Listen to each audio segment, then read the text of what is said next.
It's my fault. Moving on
This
So, hello everybody.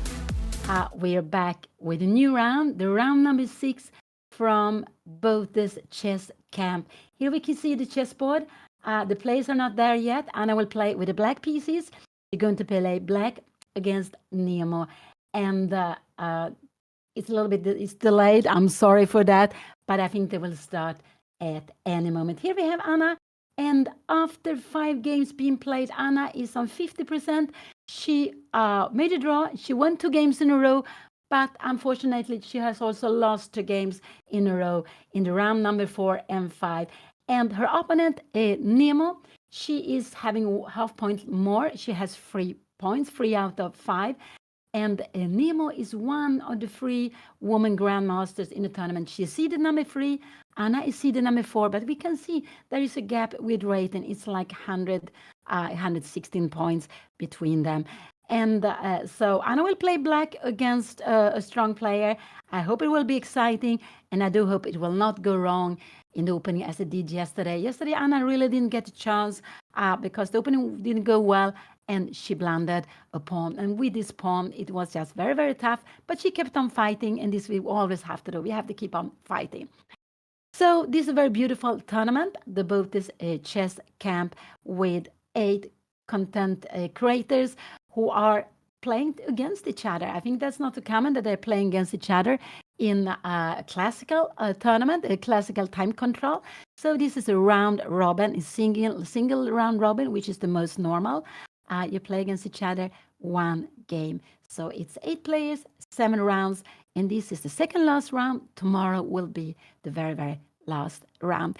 So after now 5 games are played, we have Jennifer Yu. She's leading with a huge score, 4.5 out of 5. I think she only drew against Nemo in the first round, if I'm not wrong, and then she won the other 4 games. On second and third place, we have 2 players. They are sharing is Dina Bielenkaya and Alexandra Botez. They have 3.5 out of 5.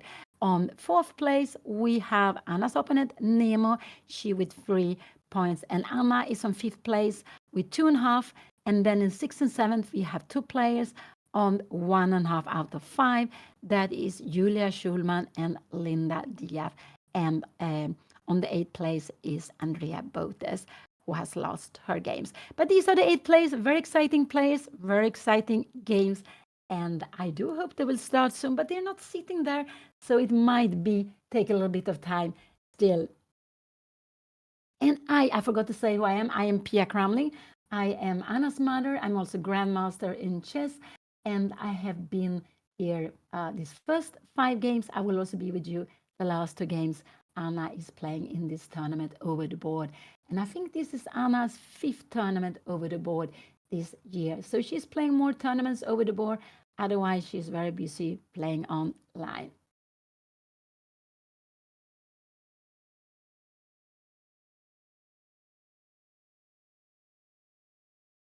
And they are playing in Malibu, California. So it's about 11:20 a.m. Pacific time. I am sitting in Stockholm, and here we have European Central summertime, and it's about 8:20 in the evening, 8:20 p.m. So it's getting a little bit late. It's an hour where I used to play so many tournaments, but it's different to be commenting, of course. So let's see when they will start. Normally, there are 2 games which start at 11 o'clock a.m. Pacific time in California, and 2 games that will start after 4 hours. So, and we can see, obviously, the beautiful chessboard. I do love this digital board. When they make the moves automatically is coming out to the computer online on internet. We see also digital clock, which is so important because they have this kind of time control, which is the most popular now, which you can see in the Olympiads, in most tournaments. And they get 90 minutes. They have to make 40 moves in 90 minutes. And after that, they will get half an hour to finish the game. But all the time, they have half minute extra after each move they make. And this is just very important and can only be possible with the digital clock. And here we have Anna. She is sitting there. She is ready to start the round. at any moment. And I guess her opponent will also be at the board, come at the board very, very soon. So this is with classical time is also feeder rated the tournament here. So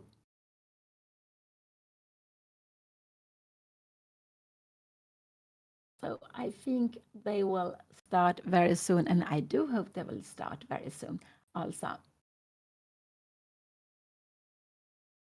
Um, um, Ah, it could be Nemo is woman grandmaster. Is she also feeder master?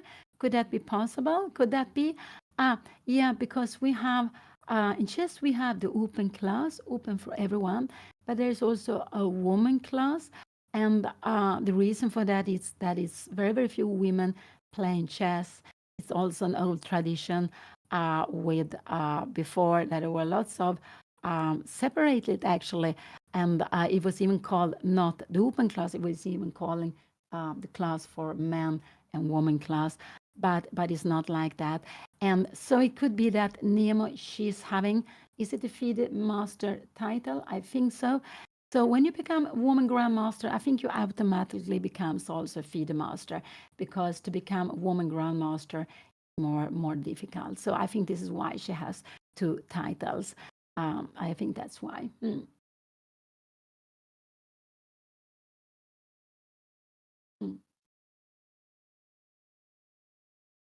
Yeah, we do hope Anna is ready to fight, because it always feels when you are losing, it takes energy from you, and the other way around, when you're winning, you get so much energy, so much happiness. But chess is like that, it's ups and downs. So just hope that Anna is fit for a fight, and it's going to be a tough game, because we see that Nemo, Anna is playing with the black pieces, and she's playing with a player who is higher rated, and Nemo's I think her best peak rating was 21, no, sorry, 23, was it 69 or 67, something like that. And Anna's peak rating was 21, 75. So it is quite a big difference between them concerning the peak rating, and also concerning the rating they are having now.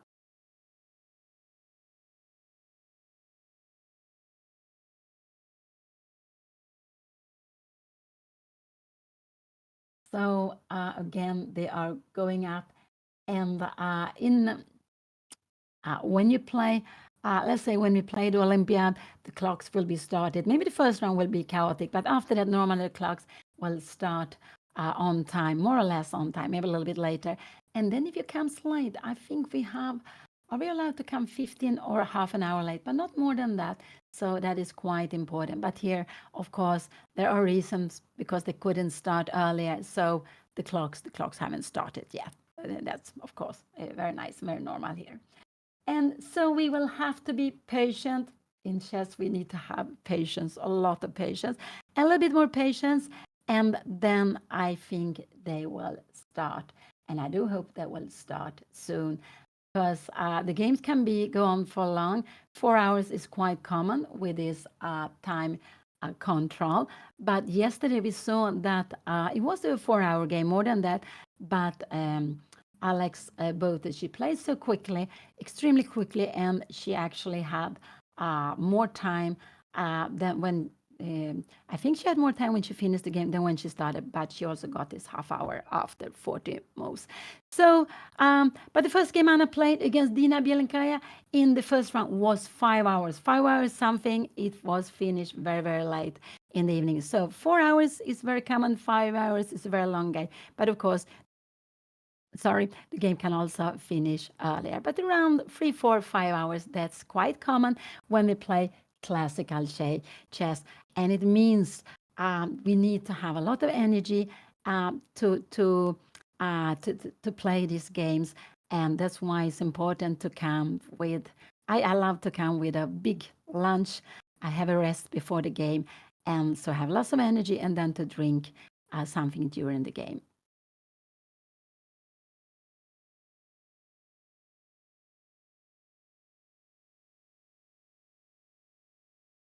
I don't think they have ever played against each other in classical. I believe they have played in rapid or blitz. Anna and Nemo. So I think this is first time Anna is playing classical game with many of these players, many of her opponents here. So that's just very, very charming to see. And here now we have Anna. She is making some photos and with her mobile. And um, in a traditional chess tournament, we would not be allowed to bring our mobile, but this is a different tournament. Yeah, we are allowed to eat at the game, and it could actually be important if the game goes on for very long. But we're not allowed any longer to eat at the board. Before that was actually possible, but it's not so nice to sit and eat at the board. You could bother your opponents. So we are allowed to go up. We can have something with us. There could be there's a restroom where you can take something to eat, or you can leave your food there. So we are allowed to go and eat something or to take something to drink. It's during the game. So it's quite common that there is a place where we can have water or tea or coffee or something to get energy during the games.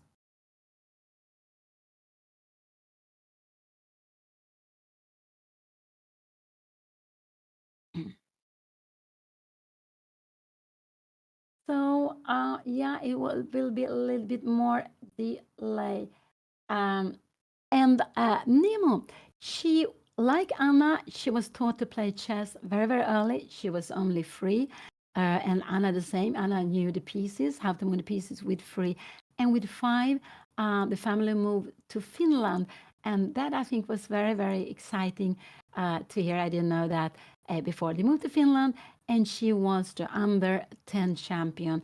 I think under 10 girl champion, I believe, 5 times in Finland. And I think she also won the Finnish Women Championship.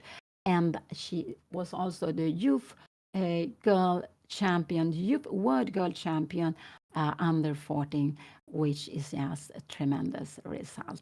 So she has done a lot of good results. She also played in the Olympiad. She has played in Olympiad, and I think the last Olympiad several times, and 3 or 4 times, maybe it was 3 times, and the last Olympiad was 2020. But Anna also has played in the Olympiad. She has played in 2 Olympiad, I believe, in Baku 2016 and in Chennai 2022. So they are going up. Anna is going up, back and forth.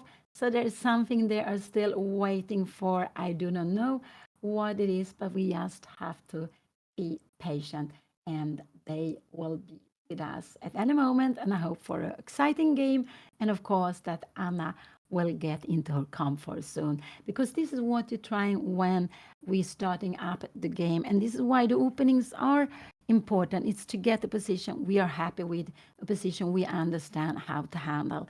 And chess is so difficult, so it's not easy, sometimes not even for the best players in the world.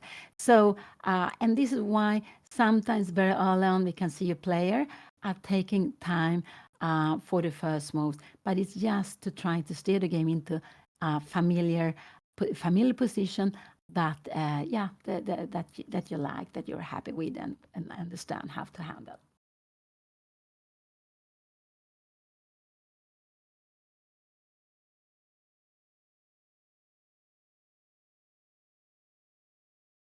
And here we have them both. They are sitting there at the board, and they are sitting there at the board. I think they will start just very, very soon here now, and they are having a little bit chat before they going to start. And yeah, there's something more to be done. There's something more to be done. So we will have to wait a little bit longer. Yeah, it's more than half-hour delay. Yeah, but we have to just be patient. Yeah, I will play over the board. I will actually play it quite soon over the board. I will play the Nordic Championship in Trondheim. So that is my next tournament. It's an open tournament, but at the same time, it's the Nordic Championship. And I'm very much looking forward to that. It's in Trondheim, Norway. I haven't played the Nordic Championship. Maybe last time was 95, something like that. I think the last time was 95. So it's very, very long time back. And I thought why not just to try it? So this will be my next over the board tournament where I will play myself.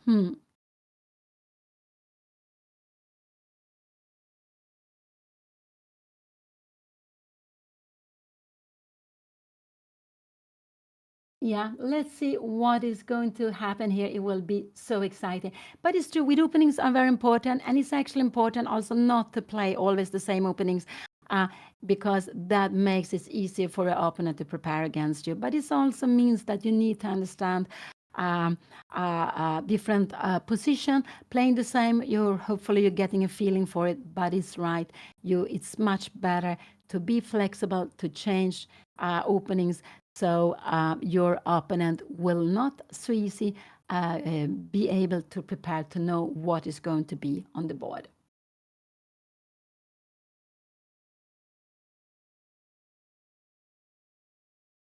And here they are looking, both of them, they both look happy.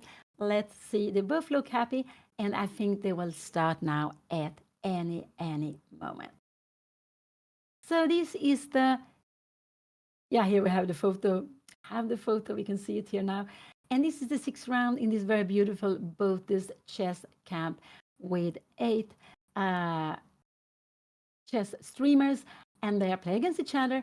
And now this is just second last round. There will be one more game tomorrow, and then the tournament will finish. And after, I told you before, after 5 rounds, Jennifer Yu is the big leader. She has made 4.5 out of 5, and that's a very good score here. But she's also seeded number 1 before Dina Bielenkaya and then Nemo, who Anna is facing today. And these are the 3 women grandmasters in the tournament. Anna and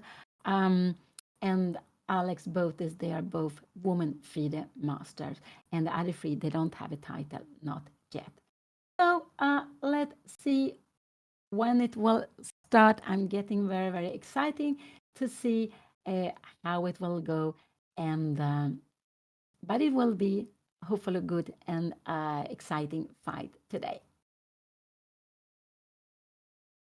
Yeah, I'm sorry, I don't know the pairing, and I don't know. There is probably another game being played now at the same time, but I don't know which game is that. So there are 2 games now starting at the same time, and normally they are. Here we have the hands. This is what we always do before the game. We are checking hands.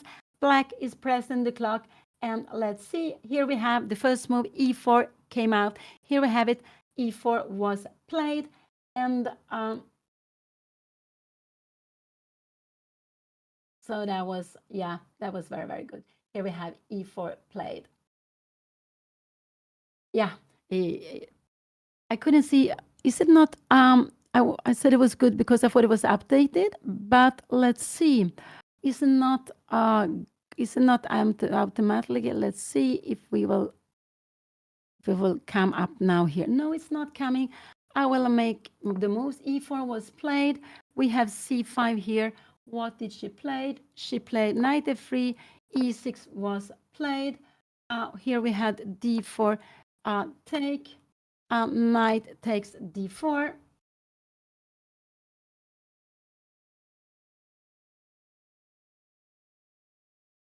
Knight f6. Knight c3. Oh, let's see. The live board is not working. I'm very sorry to see this.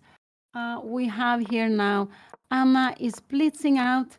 Here, knight f6, knight c3, knight c6. We have this position here now.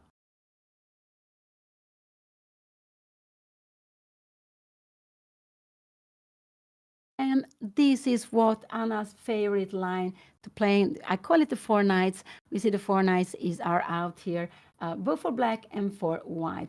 So Anna has played this very quickly. Now her opponent is taking a little bit about the time to decide what she is going to play here now. Yeah, it's not, the live board doesn't work. It doesn't really work. And here we have bishop e2 was played. Here we have bishop e2 was played. This is also a logical move to be played in this position, but you are allowing lots of different things here. It's one logical move. There's so many moves. Bishop e2, yeah, Anna's actually faced it before. Bishop e2, I think it was in the spring in one of the tournament on Menorca, or was it on Menorca? I believe it could also have been in Reykjavik, but I think it was on Menorca. Her opponent played bishop e2. It's not the most aggressive, but she's planning.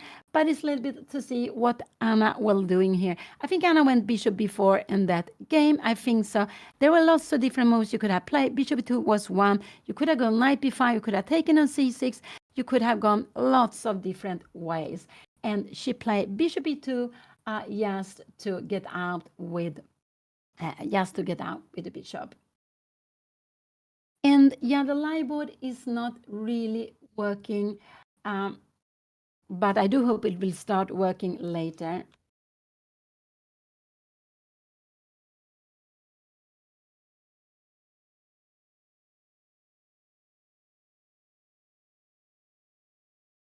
So, and here we have bishop e2.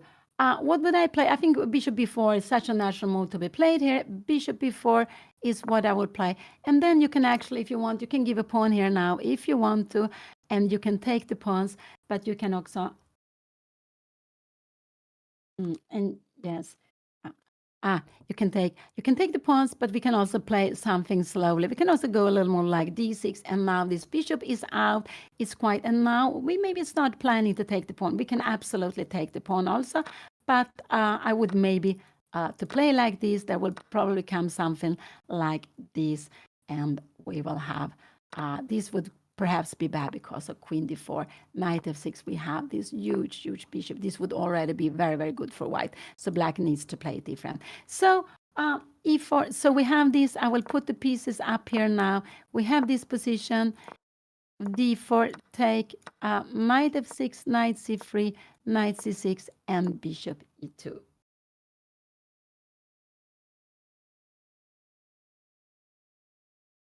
So what would I do? I would go bishop b4. We can also go d5 or d6. It depends on, if you go d6, we will have a Scheveningen set up. That is absolutely possible to find if you're happy with it. We can also go bishop b4 here, and that is we are pinning the knight. And then probably, yes, the best is to go like this. And here now, maybe we can go here, but I'm wondering how this will be, and maybe go e5. This will probably pleasant for white. So we don't want to do it in a position like this. Probably we go d6, and then we stopping e5. But white doesn't. If Anna plays bishop before, you don't want to go take here now. We can take like this e5 because we have the pin knight e4. And you can see we have threats here against c3. No, you don't want to play this. In a position like this, we can just take here and go back if you want to. We could play like this if you want to. And you have a more, we're a little bit cramped here, but this pawn structure is also not so good. I think this is about equal to play like this. But okay, we can also here maybe just increase the pressure with a move like queen a5. Let's go back, but this is very far away. So the line board doesn't really work. I'm not sure why, but we have this position. This was the move order here, and now bishop e2 was played, and Anna, she played d5 here. She played d5, and d5 is, she's going for this structure with a pawn on d5. This will be a little bit more pleasant for white to play. This will absolutely be more pleasant. She took on d5, and now how will Anna take back? I think Anna will take back with a pawn, and this is what she did. She will play with this pawn like this.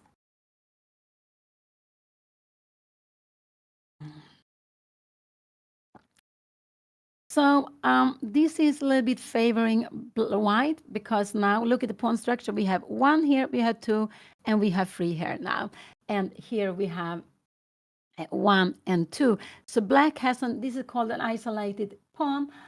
What did black play here now? I couldn't see. White played a3. White played this move a3. She didn't want to allow the bishop to come to b4. I thought that was a little bit curious move. I would go bishop d6 here now. This is what I like to. So she wanted to stop white from playing bishop b4. But I think that was quite, that surprised me a bit actually, because Anna could have played this in another move order. She could have started with bishop b4 and then d5. Then she could have done that. And so a3, yeah, slow, seems like a little bit slow move to me. Here I like, yes, bishop d6. So the question is, where will Anna go? She prefers the bishop and e7. I think this is more passive. I would prefer to have it on d6, looking a little bit at the other side. But this is more solid to go with the bishop on e7. So this is what Anna played. And it's always like that we want to put the pieces maybe a little bit different ways. Bishop e7 is maybe the most natural move. I thought bishop d6 is more active, but bishop e7 is more safe for keeping the pawn here on d5. That is true.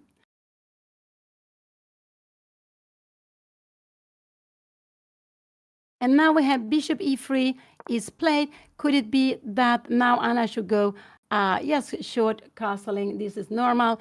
I don't know if your opponent is planning to go some long castling. Could this be that you're going for something like queen d2? But I think this would not be so good. Can we go knight d5? I'm just wondering. But maybe this is getting a good position now. So this could actually be that we go in a3. She is planning, but I'm wondering, can we go here? Queen d2, can we go knight e4? But maybe this, we have knight c6, and we are having a worse pawn structure. How is this? We're going along castling, and now we will try maybe to keep the queens. I'm not sure how this position is, but it looks like it's more pleasant for white. Yes, because of the pawn structure. The pawn would have been better on b7, and there's a lot of play here in the middle of the board. This is what I think she's doing. She is going for here, e6. Here, this was played. The lie board is just not working yet. We had bishop e2, we had d5 take, a3, bishop e7, and bishop e3. And I guess Anna she will go castling, and will her opponent now go queen d2? This could be possible. They are playing, blitzing out the moves. Could it be she can go short castling, but I am surprised she didn't do that before. She can go queen d2 actually, and I think this is a little bit her idea of playing. Could then Anna go for knight g4? But I'm not sure. You were going after this bishop, because if you're coming here, we will absolutely take this. We will be very happy to play this. And what did Anna? She play? No, she played short castle. This was a very normal way of playing, and this is a little more pleasant position for white. I would say it is. What can you do? We can go rook e8 is a natural move. Can we go bishop e6? And the one reason is what to do with this bishop. We can put it on e6, but it could be that our opponent sometimes will change it. So maybe rook e8 is a very natural move to be played here now, but I would say that this is a position which is quite pleasant for white to play. Yeah, short castle is the most, I would say, the most logical and the most solid, but maybe queen d2 long castling was interesting to play. Could Anna then have tried some idea to launch the pawns maybe on the queen side? So yeah, after 5 rounds has been played, Anna, she is on 5th place out of the 8 players, and she has 50%. She has won 2 games, she has lost 2 games, and she also made a draw in the first round.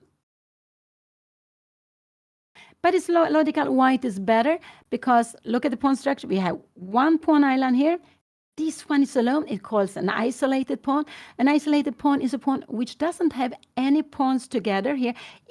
If let's say, I know it's on, but let's say we play this and white take here now. Now it's not any longer isolated pawn, but these are called hanging pawns. They're 2 together and they are a little bit hanging. And we see again, black has this pawn structure with 3 pawn islands. But this would actually improve black's position. So this would improve black's position if this was played.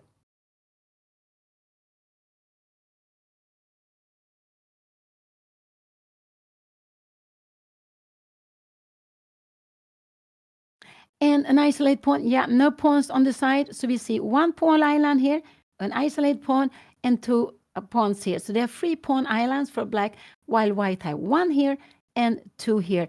And And also, when you're playing against an isolated pawn, like Nemo is doing here, it's very important to control the square in front. And we can see that white has a very firm grip of d4. Knight is controlling d4. There's a bishop here and a queen here. So there will not be any way Anna can push her pawn forward. So this is just a pleasant position for white to be playing here. And so what could Anna be planning? I don't know. Could we be planning something like bishop e6 here now? I don't know. Queen d2, could that be possible? And to do maybe something like rook c8. I'm just wondering, can we do something like this? And is this possible? No, this would be a huge mistake because we don't take on c6, but we take on e6. We would get the bishop pair, and not only that. Let's see. We got another board here now. Now there are something wrong here. We got another board here now. Let's see how we will get this. This was we are getting here to Evans, and we will get it here. We have the Botez chess camp here, so we will get to games here now. And here we have the position. We will look at it from Anna's side. And now the live board is working. And this is a very solid position, but it's a position which is more pleasant for white, absolutely. It's more pleasant for white. Anna decided to play this because she has played this before. She liked to play with an isolated pawn. So this is what she decided to go for again. And she had a similar position like this when she played, I think it was on Menorca. I'm not sure, on Menorca or on Iceland, one of these two tournaments, I believe. I think the board now is working. We have it on, I think we have it. Yeah, I think it's working now. Finally, we also got the clocks and everything. So it is working. That's good. That is good. An isolated pawn is one pawn who stands alone. If you have three pawns together, they are not isolated. But okay, they're isolated from the rest of them, but they are not. An isolated pawn is a pawn which is standing alone. And there are openings where you get an isolated pawn. You take it because you want to have some piece play. And this is true. We open up for this bishop on c8. We have done that. But this bishop doesn't have such a good way. Maybe to come here, I'm not sure. Can we play something like this? A rook to d1 and maybe go a rook to d8. Maybe this is a natural way of the development. And after a move like this, maybe we can put, maybe even knight e4 could be possible to be played, to play this position. And if we take, yeah, we are getting activity here now. So it's white has a bishop pair. So this, I think, is quite solid to play. Maybe bishop e6 could be a fine way of playing. I'm not sure how white will play here. If you come here, yeah, we will go. Can we go queen d7 here now? Maybe will the queen be better here? I'm not sure if it's better. Now we have 95, and if you want, we can take the bishops. This is absolutely fine to be played. A little more pleasant again for white, but it's not a problem. So I like very much to play bishop e6. This is probably the why I would have played this, because I want bishop e6 and queen d7. And I like that with bishop e6, queen to d7, we can see that these rooks get connected. One rook on d8, probably, and one on e8. And I think I want rook a d8 and rook e8, and then later I can bring my queen to c8. It could also be possible to have the queen on e8. No, I don't think so. So I would like to have one rook on d8 and the other one on e8. And this would be my plan here. So this is just the opening. They started half an hour late. So they have played 10 moves quite quickly. Anna is spending some 5 minutes. She's spending some 5 minutes now. And she's taking a little bit of time to decide how she is going to play here now. And it's a position where it's more pleasant for white, a little bit more pleasant for white, I would say here. Absolutely.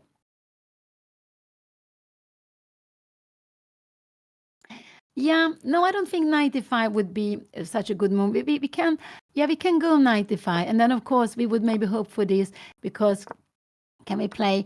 I think we can play this, and that this would be fine. Even though we don't have such a good plays for this. The knight is good here. We will try to go a6 and b5. A6 bishop d7. We're not allowed ever to allow knight c6. Maybe this could be possible, but I think knight e5. I don't know. Maybe we can move like this, and we are getting a little bit way here. Could we play like this? Yeah, maybe we could play a position like this. I'm just wondering. We are not worried about 95. We are just getting our pieces. This is absolutely fine to be played. This is absolutely fine to be played. And we have this and rook fda taking. So yeah, maybe a 95 is a move here. It's not so critical now. This is just a slow position, but white has the easier play here. Absolutely, I would say. So 95 could be a possibility, but I wouldn't play this because I want to make a decision with the rook. So I would go bishop e6 here now. This is what I would have done. But 95 is I wouldn't say it's a mistake. It's possible. Maybe to put the rook on e8 already. This could be done also. That is the rating. You can see in the hub, you see Anna, we see woman FIDE Master, WFM, Anna, that's Anna's title. And her opponent, Nemo, she has woman GM. She's woman Grandmaster. And after that, you see the name and the rating. So Anna's rating is now 2,045. Her opponent's rating is 2,201. So Anna is facing a higher rated opponent, quite a big difference, and who also is a woman grandmaster. And so that will be a challenge for Anna. Absolutely, it will be a challenge. But I myself, I'm very happy when I play with higher rated players. I think that is just very, very nice to get the chance to play against higher rated players. And I normally prefer that than to play with lower rated. But okay, yeah, I guess it also depends on how the games go. And Anna, yeah, Anna spent 8 minutes. That is okay. It's still okay. But yeah, but soon she needs to take she needs to take to decide the plan how she will play this. Yeah, there's a huge difference between 1900 and 2200, I would say. Also 2000, 2200, there is a big difference. 200 points is quite a lot. At that, I would say it's quite a lot, but so it's quite a lot. But of course, there are of course surprises when we're playing. It's not always according to rating, and that is of course very, very nice. But it's quite a big difference, yes.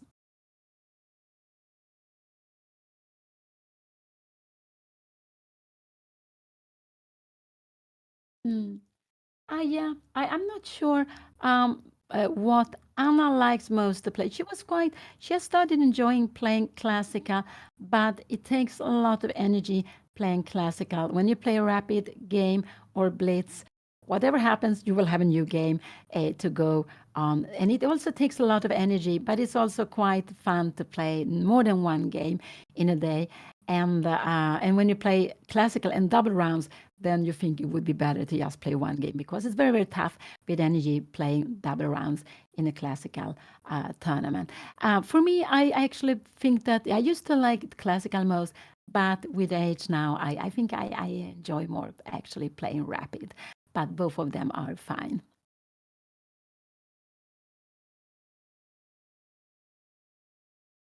I I have no idea what is happening on the other board. I only know Anna's game here, the position we see at the board. This is the only thing I know here now.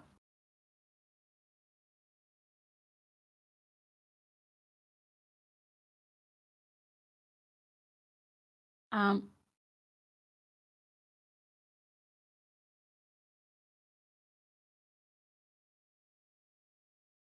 Uh, yeah, in a closed tournament, you cannot take a buy. In open tournament, in some open tournaments, not in all, you are allowed to take a buy, and then you tell the organizer before they are going to make the pairing. You tell them that I would like to take a buy, and then if that's allowed, you will get half a point without playing. But that can only be achieved in in open tournaments. In a closed tournament, the only thing is if you are odd number of players, yes, then one player will be resting every day. But then you don't get any point, you don't get anything, you just don't play one of the games. Yeah, I like more the rook. If I put this rook somewhere, I want this rook to be c8 maybe because we have a half open file, but probably I like it on d8 to look at d5. But we can choose the rook to c8 and a rook to d8. But I don't like the rook to b8 so much because on b8 it will be just looking at the pawn. It will be passive behind the pawn. Like it is now, it's passive behind the pawns also.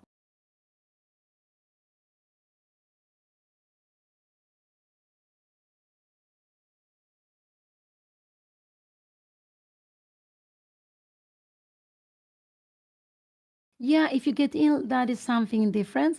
If you get ill, then or the organizers have to try and try to find a way how to solve this. If it's a closed, if it's an open tournament, yeah, you have to skip the round.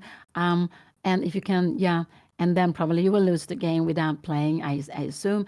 But if it's a round robin, yeah, and if you get ill, then probably you will lose the game. Only if there's possibility maybe to play the game later, if it's possible that you will get well until then. I'm not sure what will happen if one player gets ill here, and I just do hope that it's not going to happen. No, bishop cannot go up to f5. This knight is so dominating, and we don't want to take on d4 like this. We would make it easier for black. Maybe well, we can take it with the queen also, and we would just get the pieces up here now. So easy. We can play like this, but it will help. I don't know if it goes something like this. We have this. We put the rook on d8. I don't know which one. We can even go here, and we play this position. Bishop f3 and rook to d8. Yeah, this we could be playing. So it's possible to take on d4. It is possible to take on d4. In general, we prefer to keep the tension, but one reason to take on d4 is to be able to get out with the bishop. Could this be a moment? But then you have maybe bishop d3. We're actually playing, and we can see this pawn is getting so weak. Getting so weak. So I don't want to play. If I want to play this move, maybe I would start with something. Here we have castling was played. Could I go here? If you go queen d2, maybe now. Yeah, now maybe we have knight g4. Yes, to bothering here. I'm wondering how can this be here? This position. You go maybe h3, and here we can actually put the bishop at h5. We're not worried about anything like this, because we have bishop f8 and rook e8 has been a very good move to be played. After queen d5, I think we have rook e5, and we can see there are two pieces hanging, so that is not so good. And if knight d3 is coming, I guess we have a pawn more like d4. You can see here what happened. White is with going the knight to g3. Here white has a grip of d4. Going this, white is losing the control of d4. We will just go here, and we will just get a very beautiful position. I guess we go. Now we take the queen. Oh, sorry, I'm too quick, and we can make this in between move here, and we have this beautiful bishop threatening bishop c5. We have equal pawns, but the bishop will be stronger, and then the knight. So this is just a beautiful, very good position for black. But this is not the game. So rook e8 could be possible. Yeah, rook e8 is one move I would like. Bishop e6 is another one. What more could we do? Maybe knight e5. I'm not so keen on knight e5 because with knight e5 we don't challenge the control of d4. So I prefer to stay with the knight on c6. This is what I would do here. We could also make a move like this, but it's too slow, and I don't think a6 is not, and we're not scared of knight b5. So yeah, maybe rook e8 or bishop e6. Maybe take on d4, but I would prefer go rook e8, and if you play a move like this, maybe we can think of this, or we have this knight g4 coming here now.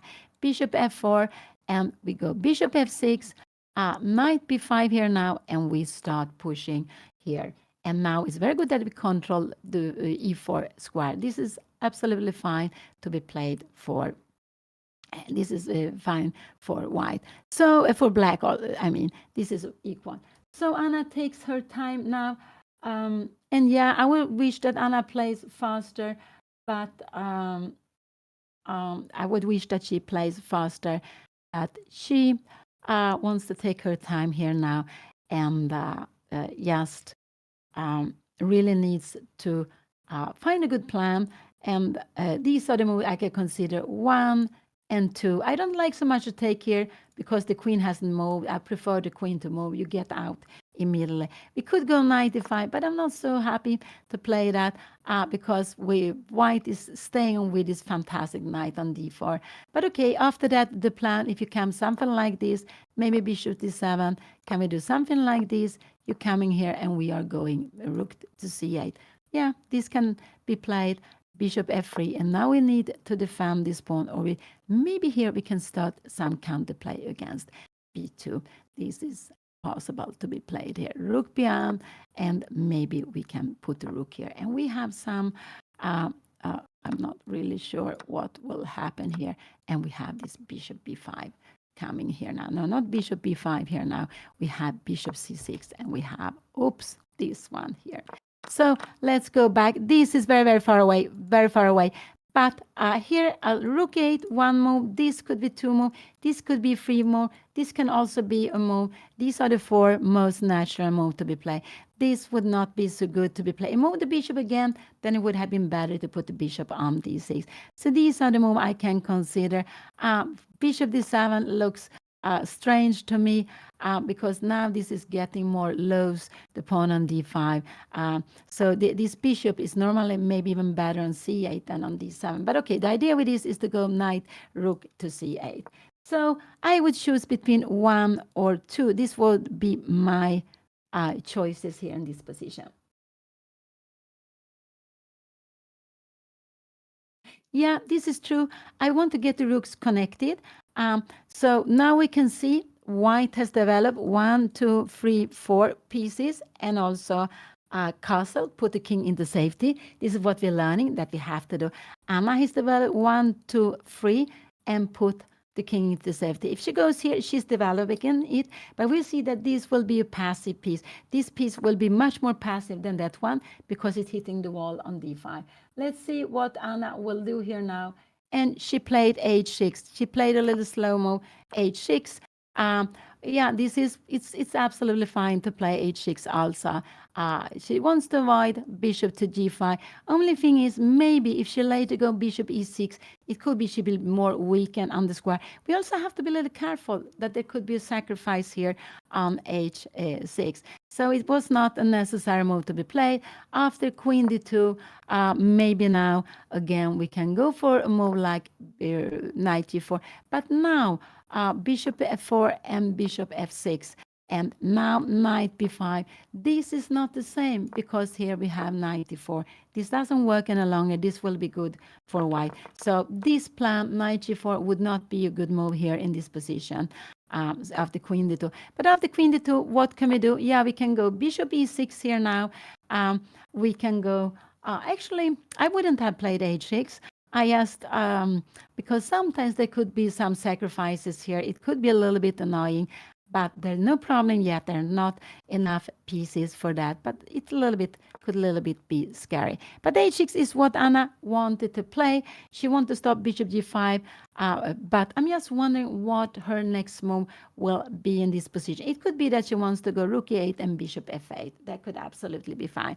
So rook e8, if queen d2 comes here, maybe we can go rook e8 here, and we put the rook to d1, and we can now we can go maybe knight g4. I'm just wondering.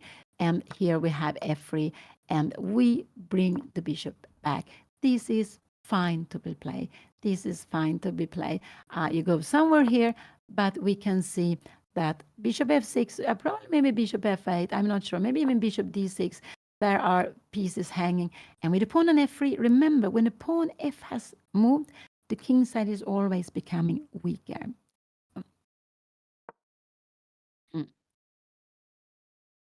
H3 was played. Is she blitzing out? Yes, she's playing this so quickly. She wants to stop any knight g4, and now her plan is to go queen d2. So she's playing the moves very quickly, putting pressure on Anna. She has actually a little bit more time than when it started, but it's because you get half minute per move that you are playing. So here we had h6. let's see what Anna will play. Rook e8, bishop e6. This is what I can be thinking on. But I like rook e8. I think this is a natural move to be played here now. Bishop d6 could also be played, but then Anna lost the tempo. I just feel that this is a little bit in a position like this. It's better to put the pieces where you want to have them from beginning.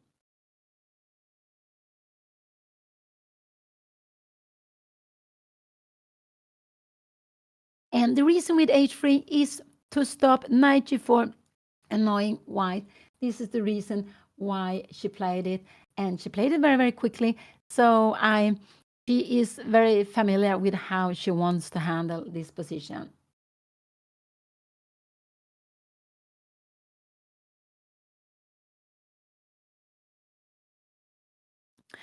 And yeah. So what would I do here? Yeah, rook e8, maybe. I'm not sure about bishop e6 here now. Yeah, maybe this could be possible, but this is what we in general are hoping for, because you see, again, we have these two pawns, but we get also open f line, and you can see here, look at this position. This bishop is passive.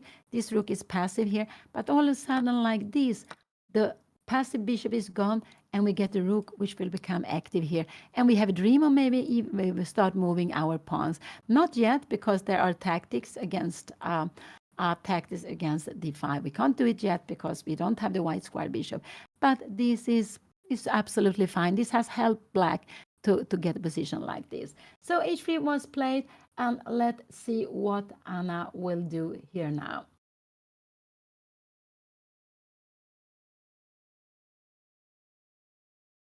She needs to get up.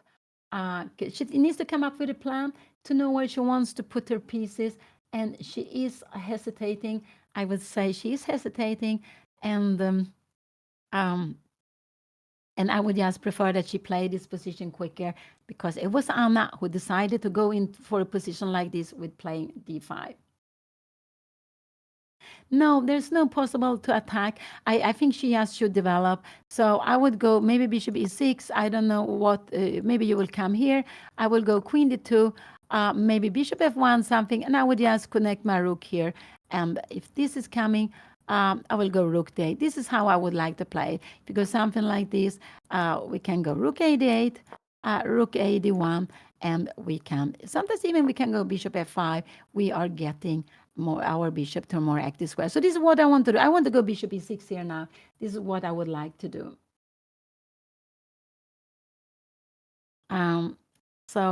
Because I want to get the two rooks connected, and I want just to put all my pieces on more active square. So with bishop e6 followed by queen d2, a rook to d8, we have this plan of putting the bishop on f5, but we will not reach this yet. We will not do that yet. And let's see. Yeah. But Anna is taking her time here now. This is what she is doing. So this is absolutely fine to play this position. White is better. White is better because white has more control in the center. White, Anna also had this isolated pawn. So and this will be a passive bishop. It's a passive bishop. We can see it's open up here, but it cannot go anywhere. It's all stopped here now. So that's why I like bishop e6 and queen d7 and rook to d8 and e8. This is how I would handle this position.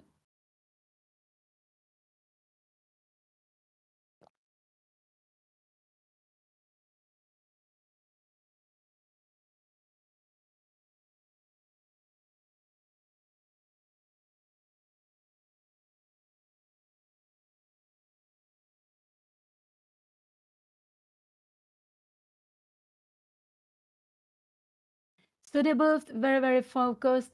And yeah, I'm not happy Anna taking so much time here. I'm not so happy about that because it's quite, yeah, it's just to develop the pieces. And I don't want her to get into time trouble again. That will not be good. It will not be good. But she is playing, yeah, she is playing slowly.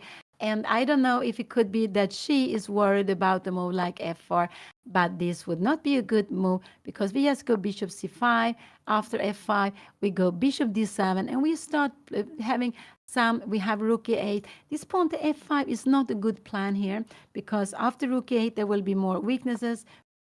We play here, we are threatening to take something here, we need to come here, and maybe we even can go this move because after here we have knight take d4 here, and we have a knight take e4 check here, and we can play this position, and we have a very three pieces for the queen, but black is absolutely fine, and this is just a very, very unusual position. But as I told you, bishop e6 or rook e8 are the two moves I would like to see here now.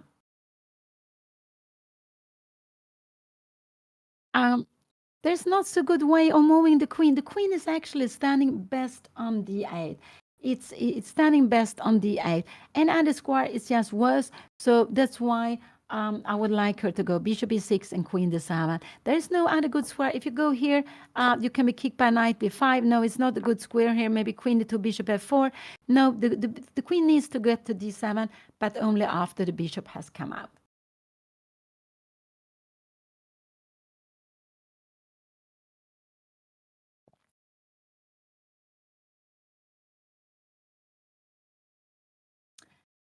So both of them very fully focused. Anna spent half an hour more than her opponent, and I am a little bit, I'm getting concerned about this.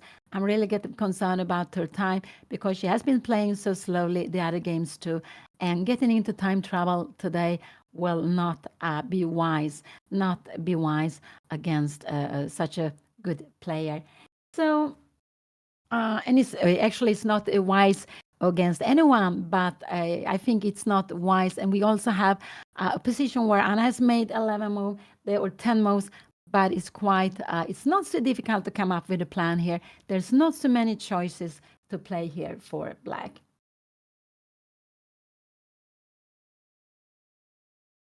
Yeah, it's already half an hour different with the time, and this is not a good practical chess. It's not at all. But okay, I've been the same. Anna has been learning from me to take her time. So we are both slow players. And this is what we train. I told you before with chess. We are training this decision making every time we play games, and it's a good training. And hopefully, with time, if we are slow players, we are learning that we have to play quicker. The time is a very big part of the game, and some players they play from the time already from the very start. Here we can see that like Nemo is doing. She's doing exactly the same way as Alex did yesterday. She has been blitzing out the moves. She know really yeah, this is true. Bishop e6, if you take here, this would be nice for black because we get away with the basic bishop, and all of a sudden this is playing. So black would be happy here. Black would be more happy after taking an e6 than black in this position. So going bishop e6, we're not scared that white will take it.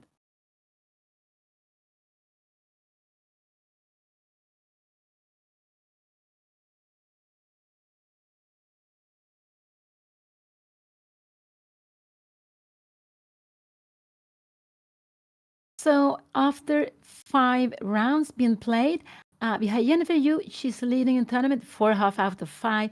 We have 2 players on 3.5 out of 5. That is Dina Bielenkaya and Alex Botez. And Anna's opponent, Nemo, she's having 3 out of 5. And Anna is on 5th place with 2.5 out of 5. So Anna has 50%.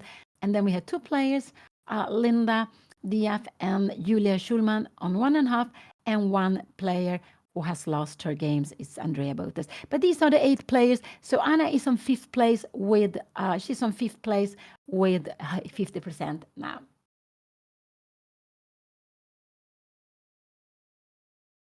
Yeah, some players take very long, other players don't take so long. And we can see here we have 2 players completely different. And I'm just not happy to see Anna playing this so very, very slowly. No, I'm not so happy about that. So let's see what she will do. But I do hope she will start playing soon. Otherwise, she will get into time trouble.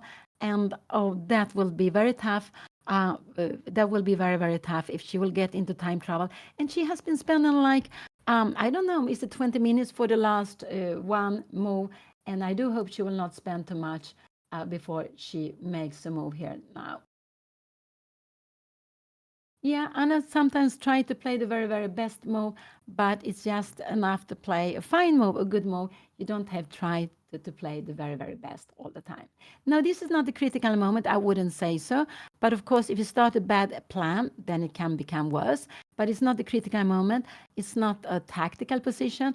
It's not a position that that you have to calculate so much. But we always need some checking out if there could be some calculation. So it's just to develop a natural. And for me, the natural move are out with the rook.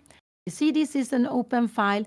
The rook stands very well on open file. So rook e8 or bishop e6 are the natural move for me. They have played 11 moves here now. No, they have played, White has played 11 moves, Anna has played 10 moves. Yeah, a6 is a possible move. I'm not so fond of a6, but we can absolutely do that. But a6 is a possible move also to be played. Yes, a little bit stopping knight b5 if you wants to. And so it's possible to put here. But the only thing is we are leaving a little bit b6 square undefended, but it's no problem. a6 is absolutely fine move.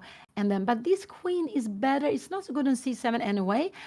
This queen, so this is why I would like her uh, to go out with it. The queen is better on d8 than on c7, I would say. But of course, we could go bishop e6, rook c8, queen c7. But I would prefer the queen to d7. But maybe queen c7 would be possible also. And then a6 is a useful move because we are not going to be kicked by the knight there. Yeah, I really do hope also that Anna will move now. It's she's just spending so much time, so it's yeah, that's very very that's actually worrying me a lot today now that she's doing this in this position. Yesterday, the opening went wrong, and then I can understand she was using a lot of time, and but here in this position, I think Anna it needs to play. She needs to keep on playing to find a plan, and so.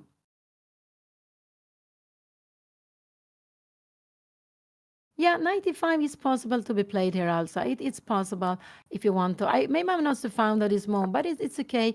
And bishop f4 is maybe not the right move here. Now we also have knight e4. This is getting fine. So after this, we can play here. Yeah, maybe queen d2. You don't want to go because of this move. But here I prefer maybe to play like this. Can we come here and come here and we have a knight to c4. But there's knight f3. This is knight f3. And when you are playing against an isolated pawn, the endgame is fantastic. So White is very happy to change pieces to play the endgame because there will only be two results in general with a position like this, that White win or it will become a draw. It's very difficult that Black can win if Black doesn't manage to get some counterplay. And this is why I'm not so keen on 95. I told you I'm losing the control of the d4 knight. And here it came. What did Anna played? Um, I cannot see what she played here now. She played, what did she play? She played a6. Okay, she played a6. Yeah, this is a move she also. So she played a6 and a6. Yeah, this is possible to be played. But after that, she will need to have a plan. And I'm a little bit. Rook e1 came immediately. Rook e1. Now bishop e6 is good. And if you can see that White is just moving out with the pieces, Anna can play lots of different things, but the main important is that she's playing. So we can see that White is playing for the time. She just makes natural move all the time. She makes natural move all the time here. So I'm not so fond of a6 because now we cannot put the queen on d7. There could be a fork on here. So, but you see how she is blitzing out the moves. And exactly like yesterday, but this is not. And Anna will need to find a plan. So she's putting pressure on Anna with the clock, and that is something very, very could be very unpleasant when your opponent is just blitzing out. And this is actually the way to play. I think that when you know the position, don't spend a lot of time just pretending you don't know. Just blitz out the moves like Nemo's doing, also like Alex Botez did yesterday. Just you are gaining time, but you're putting pressure on your opponent, psychological. No, b5 is not possible. a6 is full to stop b5. So Anna can go bishop e6, and bishop e6 could also be played. We can come here. Can Anna go queen d2? We have a rook here, and we go rook a d8. I'm not sure which rook should be to one square or another, but this we could play here like this. Maybe we even can go, I'm not sure if we can go knight d4. It could be knight d4 is a mistake because we are giving the bishop pair here, and we don't have, and we have rook d7. No, we're not allowed a rook to d7. We're not allowed to have a piece here now. Yeah, the position is okay to play. It's a little more pleasant for white, but the point is that Anna is taking so much time here now. She is playing this so very, very slowly.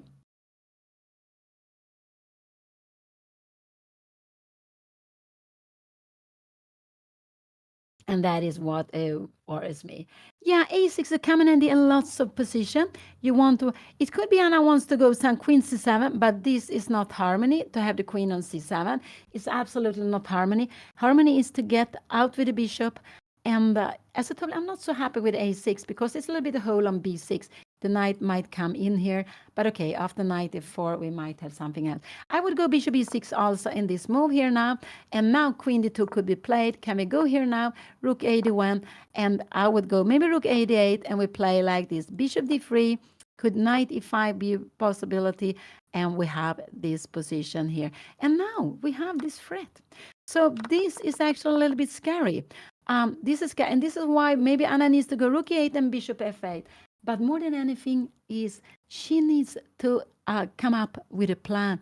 And she is not sure of what she wants to do. It's quite clear she doesn't know where she wants to put the pieces. Something is happening. We can see a smile here now. Something is happening. I don't know what it is. But that. Yeah, so bishop e6, queen d2. And it could be that rook 8 is a very valuable move because we are never scared of anything like this. We have bishop f8, and we will just kick away the bishop. This will be absolutely fine. So it could be. But Anna just needs to, needs to get moving here now. But the queen is not good here on c7. It doesn't do, she needs to get this one playing, and only way to get this rook playing is to go out with the bishop. She could go bishop d7, but it looks, I don't know, I prefer the bishop on e6. And with h6, she needs to go rook e8 and bishop f8 at some moment. Her opponent with rook e1, she's waiting for bishop e6. After bishop e6, she will go queen d2, but she's waiting for the bishop to come to e6. Yeah, after bishop e6, if you take here, this will actually help Anna because she doesn't have any longer isolated pawn, and these pawns are together connected. If you look here, this bishop is hitting the wall. It doesn't have anywhere to go. It's a passive bishop. When we look at the bishops, we look at the pawns in the center. We see that black has a pawn on d5. It's standing on white square. It restricts this bishop. So for black, it would be a dream that you take here. We get rid of the passive bishop, and we have also this open file, and this is nothing to be worried about. We have a fork also with d4. So also now, when you take it, you're losing control. This is getting a threat to go d4. We need to go something like knight a4 here now, and maybe now we go bishop d6, and we are absolutely fine here now. So let's go back. But more than anything is, Anna needs to play here now. Anna needs to play. Anna needs to play here now. So let's see what she's doing. She's taking her time.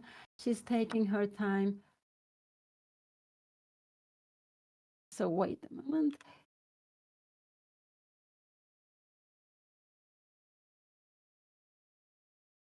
She moved? She took on d4.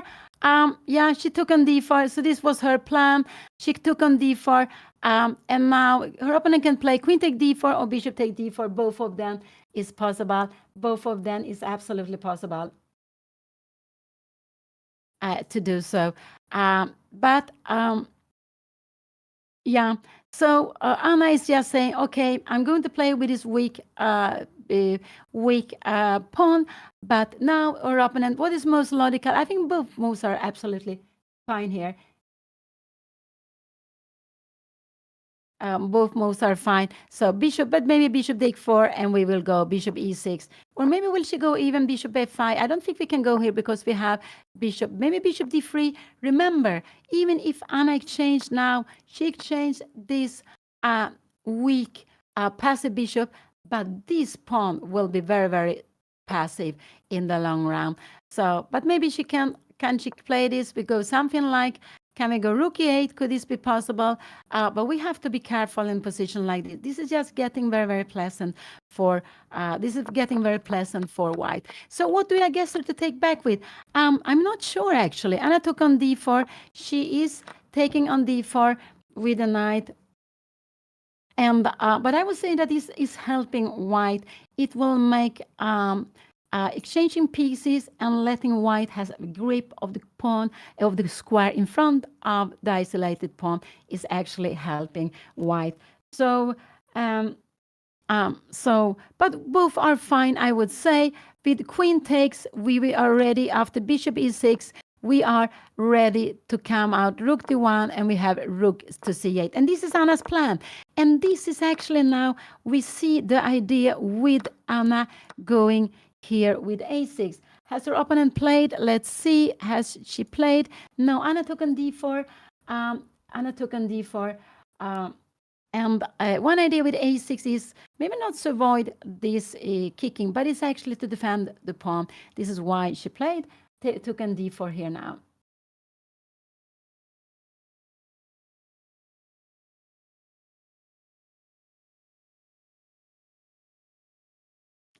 So, yeah, so will she take with it? What is most logical? Could this be? And now after this position, it's better to go bishop e6. Could her opponent go bishop f3 here now? We go rook c8. We could have something like queen e2. I think, can we go rook e8 here now to play this? And rook d1. All this looks natural. And the question is, do we want to play like this? If you take here, this you don't want to play. We are not scared of playing this because we have queen take b2 in the end. So we're not. And you will never, in general, this bishop, you only want to change it for the other bishop. You can take here, we're coming here, but now we get a little bit activity here. And after a move like this, I guess we have queen c7, and we are planning maybe to get some counterplay against c2. This is fine to be played because if you take on d5, c2 is hanging. And also we have bishop take d5. There is no mate, this pawn move. So let's go back. Anna took, she hasn't taken back in yet. She hasn't done that. We have to wait. We have to wait a bit. And the camera, yeah, the camera is not working. I'm very sorry, but I do hope it will start working at any moment. I do hope it will start working because it's so nice to be able to not only see the games, but to see the players. That's just wonderful. I told you that before, that was a dream a long time ago for me when I was watching tournaments. When I didn't play myself, I was watching or I played, but there were some games going on and I could sit and watch. But then I was thinking, so beautiful it is to be able to sit in the playing hall, see the game, but also see the game, but also see the players at the same time. And we are there now. That is just fantastic. We can sit at home. We don't even have to go to the playing hall. We can see the game from home.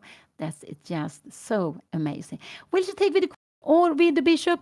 I'm not sure. It seems maybe stronger to take with the bishop.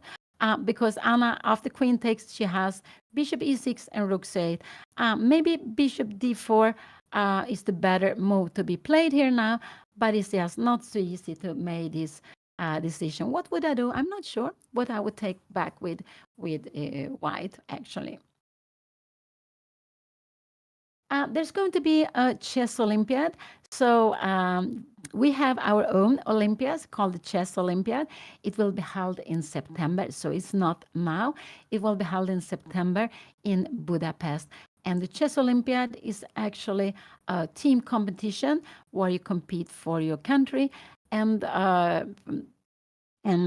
there is normal around, there is an open class and a woman class, and it's around maybe 160, 180 teams in each class. So it's just a very, very beautiful tournament.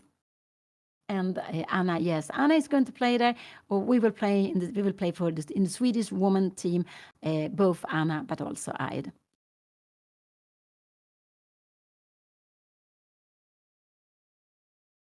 So she took on d4, and finally her opponent got to think she's spending some time, and it's down to 49 minutes.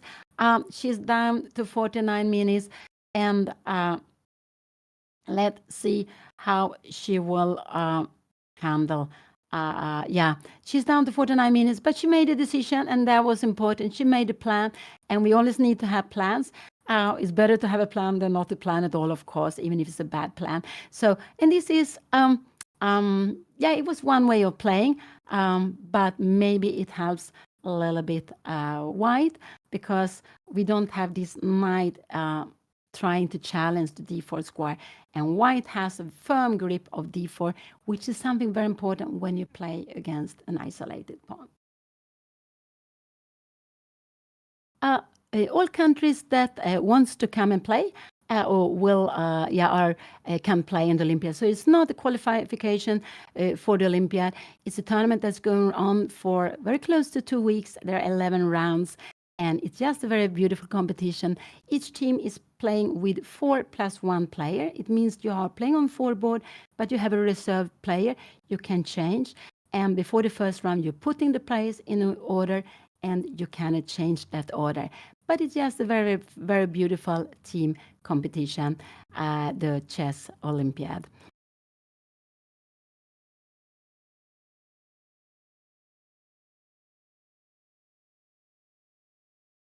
So now finally white takes some time and to decide what to take back with. Either whatever she takes is fine. She took with the queen. Now I just hope Anna will go bishop e6 and rook c8. That looks very natural. I don't like bishop f5, bishop d3. That will actually help her opponent. It will be better to keep more pieces on the board. So here it's actually better to keep this passive bishop on e6 than to change it. Bishop f5 is tempting, but it's not the right way of playing here now. We have bishop d3, and that will be I think so. That will not be. She played bishop e6. She played it quickly. I'm happy for that. Now Anna has made 13 moves. She has made 13 moves, but she still needs to make 27 more moves before she will get this half hour extra. And her opponent has only spent 5 minutes. She has been blitzing out the moves.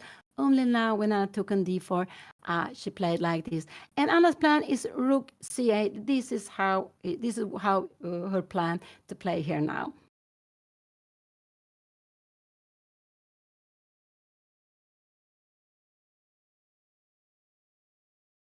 So, and there we see this pawn move was connection with this idea, because after rook c8, a7 is not more defended, and Anna doesn't have to be worried about this pawn getting lost. So this is why she played a6. So it's connected with her plan, and that is very good.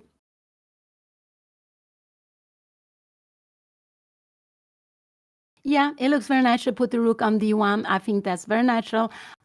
White is attacking this with 1 and 2. So white will put one more here. Maybe bishop will come to f3. That could be a possibility to play against the d5 square. That could absolutely be the possibility. But rook a1 is just such a... She started with bishop f3, and now I just like rook c8. I think bishop f3, it was played quickly, but I just like rook c8 here in this position. It looks just very, very natural for me to play here now, rook c8. Because if you go rook d1 here now, how will it go? I'm wondering, taking, how will the position be like this? Do we want to... We can go queen b6, knight f4. We are still, that's still okay. But we can also take here, and you can take with the rook. We don't have d4. Remember, this is here. And how is this position? We go queen b6, and we are putting some pressure here.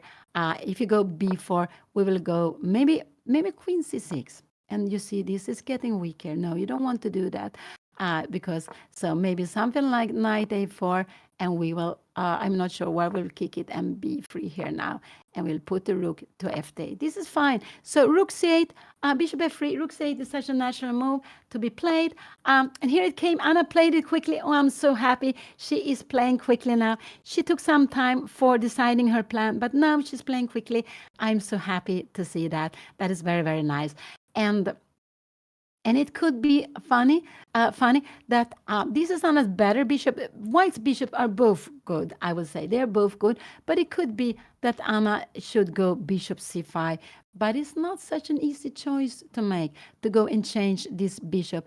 And it's actually only, but okay, after rook a1, we can also go something like queen c7. But yeah, queen d2, we can go rook to d8. And here we have this bishop d4. Now we have improved the position. And now there is not so easy to do things here now because we cannot move away this. We will have this. And you remember, we cannot play pawn structure like this. The king will this will just be lost. Also, queen coming close. But having pawn structure like this, we need to have something to compensate. It's something very good, and it's not possible. And this is maybe one reason why this plan, bishop c5, is a good plan. I'm not sure what happened with the camera. I do not know, but it has stopped working. So that's why we cannot see the players, and I'm very, very sorry for that. I do hope it will start working as soon as possible. I do hope so.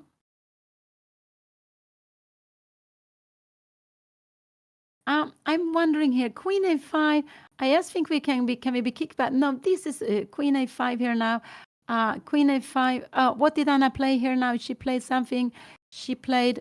Rook c8 was played. Rook c8. No, rook c8 was a natural move because this rook, we have a half open file here. We also putting pressure here. Maybe we want to go rook c7, c4. But what more than anything is that if this knight moves, there's a pawn hanging. So this is logical. We have this is a half open file. It's open from this side, but there's a pawn on c2. So we want to put pressure on this pawn, and maybe we have some idea of going rook c4. But more than anything, I think we want to change this bishop. We want to change this bishop, and that is not so easy to understand. But it could be that bishop c5 is the plan. After rook d1, that we will go bishop c5. We are never scared of our opponent playing this rook e8. We're not scared of this. It's the queen is worth 9, and white will have to fight to show that there is equality here. So this would, of course, not be enough. So rook d1, I'm sure bishop f3 was played. Anna played rook c8. This is a good move. I guess we will see rook to d1. But maybe not. It depends on, could it be queen d3? Then this is a good move to be played. And how we have this position, rook to d1, and now I like queen c7. And without the bishop, there's no bishop f4. Our idea is to go rook to c8 and then start playing with the pawns. I think so. Maybe rook to e8 could also be a possibility. I just want to show that this is never, you can play, maybe we can play this here. Maybe we will get equality here, but it's absolutely fine also for black. So let's go back. Rook c8 was played. Now white is taking time. I'm happy for that. Finally, white is taking some time to decide how she will put her pieces.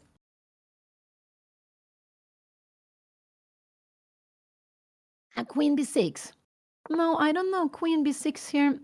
Are we going to change this? I don't know. We can go queen d7, and we are planning some rook c6. So this queen is not such a good, so well placed here. Rook to d1 here now. And now actually we have even this move. What is happening? Can we take here? No. We have knight take d5. This is getting lots of tactics, but in the end, this must be fine here now. Maybe we go queen f5, and we are very, very happy to play this. So let's see. We have to be a little careful. So queen b6. No, I think for me the most natural is to put the rook. After queen b6, I guess queen d7 is natural. And we can maybe kick it with rook c6. But we also have, after rook d1, we actually even have this move to be played. Rook d4, and we are coming back. And how is position like this? Bishop d5 could be played, because if you go like this, we would just change it. We will play with a different color bishop.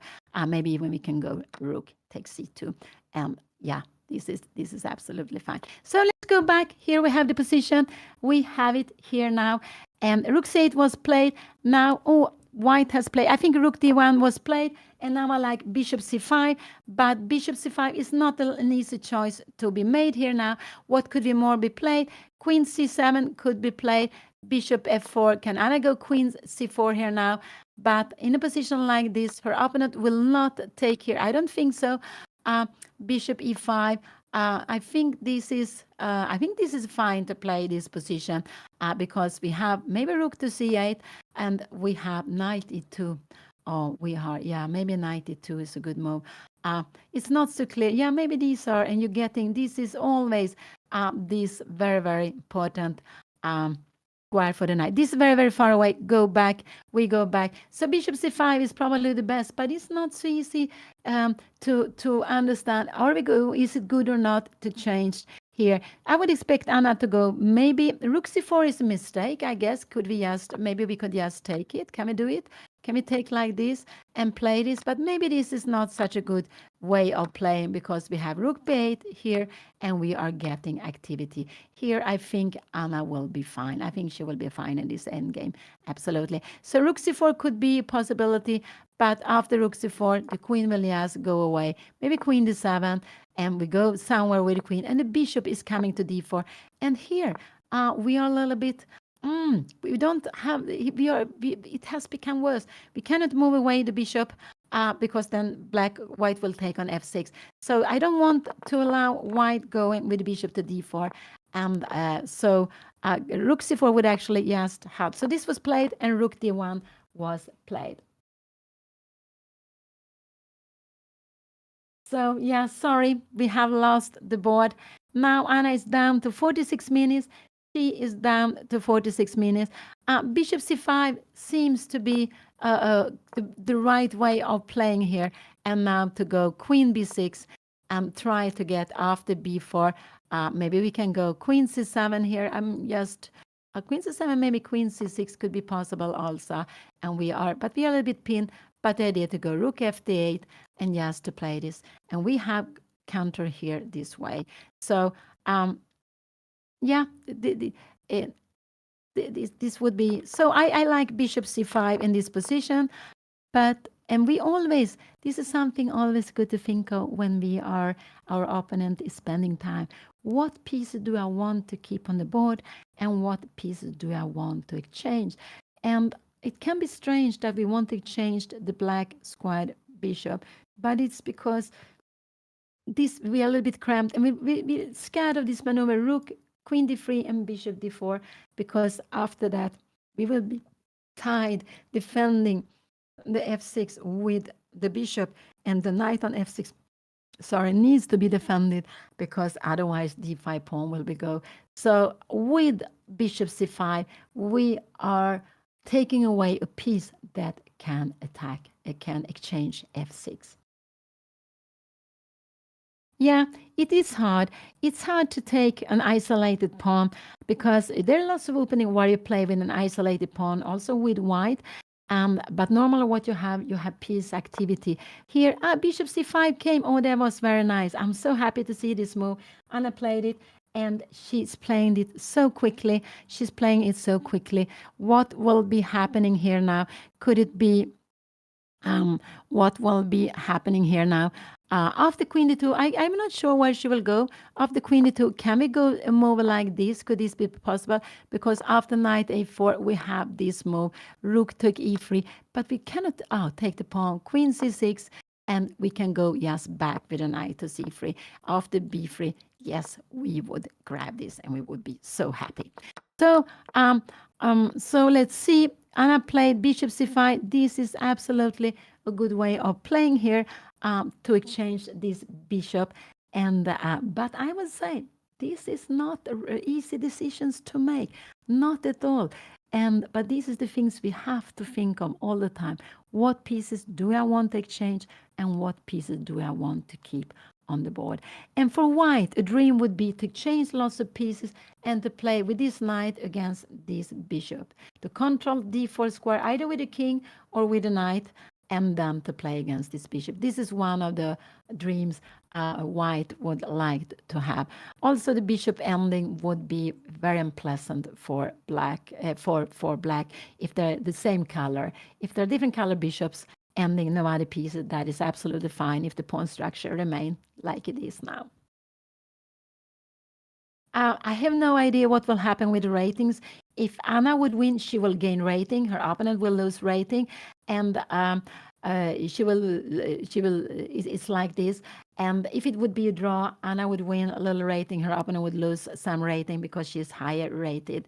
So this is how it works. And if Anna would win, she would win more rating than if Nemo would win the game because Nemo is the higher rated player. But I don't know how much because what will happen with Nemo, it depends on how her rating is now, depending on other tournaments, depending on this tournament. And we are getting into end of July. So if she had played some other tournament, they will also be calculated for the next list. So there is a new rating list coming out every month. I remember when I was young, when I was in the same age as these players, the list came out only once every half year. So it was not very, very often, but it was once every half year. And but now it comes out every month. So there will be a new rating 1st of August. I'm not sure if this tournament will be in time to be rated. For that, I'm not sure if it will be. Then it will be rated for the list for the next list in September.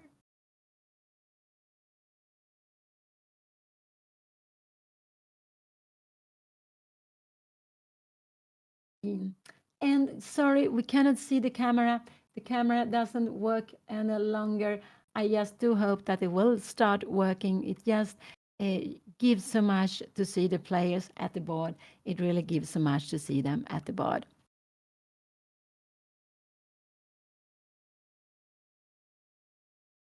So sorry.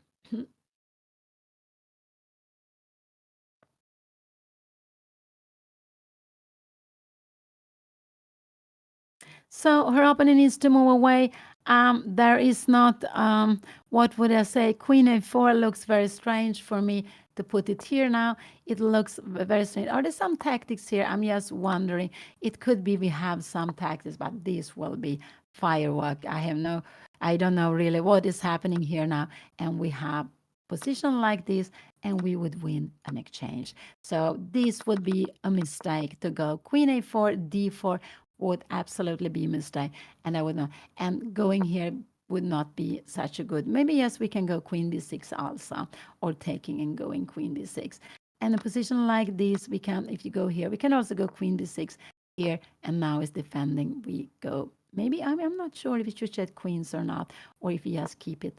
And now you need to defend this pawn. You don't really want to go c3. Sorry, we have we have rook c4 coming here. Oops, oops, oops. So let's go back. Bishop c5 was played. Now white is taking her time. White is taking her time. I'm very happy she has at least spent 15 minutes, but Anna has spent 45 minutes. So it's still a huge time difference between them. Nemo is having half an hour more than Anna, but Anna has at least speeded up after she decided to go a6. She took on d4, rook to c8, and bishop c5. So she played, after a6, she played these 4 moves quite quickly.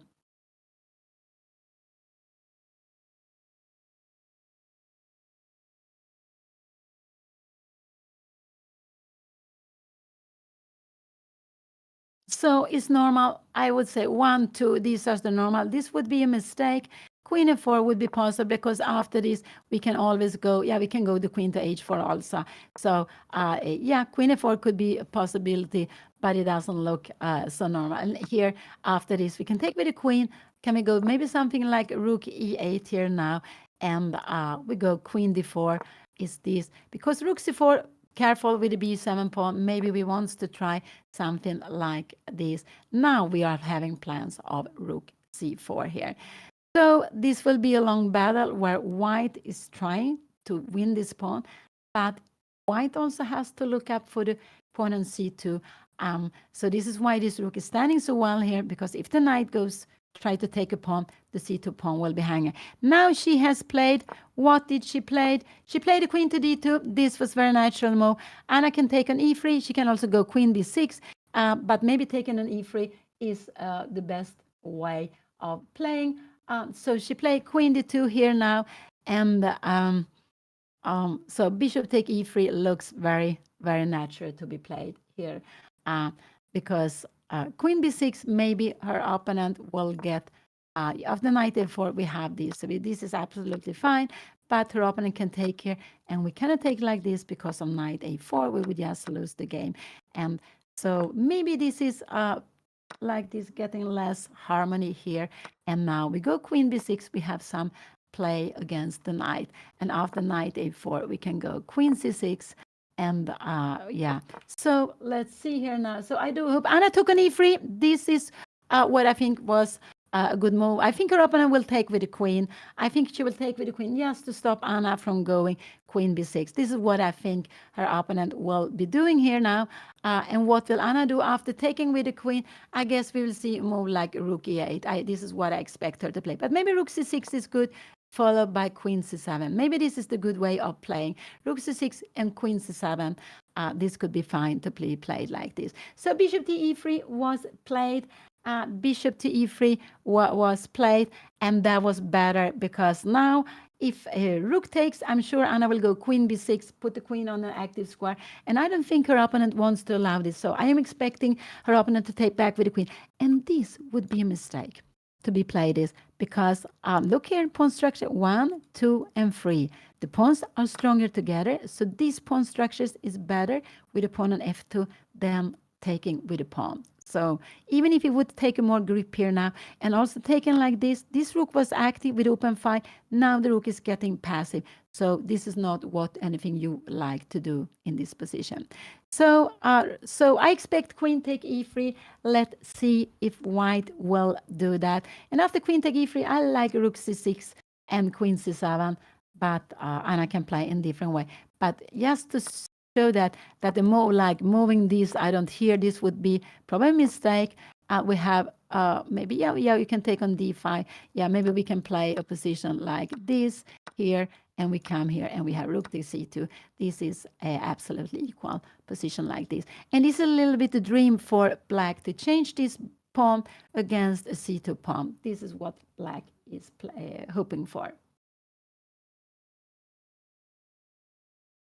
So so queen e3, yeah, this is what I'm expecting, because otherwise, if her opponent doesn't take with the queen, we will see queen b6 is an active square. And maybe after she wants to put this rook on f d8. So it could be that she wants to. But queen take e3 is anything else would surprise me. And we can see that Nemo is taking some time here now, taking a bit of time, but this is very, very good. There are only 2 moves to choose from. Taking back with the pawn. Remember, that would not be possible. We keep the pawns together. So queen or rook, and she will take a bit of time, exactly like she did when Anna played knight take d4. She took time before she was taking back.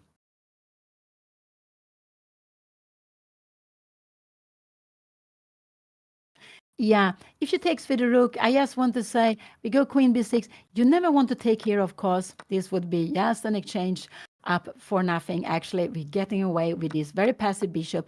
Remember, if you can change this bishop, or especially we can change, if you go like this, queen b6, this pawn is hanging. If you go something like b3 now, maybe you go I don't know, rook c2 or rook c7. Maybe this is the better way of having play this.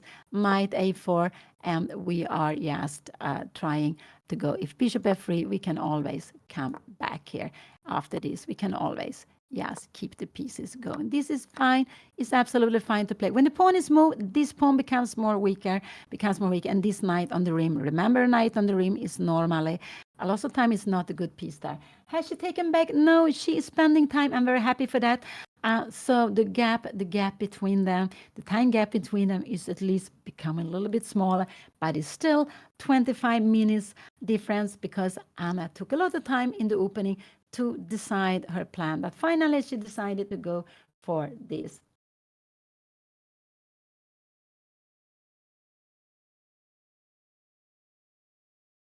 Now they are back. I'm sorry. Now they are back. I forgot about this, but I'm so happy. Now the camera is working. Very, very happy. Oh, that is great to see because it gives so much to see the players, to see the beautiful playing hall, to see the board and the clock, the very beautiful wooden board. And that actually matters when you are playing chess. At least for me, to play on a wooden board is really what I love to do. I'm not so happy when I have to play on a plastic board, but of course, it depends on the tournament I'm playing in. But normally, when there are international tournaments, they are having wooden boards. So now they are back. Now the camera is working. Very happy for that. And I do hope it will keep on working here for a while. So bishop take e3 was played. Anna is very, very fully focused. I do hope she has something to drink so she will be ready to get some energy in the game too.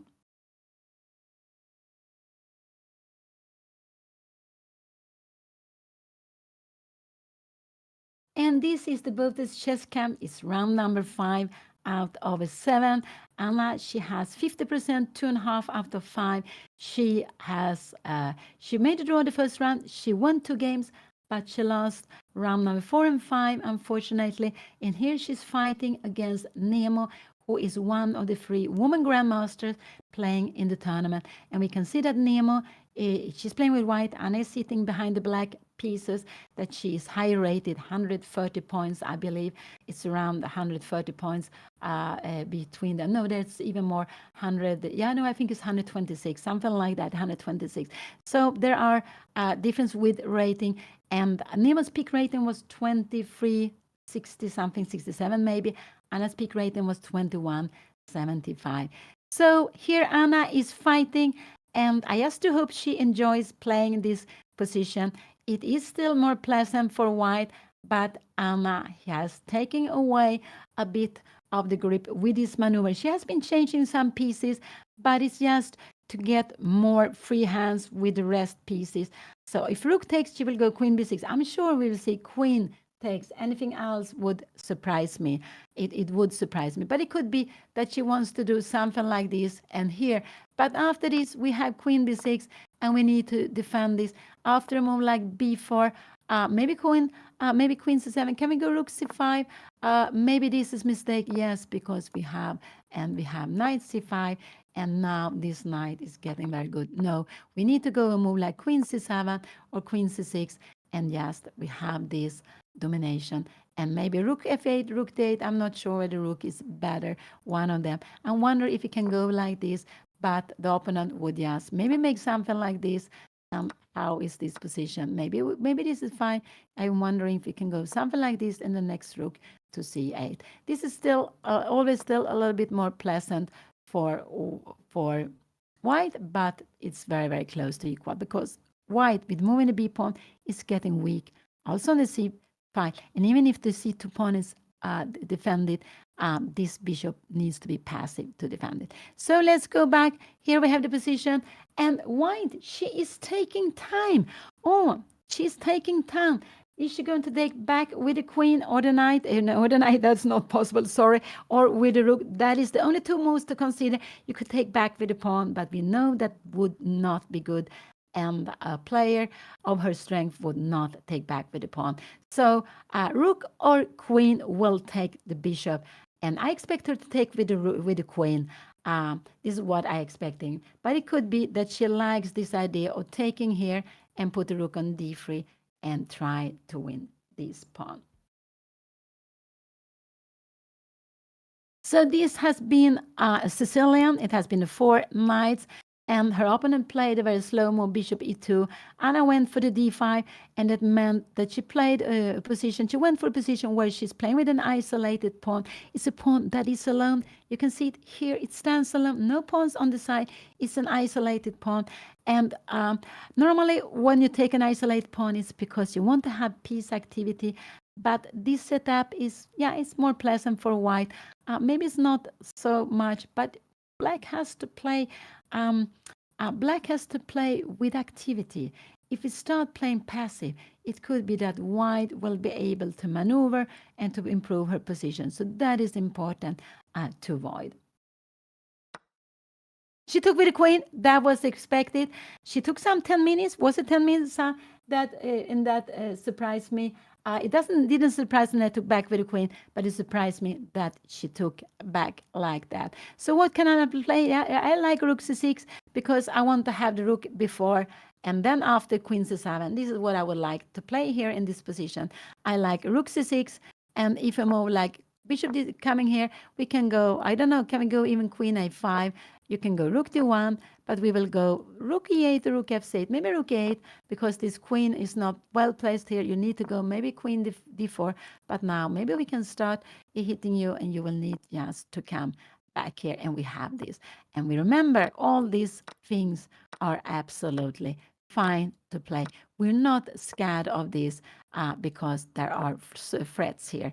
Now, this could be actually, yes, very dangerous. We are bringing maybe like this actually, and we start playing for a mate. This is very, very far away, very, very far away. But in general, Anna will be happy if she can change d5 against c2. Yeah, there is a pin here. It is, but the only way to be able to use it is to go b3 and c4. But if you go b3, this will be a very low piece. So this is not possible, because we will come here, rook d3, and we will come here, and we will, in the end, you take on d5, and we will have this we've seen before, and yes, rook to c7 and c2. So bishop c6. It's more natural to go with here than to c7, because now we have a square for the queen to come to c7, and we like the queen to be behind here, so we have even more pressure against c2. So rook c6 is the move I would like to see here now. Rook e8 is absolutely possible, and it's possible that Anna will go with rook to e8, but I'm wondering, queen d4, I guess we will see this. Can we go rook c6 here now? But now we have tactics here now. How will this be? Because b7, oh, sorry. We have queen take e8 now, here now, and queen take and bishop takes. And here, this is getting better for white, because the pawn on b2 is hanging. Otherwise, it would be fine. I'm just wondering how this position is. Can we go something like this? But no, f7 is getting, we have to be careful. So here, white will have a pawn extra. So we always have to calculate this. So no, I don't like rook e8 so much, but rook 8, queen d4, and here Anna needs to go b5, just to have this pawn defended, and that is maybe not so easy. But so rook c6 is the move I like, because I want to go rook c6. The plan is going here, and queen c7, and then after I decide if this rook is coming to e8, d8, or c8. No, not to go d4 would not be good. We would just grab it. We would just get the pawn here, and we would be so happy. After this will get weak. We get just this extra pawn for free. No, we can only go d4 if we are controlling here, or if we achieve something more. So it's not possible to play this yet. Yeah, queen c7 is okay. I prefer rook c6 because I think there are more power with the rook before the queen. This is why I prefer this. But queen c7 is absolutely okay. Maybe our opponent will go rook d4 here now. But now we have queen b6. And if a move like this, I'm wondering here, can we take with the rook here now? And we will go b5. You have in a grip, but this, I think, again, is fine to be played here. Now we even have rook c4, and we are getting some activity here now. It's still a little bit better for white, but it would be possible. So to be played. So yeah, queen c7 is possible. I prefer rook c6 first, but queen c7. This is one move. This is one move. Rook 8 is a move also. One of these. But I like to put pressure on the c line. Yeah, if you go rook c4 here now, this could be possible. Where rook d4, I don't think, yeah, it could be that they will change a pair rook here. Is this better or not for Anna? It could be maybe have a queen e5 here now. Can we go rook c8? No, now we take knight to d5. So here we need to go rook to d8. To play this, we need to defend the pawn. This could be possible also to be played. So rook c4 is also a move.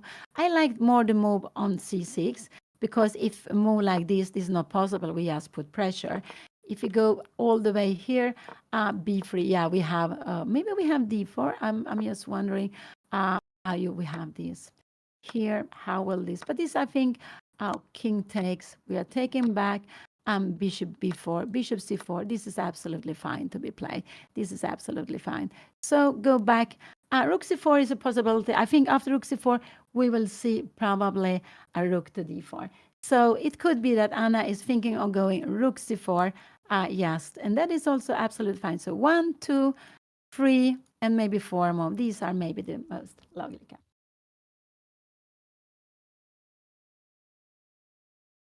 Queen a5, yeah, queen a5 could be played. It could be played, but do we have some time of going here now?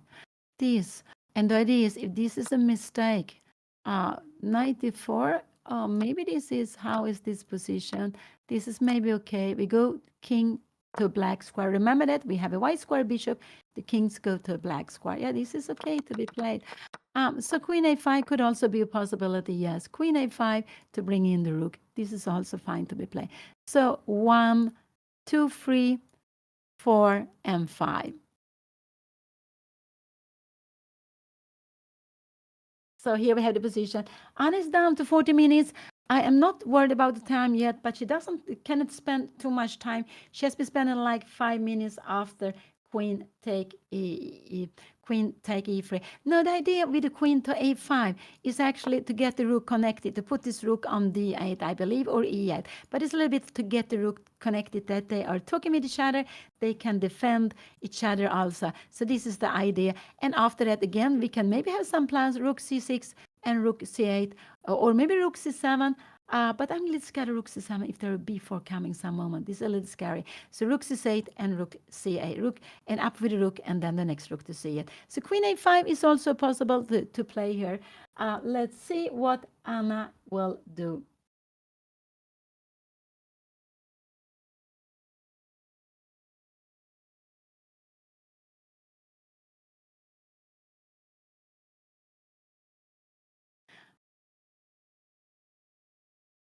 Yeah. But I just hope she doesn't spend too much time here. It looks like she's on her way to decide what she's going to play, and I do hope she will do that. I really do hope so. So they are playing this very beautiful Botez chess camp in Malibu, California. It's around, what could it be there? It's around 1 o'clock p.m. Where they are playing Pacific time. And I am Pia Kramling. I'm Anna's mother. I am sitting in Stockholm. We have it getting late, a little bit late, I would say, 10 o'clock Central European time and at 10 o'clock p.m. Central European time. And we have this position. It's not lots of firework, but it always can happen. And now it's okay. White is a bit better because of the pawn structure, but it's absolutely a way to defend this, to keep this to keep the game going. It's just a tiny better for white, not more than that. But Anna will have to find a good way of putting her pieces. But she played this nicely. A6, she took on d4, and she played bishop c5, which I think was not such an easy move to find, but it was just a very nice plan and maybe necessary because to play this before white got the bishop to d4. And Anna did it. So she changed the black squared bishop. What will she play now? Yeah, so this is a classical tournament with classical time control. So they are getting 90 minutes, and after 90 minutes, they are getting 90 minutes, and they have to make 40 moves. And after they have made 40 moves, they will get extra half an hour. So they have a time control after 40 moves. So, but Anna still needs to make 24 moves before that, 24 moves before she's reaching the control of 40 moves, and she will get half an hour extra time.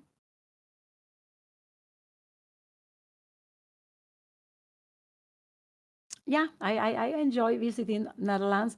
I think I haven't been there since I played. I played a tournament. I think it was a memorial. Was it 2 years?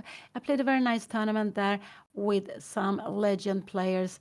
But it's more than 10 years ago. I think it's 2011. Oh, time is passing so much. And I played some tournaments in Holland. I actually played 2 of the woman candidates tournament I played was in Holland in in Tilburg and in Groningen. Maybe it was Groningen first, I think, 94, and was it Tilburg, maybe 97. I think it was like that, or maybe the other way around. I'm not sure. But yeah, so I played, and I played in the youth. I also played some tournaments in Holland. And actually, my first tournament abroad, long time ago, that was 77, was in vacancy. So my first tournament abroad was in one of these many groups you have in vacancy. And that was a very beautiful experience. And it didn't go so well for me, but being to go abroad to play against players from other countries was, yeah, such a fantastic experience for a young girl. And yeah, so yeah, so I played some tournaments in Holland. I've also played in Spijkenisse sometimes. I think I played it 2 times. Could it even be 3 times? We played some 4 players round robin. I think there was the double round, and that is back in the 80s. So they're a long time.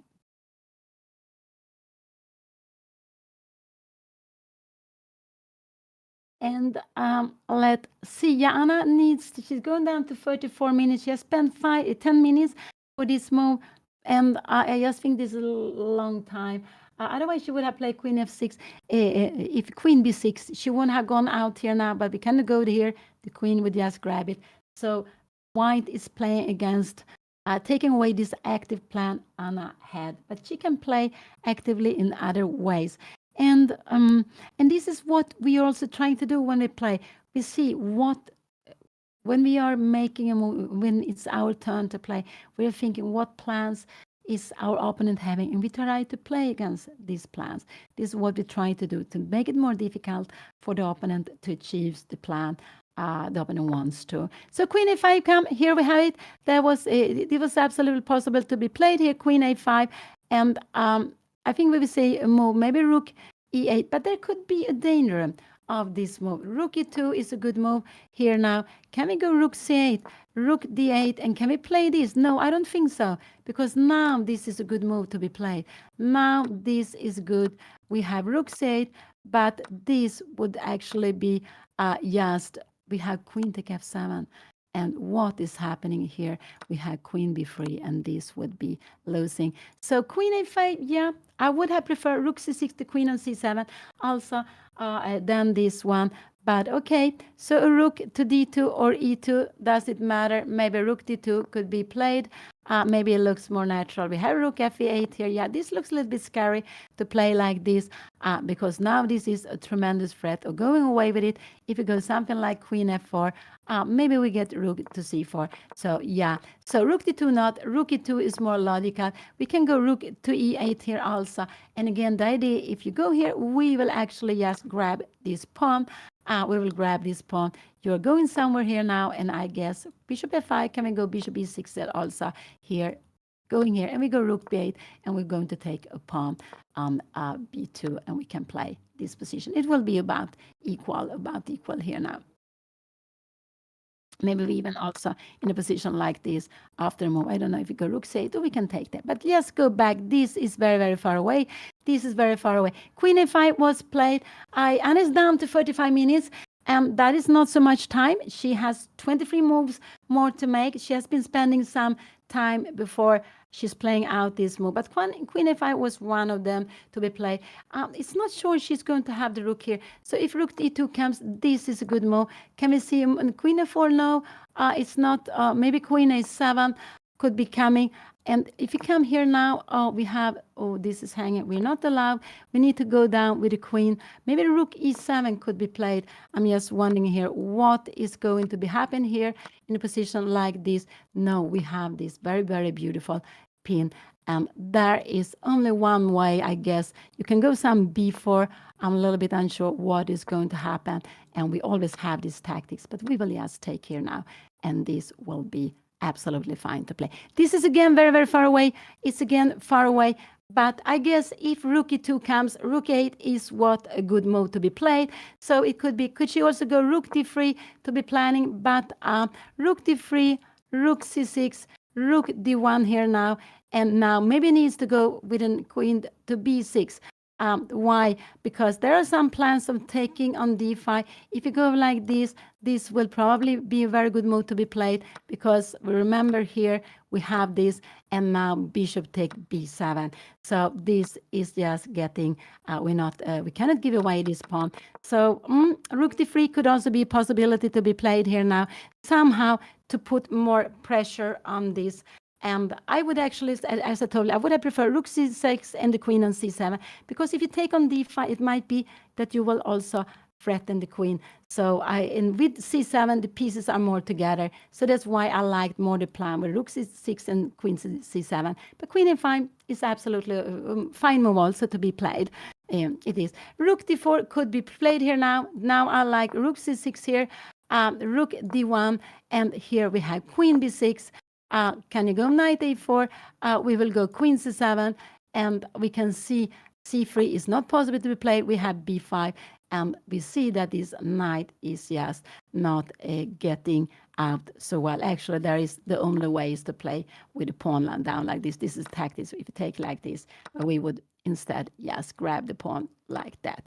But this is so far away. So queen a5, but queen a5 was played. What will our opponent do? This is one natural move. This is a natural move. This is not such a natural move, because maybe rook e8 will be annoying here. And here there is no problem. Now, yeah, we can still keep on annoying the queen, and the queen will have to come here. So probably in a position like this, we will go queen a7, but then guess, can we go rook, queen c7 here now? And here, what will happen if you come here with this position? We will probably, we will, I don't know, we can kick you back, but you will play queen d4, and white will have this little more pleasant position. Now, so we will need to go rook to d8. This is very, very far away. Let's go back. But I think she is going to put more pressure on d5, that her plan will be to transfer a second rook to the d5. This is what I think white will do, but in which way? I'm not sure. What did she play? She played rook to d4. This was one of these natural moves. She played rook to d4. Anna can go now queen b6 if she wants to. She could play this move, queen b6. After knight a5, can we go maybe, can we go queen c6 here now? No, now this is the c4. Remember you said going into the pin, this would not be so good. So rook d4 was absolutely fine move. Anna could go queen b6 if she wants to. And after this, it would be better to just go queen c2 here. And we have some threats here now.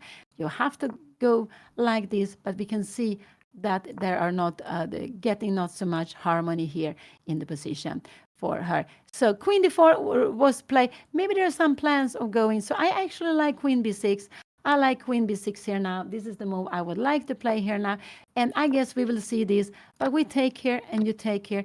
And we can go b5. Remember, we have been looking at this before. So queen b6 is a good move to be played. And because I'm a little bit scared, queen b4, can we start something like that? So that's what I would like.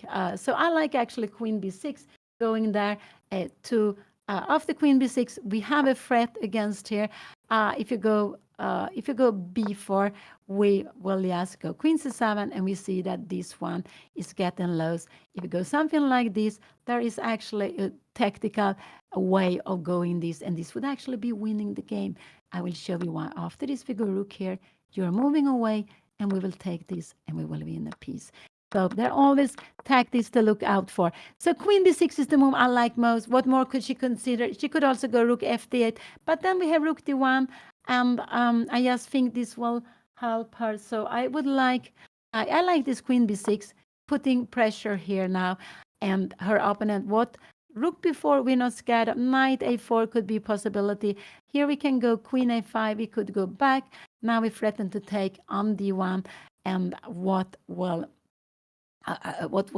maybe you go something like this, and now we go rook c8, and after here we will go next rook to c8. I'm just wondering, are we scared of something like that? I don't think so. No, we have knight e4, and there are tactics coming here now. This is and we have some bishop c4 there, and we have some tactics here now, which will absolutely be fine. So all tactics that we can change this pawn and get another pawn will in general be fine for black. And it's down to 41 minutes. This is a problem, but otherwise I think the position is fine, but I like this queen b6. But again, this is not so easy to know because we have to tell ourselves, do we want to change queens or not? This is not such an easy choice to make, but I think so that we want to change queens because there is this plan of going rook f4 and just grab the knight. And that is actually a little bit scaring me here now. If you go rook e8, this could be possible, but we will see queen to d2 here now. We will see this queen to d2 and yes, transferring. So this would not be so good. I play for a queen b6 here now. Yeah, you can go something like rook b1, but we are getting some activities. You can come here now, and we now even maybe bishop here. I think even we can go playing like this, and this is absolutely fine to be played. This. So, yeah. Let's go back. Let's go back. This is very, very far away. But I like queen b6. What more could be played? Rook e8 could be played, but maybe it just helps her opponent to put the rook on d1. And queen b6, we actually want to take a pawn. And after this, you need to defend the pawn on b2 or to move it. This is absolutely sure. This is what you want to do. So you can defend it with rook b4. You can defend it with playing knight a4. You can defend it like this, but then you see, look here, this is active attacking, but this rook becomes passive defending. So it doesn't look like a great move. You can also play this to kick the queen, and then the queen should move, maybe not to c6, but to c7 or a5. Yes, to have, and we have these threats against c2. And if you do something like this, no, then we take the knight to c. Oops. And yeah, you can do something like queen d2 maybe, but this again is absolutely fine to be played. Rook c6 just to take away this square for the knight. And we play this endgame where we are having pressure. You can come like this, and here we will probably just try to get our king into the game. I don't know if you want to go some b5 ideas to play here on the queen side. That could also be a possibility to play. But this is very long. But Anna doesn't mind to change queens. But these things are not at all easy to value when you are playing. So let's see what will Anna. Yeah, I'm sorry. It's true. When you play, we only move one by one. But what am I expecting Anna to play? I am expecting maybe rook e8, 1, maybe rook d8, 2. I hope for queen b6, 3. It could be also she goes somewhere with the rook here. But this rook d1, can we go queen c7? We have this move here now. And maybe rook to c8. This is fine to be played. This is also fine to be played here, this plan. So rook c6 also. So this is one move, rook a8 2 move, queen b6 3 moves. Not rook c4 because we would grab here and this b. I think bishop b7. Maybe we have rook b8. So it could be Anna go rook c4. But maybe here we go queen a7. We need to go b5 and we have rook to e5. Why this? And we see this queen needs to defend this rook. They defend this pawn. This is just very, very good for white. The queen is trapped here. As soon as we try to do something like this, we will just grab it. We try to get some activity, but we just grab another pawn, and there will be too many pawns here. Now I went away again. So this is position.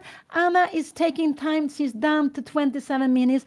And this makes it nervous because she needs to make 23 more moves and also to find a good plan here in this position.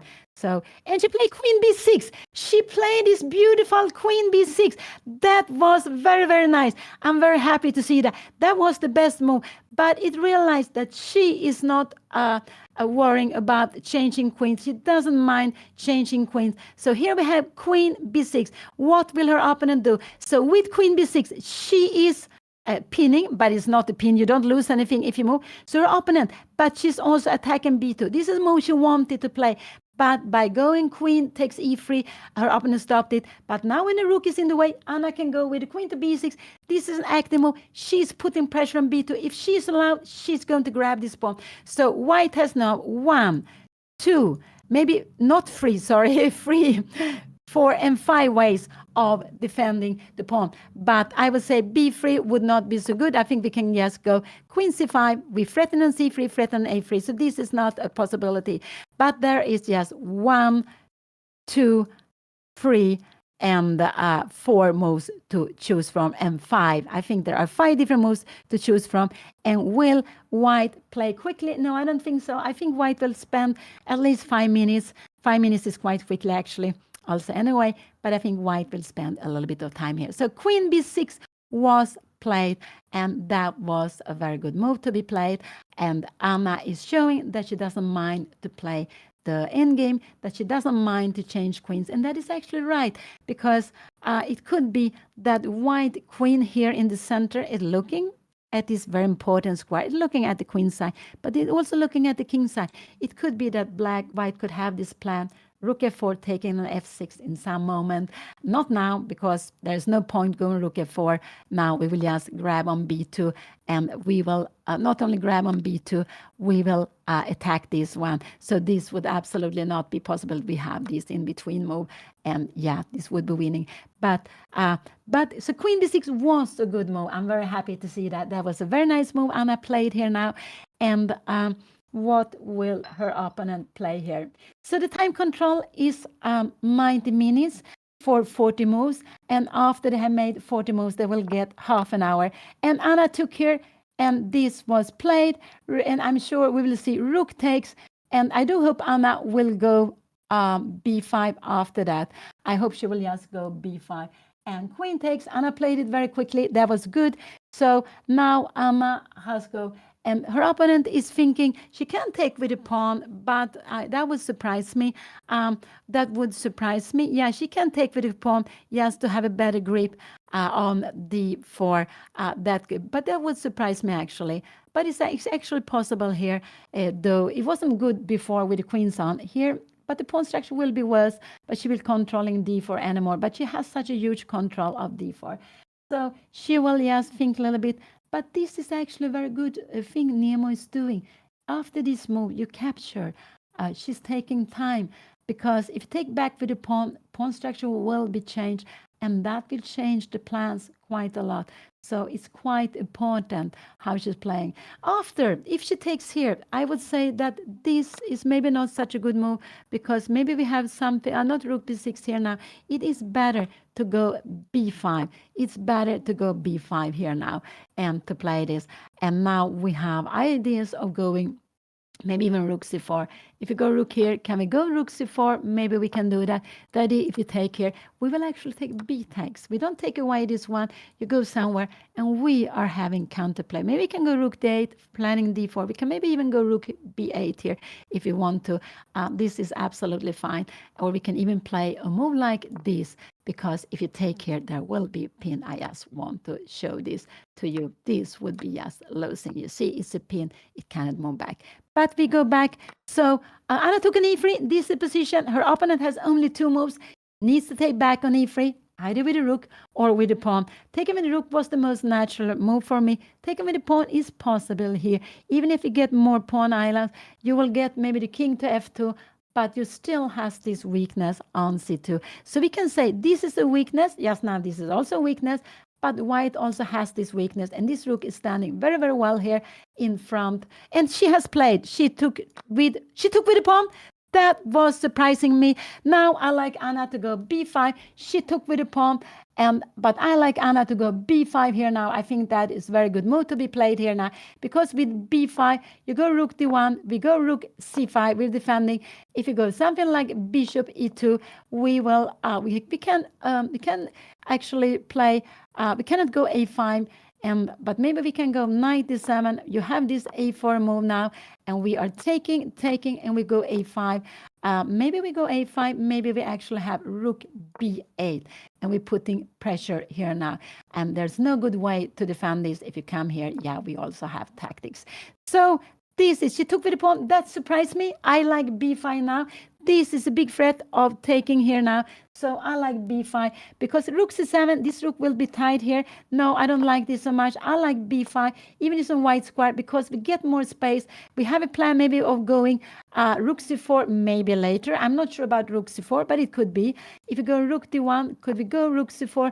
But maybe then you take here, and maybe now we have knight take here. This will be difference. After this move, you will take here now, and we will play rook endgame. But in this position, we will go here. White will be better. White will be better, but black will be fighting in this position. I guess we can go maybe like this. We will be absolutely fighting here now. So let's go back. We go back here. Let's see how it is. So if takes e3, that was a surprise. Anna played b5, and what I'm very happy, she played rook d4 back. That is a little bit of surprise to me. Now I like rook c5 and rook c8. This is what I would like to. It's actually also possible to go g5 and just to put this pawn on a black square. And and then to go king g7, you put it on black square, you're taking, and also if a move like this would be coming, maybe you just go king g7, but it's also a possibility to play this. So because they're not, but rook c5 looks very natural. We have this. Will Anna go rook f8? Will you just take here now in a position like this? I'm just wondering, we are absolutely fine. We will change one of the rooks, and in the end, we will win this pawn. And this will be equal. This is absolutely will be equal. White will take a6 pawn, and white will take b4 pawn. So go back, go back. I like rook c5. That looks like very, very natural to me. g5 is also a good move. And with g5, here the king can only go out to white square. So with this one, you're getting a good square for the king on g7. And there is no danger. But I like... yeah, so the rook d8 is not possible. She cannot defend with rook d8 because you will have this pin. We don't want to allow this, and you're planning e4.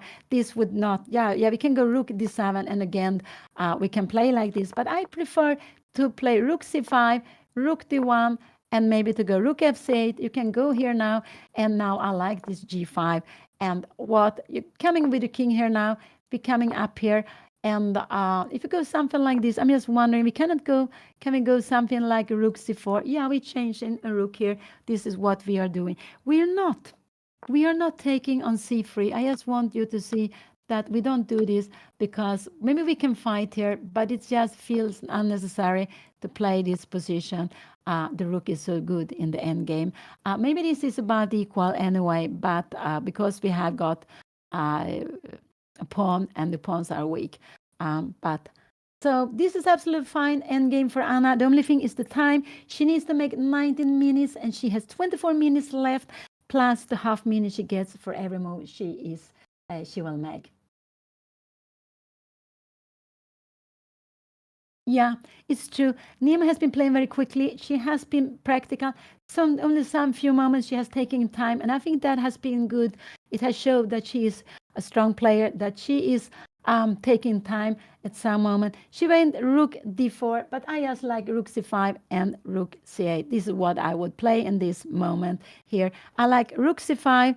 And if you go bishop d1 here now, can we go? Then maybe do we have a5? Maybe we have rook to, can we go here now?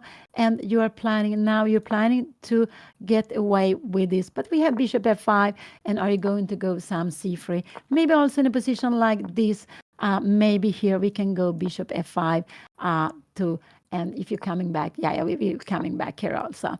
So we have this position. But this will be a long game, long game, where white will keep on going. And also because white has so much more time now, has like 1 hour against 22. It's almost 40 minutes difference. And but it's very close to equal. It's tiny better for white, but black is absolutely fine. And Anna played this very beautiful queen b6. I'm very happy to see that.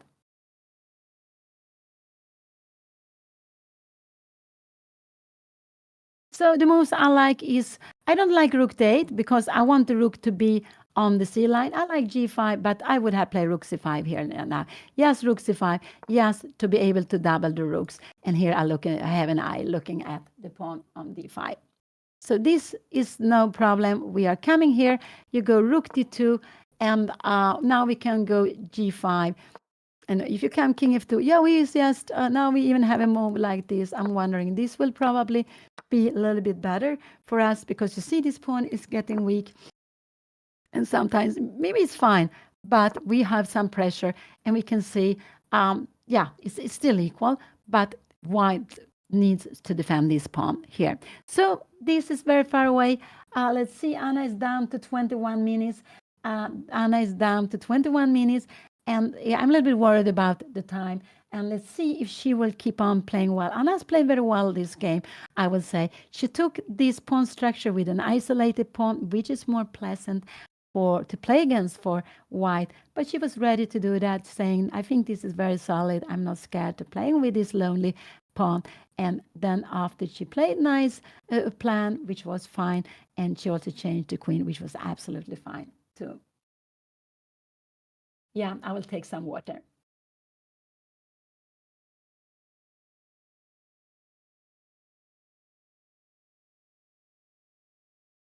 Mhm.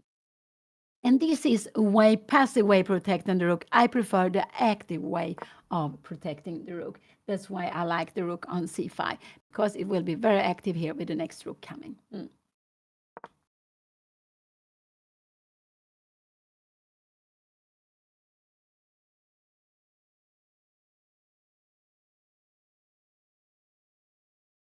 So um, let's see.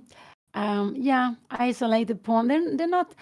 Some players doesn't want to play with an isolated pawn. Some player doesn't want to play not with it or against it. So it's very special. But I think there's something we need to learn, because there's so many positions where you can play with an isolated pawn or you're playing with it. So we will need to get to understand these positions.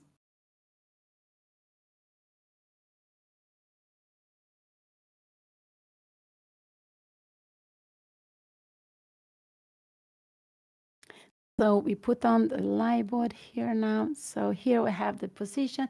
Anna is down to 20 minutes, and this is actually what I'm more worried about the time.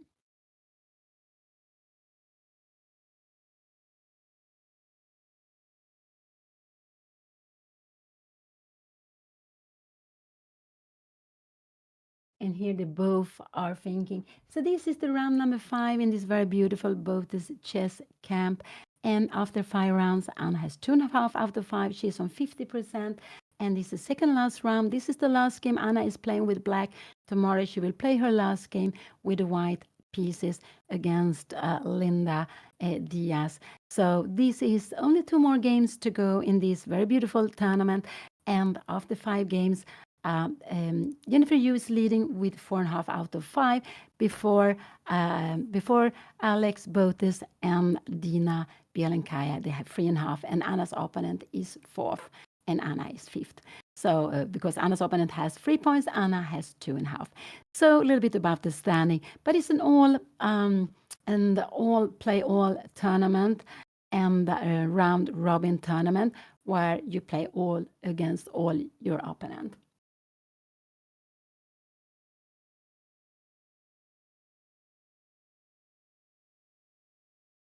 I think the rooks are placed best on the C line. They're the black rook. This is what I think, because I want to put pressure here on C2. So I want to move this rook. So if rook E2 is coming, it's a little bit awkward more, but I go with the other rook. And okay, so now you need to go here if you want to try to exchange it. But now maybe we bring the in king here. And now, yeah, finally we can move this away. But the question is, will this be a good way of having this position? Because yes, we had the pawns on black, but maybe this will be fine. Yeah, you will try to go some g4 here now, but we also, this is also getting weak. Let's this is very, very far away. Let's go back. Let's go back. So that could be a way. But I would like to have the 2 rooks on the C line for black.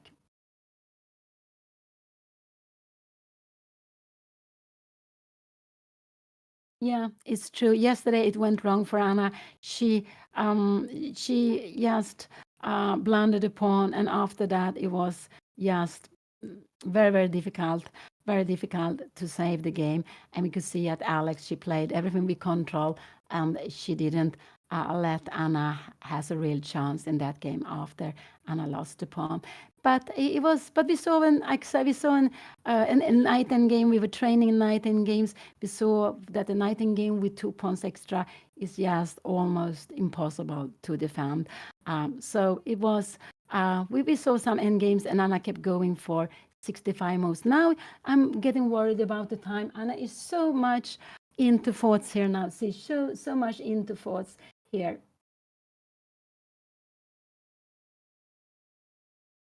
Ah, I don't know. Yeah, I don't because this position is about equal, but I would say it's quite solid. It's solid position, so it's just quite solid.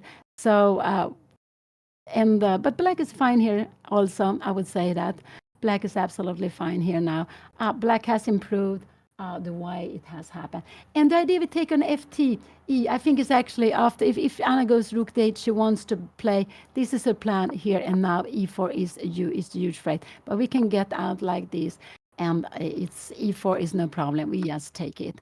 And so we will just take it. We can take rook take d4. We're not scared of playing this pawn structure, and we take here now. We're not scared of playing this pawn structure here, not at all. This is absolutely fine to be played here, but it will be, it's very close to equal. So let's go back. Let's go back. And Anna has played, she played rook c4. She played rook to c4. And was this fine? Yeah, it looks like this is absolutely fine. We cannot go anything like this would absolutely, yes, lose in exchange, lose material. You cannot take the pawn. I think we see rook e1. Will Anna then go, can we go rook fc8 here now? That is possible. And then I guess we'll see maybe bishop e2. Anna, will she take here? We have this rook here now, and we will go maybe rook to c5. But now with only one rook, is this, we putting this here now, how is this? We have some plan bringing, if you could play knight c6. This is absolutely also fine to be played. So I should go rook c4. This is fine. If her opponent takes here now, I guess Anna can take with both, but probably b takes is the best move. And that is maybe not so easy to realize, because after d takes, white will probably grab the file here now. We will go rook b8, but we will have some counterplay. We have a5 and b4. No, I think this is absolutely fine. Maybe even b4 be first, e4, aha. Maybe this is wrong. Maybe we should go move like b4 here. King f2, we go b4, take, and knight, rook b1. And this is, again, absolutely fine to be played. Let's go back. This is very far away. I'm playing rook c4. And so our opponent can think of, I think this is what we will have. I think we'll see rook d1 on the board. This is what I think we will see here now. I think we'll see rook to d1. This is very, very natural. But rook takes c4, and after that, Anna can take in both ways. It could be it's better to take like this, but I would say that this is difficult to make. Knight e2. Then we have rook b8, rook b1, and we have. Do we have time for this? No, we have knight e4. Can we go bishop e4? No, this is getting improving here now. So. Yeah, she can take on c4. She can do that. I don't think she will do that. I think she will go rook d1. This is what I think she will do. I don't think she wants to take. And then if she takes, I guess Anna will take like that. After king f2, yeah, we will go rook to d8. And I think this is e4. How will this be? Can we go king to f8? And the king is just coming in. So you're getting a little bit more active with the king. And we are coming up here. And this is a little bit, I'm wondering how this will be. This is getting actually better for white. But is this a problem? I don't think it should be a problem. This should be actually nice to be played here. But we have this a4 idea. Is this a problem? b4, and we have a check here. Yeah, this is very, very far away. I went always. But rook takes c4 could be a little bit... could be, it's not so clear. I think Anna will take back with the d pawn, but it's not clear what is better. So rook c4, but will she? I don't think she will take on c4 because it's not so easy to value this changing of pawns. And it looks very strange. Yeah, rook d1 was played, and now I just like rook to c8. I think this is a very good move to be played here now. I like the rook to c8. This is just very good. It's good to keep the tension. This is typical. We keep the tension. So here I like this. If you take here now, we just take with the rook. If rook d4 comes here now, maybe we just go king f8 and we play this position. If you take here now, we can just, I wonder, can we go? We cannot take d because the a pawn, we needs to play this position. But this is actually fine to be played, even if white has an extra pawn up, but we are getting up with our king. This is absolutely fine to be played. But very long, rook d1 was played. That was actually very, very nice. very nice, but very logical move. I just want Anna to go with the rook to see it. Keep the tension. You can take on d4 if you want to also, but I like rook c8 or rook b8. Both of them are fine to be played. Rook b8 is also actually fine to be played here now. Now there are some plans of going b4. If you're coming here now, how can we go? Maybe we go rook c5. I'm wondering if you're going to play this, you will take with the rook and we play this position. We cannot move the a pawn, but we can come with our king. But Anna is down to 15 minutes, and this is what worries me. Not so much the position, it's absolutely fine. It's more Anna playing so slowly. This is what worries me more than anything else. So what would I do? Rook c8, I guess, but rook b8, no, I would go rook c8. I think that's such a logical way of playing, putting rook on this open file. But I wouldn't take on d4. I like to keep the tension. I like to keep the tension. And Anna still, this is the 22nd move, so Anna still have to make 19 moves. She has only made 21 moves, 19 moves. So she is having like, she's having a little more than 1 minute per move, but it's not so much time now. It's not so much time.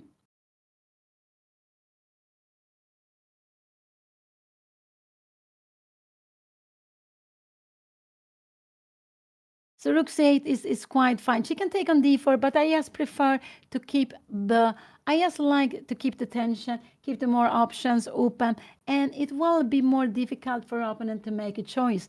So that's why I like rook c8. Will she take on c4? What will Anna take back with? Will she take, Anna will needs to take back with the rook. She played rook c8, and here it came. This was nice. Anna has 16 minutes. Now she has 18 more moves to do. She played rook f8, and here we have the move on the board, and that was absolutely fine to be played, this rook f8. What will her opponent do here now?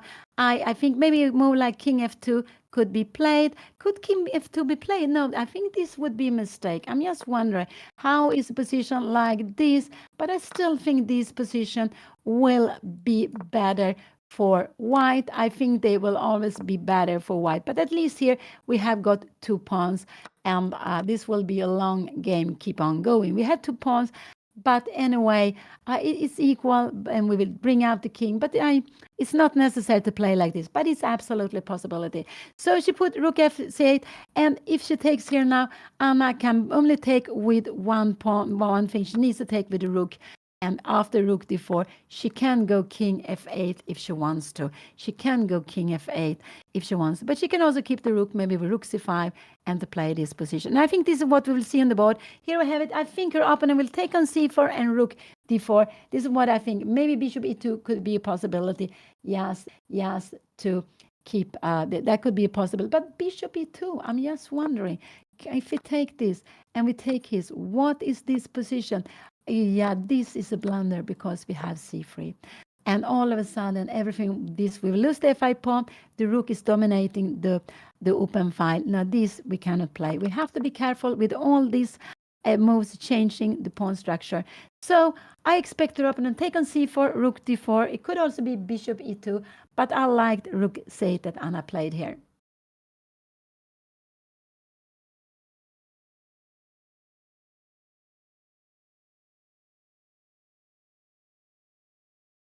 So I just think that this game will keep on going for a long time. Anna doesn't have so much time. It looks, it's an end game, but you know, these are the position. We have a Swedish player, Ulf Andersson, the legend Ulf Andersson. He would love to play this position. He really would love to do it. And and I think he would love, I'm not sure he would, I think he would love to play with white, actually, to prefer with white. White is maybe tiny better. So we shouldn't underestimate the positions with everything, because it's just like that. You make wrong plan. We saw it yesterday with Anna, or you make a blunder, or you make a mistake, then all of a sudden everything can change. And I think here in this game, all results will be possible. But I believe Nemo is a very solid player, that she will try to keep on putting pressure, but at the same time, she wants to keep it safe backwards. And this is the way lots of grandmasters playing. And as soon as they see some dangerous activity for opponent, they're going for simplifying the position, simply making it easier for them to play. Maybe as changing piece, take a draw, or but as long they have something to play on, and they are not a danger of the opponent getting too much counterplay, they will keep on playing, and I think this is what we'll see in this game today. So what she played? She played rook to d2. This is what she played. And the plan with this move, now g5 is a good move. King f8 is a very good move, I would say. Yes, bring the king one step closer to the center. So I like king f8 here. This is what I would like Anna to play here now. King f8 is a good move. I don't like, no, this is not possible to do. This would be a blunder to go a5. I think this would be a blunder because after this taking here, what Anna will lose a piece here now. So this, not a piece, but she lose a pawn. So no, don't move it. King f8 is a good move. We have the king a little bit closer here, and that is actually, and then we'll see king f2, and what could Anna play? g5 is actually a very good move to be played here now. Yeah, no, I don't think Ulf would have taken on c3. I don't think so. He would, of course, always looking at it because this is one of these positional sacrifices. We have it. We have it when the king, when we play for king side attack, the king is on b1. We have lots of pieces, queens on the board. We're always looking for rook takes c3, open up the king side, like white here would look for taking on f6, blowing up the king side for black. But here in the endgame, no, sorry, we have this position. I don't like this move because here we have rook d3 and everything is defended. We can play this, but no, I just think this is unnecessary to be played here now. The rook is such a strong piece in the endgame. So what did Anna play? She played king f8. This was good. And remember, the king on the black square, and the king is entering e7. This was absolutely good move. I also like g5 to be played, but this is absolutely fine here now. So, yeah, this is a good move. King. What will her opponent play? Could be that she goes, if she goes h4, if she goes h4, yeah, we can still go. I like king e5. I wonder, this would probably be a mistake because we're getting a hole here now. But if you go g4, you're planning something, we would actually be able to grab the pawn. But g5, remember, a pawn on white, this would actually improve the position for Anna. So king f8 was played. This was very nice. We remember the king is a very important piece in the endgame. The king needs to be active. An active king in the endgame, and your opponent only has a passive king, could actually sometimes be like playing with the extra piece. So the king is entering. It's no problem to have the king on e7. Also stands on a black square, which can be good. Just so black square is better normal on a black square because we have the white square bishop. So king f8 was a very nice move. You can go with the king to e7, but you can also remain there. So I think we will see king f2 here now, and maybe king e7, and let's see what her opponent will play. When this is an endgame, so endgame is not after a certain number of moves. It depends on the position. But here we have a change the queens. We have also changed some pieces. So I would this is an endgame to me. It's not the middle game any longer. And so endgame can sometimes you can reach an endgame very early on in the opening. So in general, when you have changed the queens, I would say we are getting into an endgame. But there are of course also endgames when you're playing with the queens, maybe only queens. That could be also an endgame. But yeah, so I would say that changing queens, yeah, then we are getting into an endgame.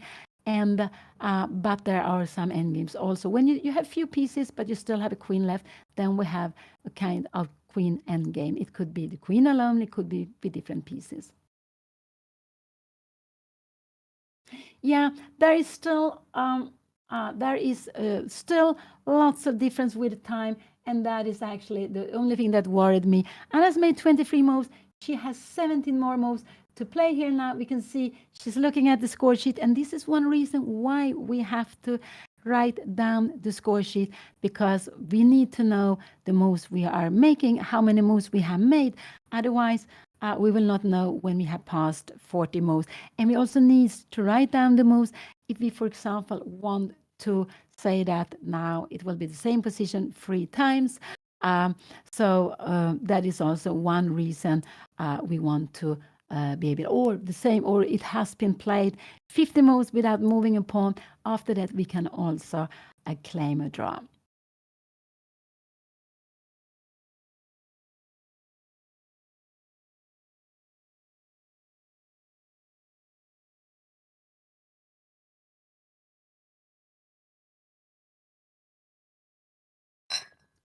So yeah, Anna has been playing fine here. I think so. She has been playing nicely and defending this position with the isolated pawn. And yeah, and I just like king to e7 and pawn to g5. I think it's a good place to have the pawn to g5. Yeah, yeah, that is the main problem for Anna. It's the clock, I would say. Not always, but in lots of games. King f1, that was a little bit curious to go there. She is actually, with going king f1, I would say that king f2 was more normal, but king e7, she's actually shown that she's going to bring the king to the king side, to the queen side. So she is what, we will have king here, and she wants to go here and rook d1, and I could actually even go king d6. We are not scared of anything like this after e4 here now. We have d4. This is, and we get, I think this will be fine to be played. We get the king to e5. Yes, knight before. Yeah, this is maybe a little bit scary here now. This is actually getting a little bit scary because knight d3 here. But let's go back. Let's go back this long, but it's still fine. So it would, for me, it would be logical to go this way, but she go king to f1. It's absolutely the same, but I would have gone king f2. But she doesn't want to allow any kinds of knight e4 check, so that's why. And it's quite clear the next move will be king e1. So her plan is to put the king on d1, and then after that she wants to grab the pawn on c5. So this is what it's her plan here now.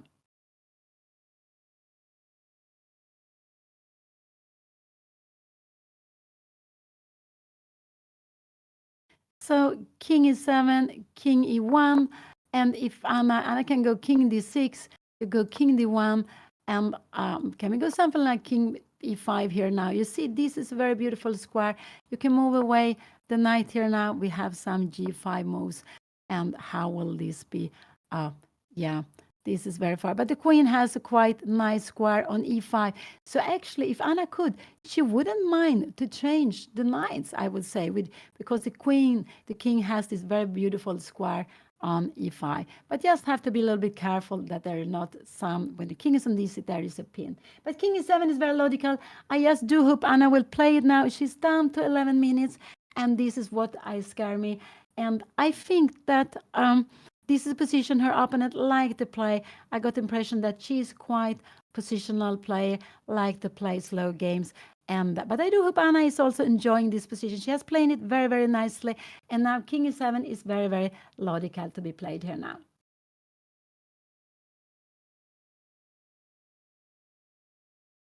I think she's decided if she's going to take on d4 or if she goes king e7. But king e7 is fine. Could it be that Anna is a little bit worried about rook d3 here now? But we have bishop f5. If you're taking here and here, we will go, we can even go rook c2, but we have, yeah, and take with the bishop this way. But we can go bishop e6, rook d6, and we can take here. And after this, we can take on c2. This will absolutely be equal position here now. So king e7 is such a natural move. I don't like Anna is spending some time. She's down to 10 minutes, 10 minutes for 16 moves. I just think this is quite natural. To put the king on e7 is getting closer to the king side, getting closer to the king side, getting closer to the center, and maybe the king can go up to d6 and e5. The only piece that can be annoying Anna here is the knight on e5. No other piece how the pawn structure is. So Anna is down to 9 minutes 35 seconds. She still has 60 more moves to make, and this is just what I'm not so happy with her getting into time trouble all the time. And but yeah, so I just do hope that one day Anna will start playing quickly. But I have been exactly the same. King e7 is such a logical move to be played here now. It's absolutely very, very logical to be played. And I just would wish that she would have played it quickly, because whatever her opponent would play, it wouldn't make such a huge difference. And yeah, g5 is better. No, I don't like this, because maybe we will go h5. Yeah, maybe it is okay. No, I like more g5, because I want to, I want to control black square. Take away this square and take away this square. So we have the bishop here. So I like the pawns on black, then put them on white. This is what I want to. So I don't like h5 so much. So I like g5 more better if you are moving a pawn here now. So now Anna is down to 8:36. 8:36. And let's see. I think she's deciding if she's going to play with, if she's going to take on d4 or something. But king e7, yes, such a natural move, something which could have been played out, yes, very, very quickly. But Anna has been spending, see, she has been spending like 5 minutes, and she doesn't have so many 5 minutes to spend here. She doesn't have so much more time to spend here.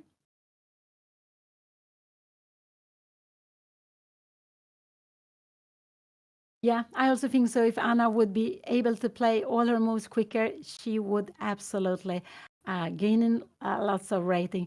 But yeah, it's not easy to change the habits we have at the board. So now she's sink into deep thought, but she shouldn't do that because there will be all the time lots of moments. And here, King e7 is a very obvious move to be played here now. King e7 is a move to be played here now. Yeah, Rook takes c3 is possible. Maybe this is what Anna is thinking, but I wouldn't and to go here. We would absolutely see the Rook to c3 here now and Rook c5. We can play this position, but we can play this. And I don't know how she will, I guess she will keep on going here now. And we can start, maybe go g5 and h5. Could this be possible? Can we try to play like this? Now we have an e4 move here. Maybe this is getting fine like this. And we have this position. And again, this will be, I just think this is unnecessary to play. It's maybe just a little bit better for black, but it's, I wouldn't take on c3 myself. I just have so much, I just like the rook so much in the endgame. I would just go up with the king to e7. So it's down to 6 minutes. It's,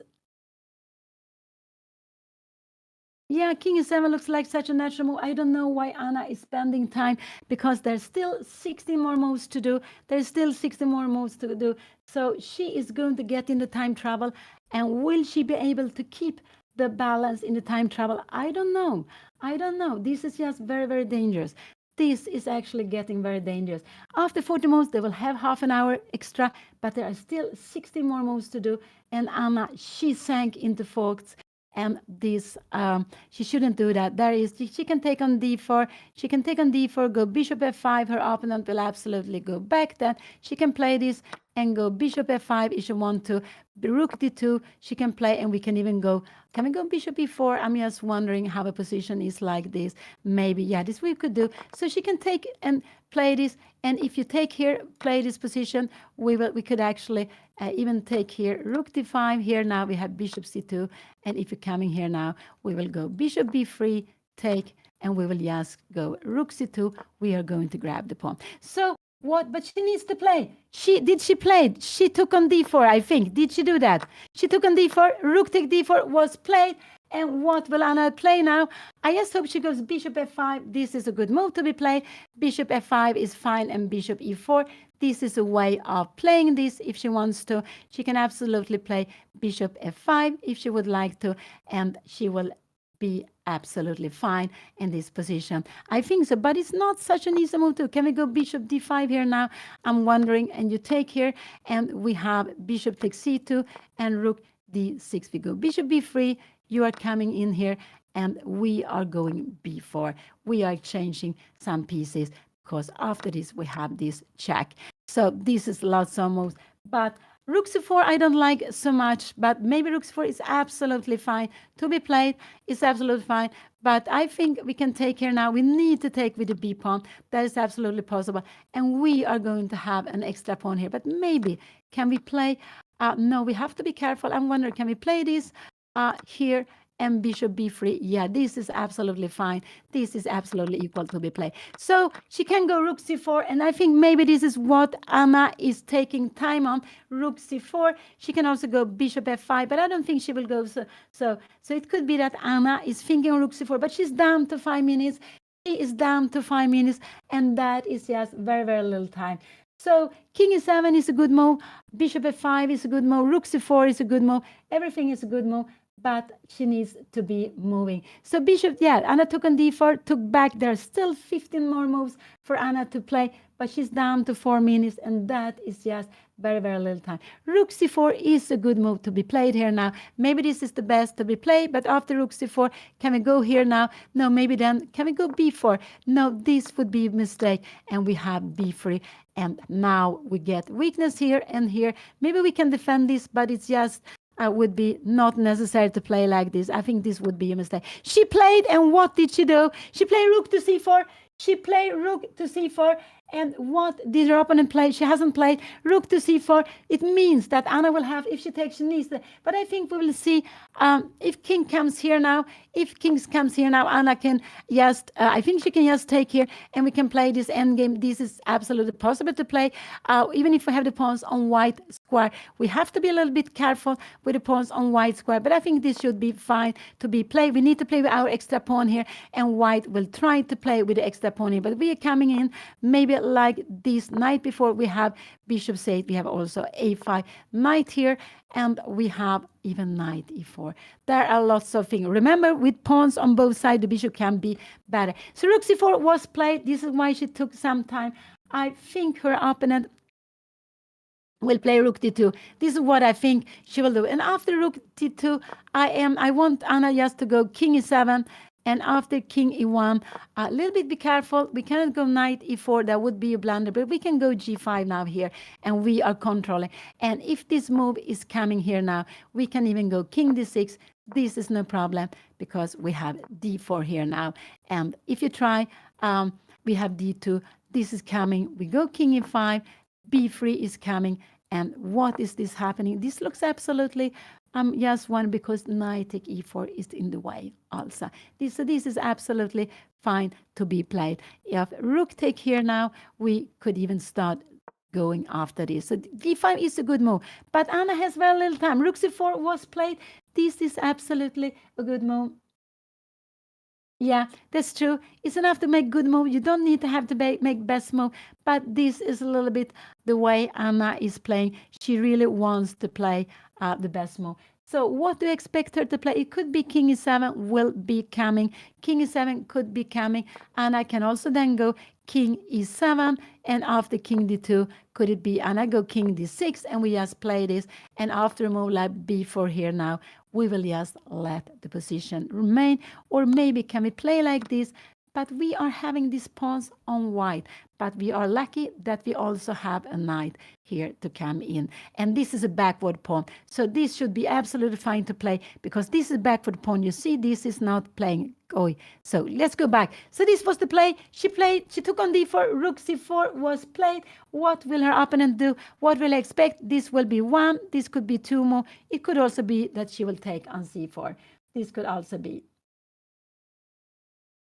I think this will be a very long game. As long as Anna will keep, will not lose for time, then I do think it will be a long game. I just hope that Anna also will keep control in the game.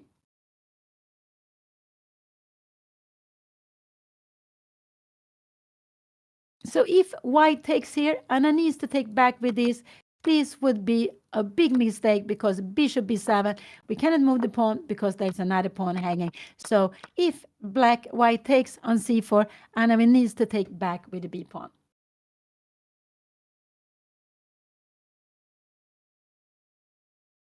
So it has been very well played by both players, I would say. But Anna has also played nicely because from the beginning, it's a little bit nicer, this for white. Maybe still, could it be a little bit tiny better for white? I don't know. Maybe it's equal. But only thing is, we have this bishop. All the pawns is on white, but we have also lots of other pieces. And we can see that the king is coming into the center. Also, white's king is coming into the center. So will white dare to change a rook or not? Could be king e2, could be played, but I like king e7 here now. If you go king d3, we have only bishop f5. You need just to go back. You absolutely need to go back because this would just be so necessary to get into pin like this. Why do you want to be in a pin like this? We will just keep the pin on for a long time. But anyway, this is absolutely an equal position. So let's go back. And in general, white wants to stay with his pawn. White is planning, trying to getting to win the pawn on d5. So knight c4 was played. There is no way that white can take. So this would take. Anna took on c4. This was a little bit surprise to me that she took, but this is what she did. What will she do now? Will she go? I think if it's Anna to move, she will go up with the king to c5. Could it be knight e2 coming here now? Knight e2. Yeah, this is actually what I think she's going to play here now. We have king e7, knight e4, and we are running up. Maybe I wonder if we want to keep the bishop. It could be that we should keep the bishop. Should it be? No, this is absolutely fine. So maybe. So I think we will see knight e2. We saw this endgame. And now these endgames are not so easy. It would be better to have the pawn on c5, but now it is on c4. And white king cannot get to f2. This is important. If white king can get here and we can't, that would be. I mean, now if we have that would be. We don't want to allow it without being able to push it back or make a mate or something. But this pawn on e3 makes it not possible to go there. The knight can go to d4, and I think this is what we will see. I think we'll see knight e2, knight e2, knight d4. Anna now needs to make 14 more moves. She has 5 minutes, only 5 minutes. So it's about half a minute per move, not more than that. So knight e2, if that will be played, e4. Well, if that could be played here now, Anna can even play this endgame. She can even play this endgame king e2, because she's very, very active here now. After bishop b7, she will come up here. King e3, we will go the king to e5. And even if this is standing on a white square, it's absolutely fine. If this move comes, we will always go. I like king d4, yes, keeping the king away, but actually maybe king f4 is the more right way to go. And we are actually having some plans on getting in with the king. But this is far away. Here is the position. I think we will see knight e2, knight d4. Anna doesn't have time to go up now because she has to make 14 more moves before the time control. But if she reached 40 moves, I do really hope she will do that. King e2 was played. Yes, see, what did Anna play? Has she played here now? King e2 was played. King e2 was played here now. And I just do hope that Anna will go king to e7. It just looks such a natural move to be played. And it looks like she's going to play it quickly. And can we see the move here now? And here we have the move, king e7. That was good. So she won some little few seconds. I do hope so. So the king is coming up here now. And Anna is going to put her king d6 or c5. And I would say I was a little bit surprised why this king e2. I thought, so maybe king d2, king d6 will be played. Yeah, maybe this is what she wants to do. We have king d6 and knight e2. This is probably how she wants to play. But we have g5, knight d4, and maybe we can go h5. Now we are planning. So we are planning to play here. King c3 could absolutely play, but we go g4. I'm just wondering, bishop e2, and now we actually have king to e5. Maybe we are entering here. We can also go some a5 in some moments, but maybe king to e5. We're not scared about this because we have king to e4. But this could be very exciting. But Anna needs to find the idea with activity with g5. This is very important to be played. So Anna played king d2. She needs to keep on going with the king to d6. She really needs to keep on going with the king to d6. So, and here we have it. Anna played king d6.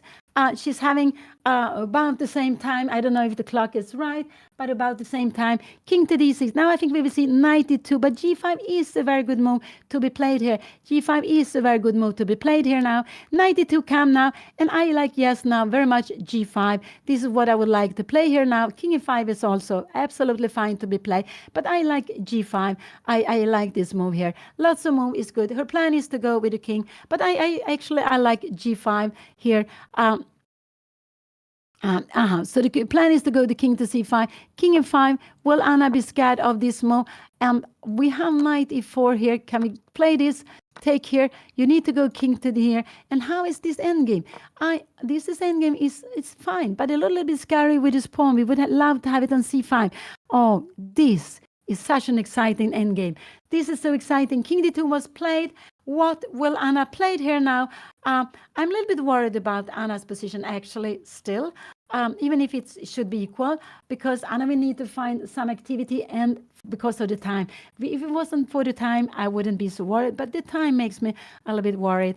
And yeah, so, but it's absolutely fine to play this position. Maybe, I'm not sure if the pawn should be on e5. King e5 is maybe not the right, but if knight e4, we have bishop d7, king c3. Can we go? We always have the check, but this is not easy to know. King a5, and we have f5. Oh, this would be just so difficult to find. This is absolutely good, but so difficult to find.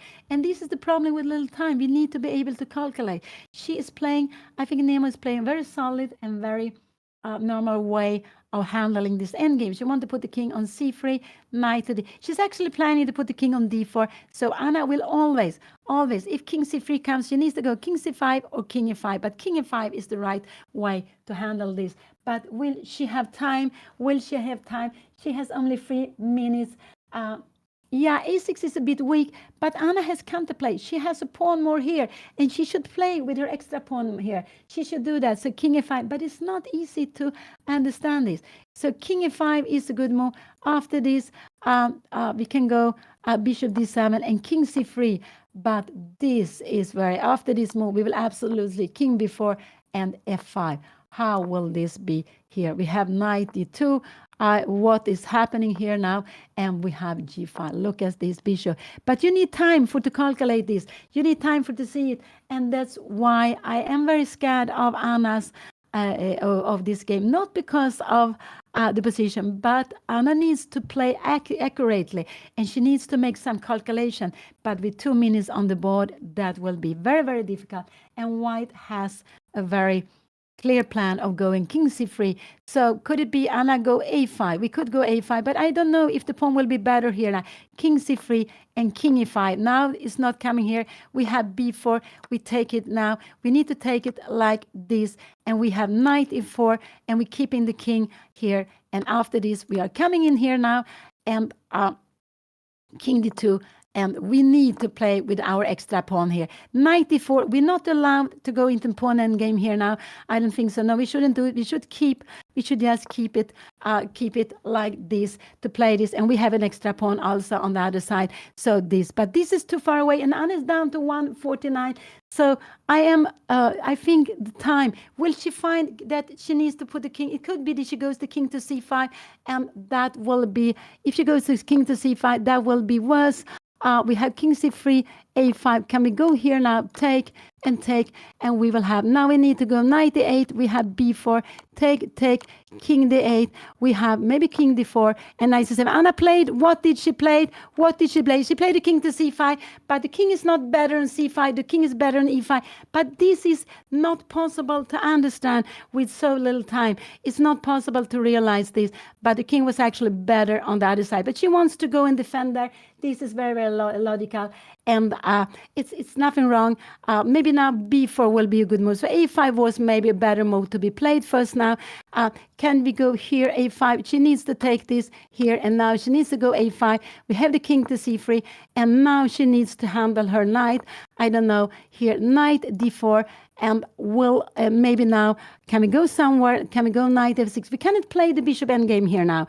I would say that this would absolutely be lost for Anna, king d4. We cannot allow this. This would not be possible. So go back. So this is still scary. Her opponent played. She played the knight to d4. Bishop d7 is a very good move here now.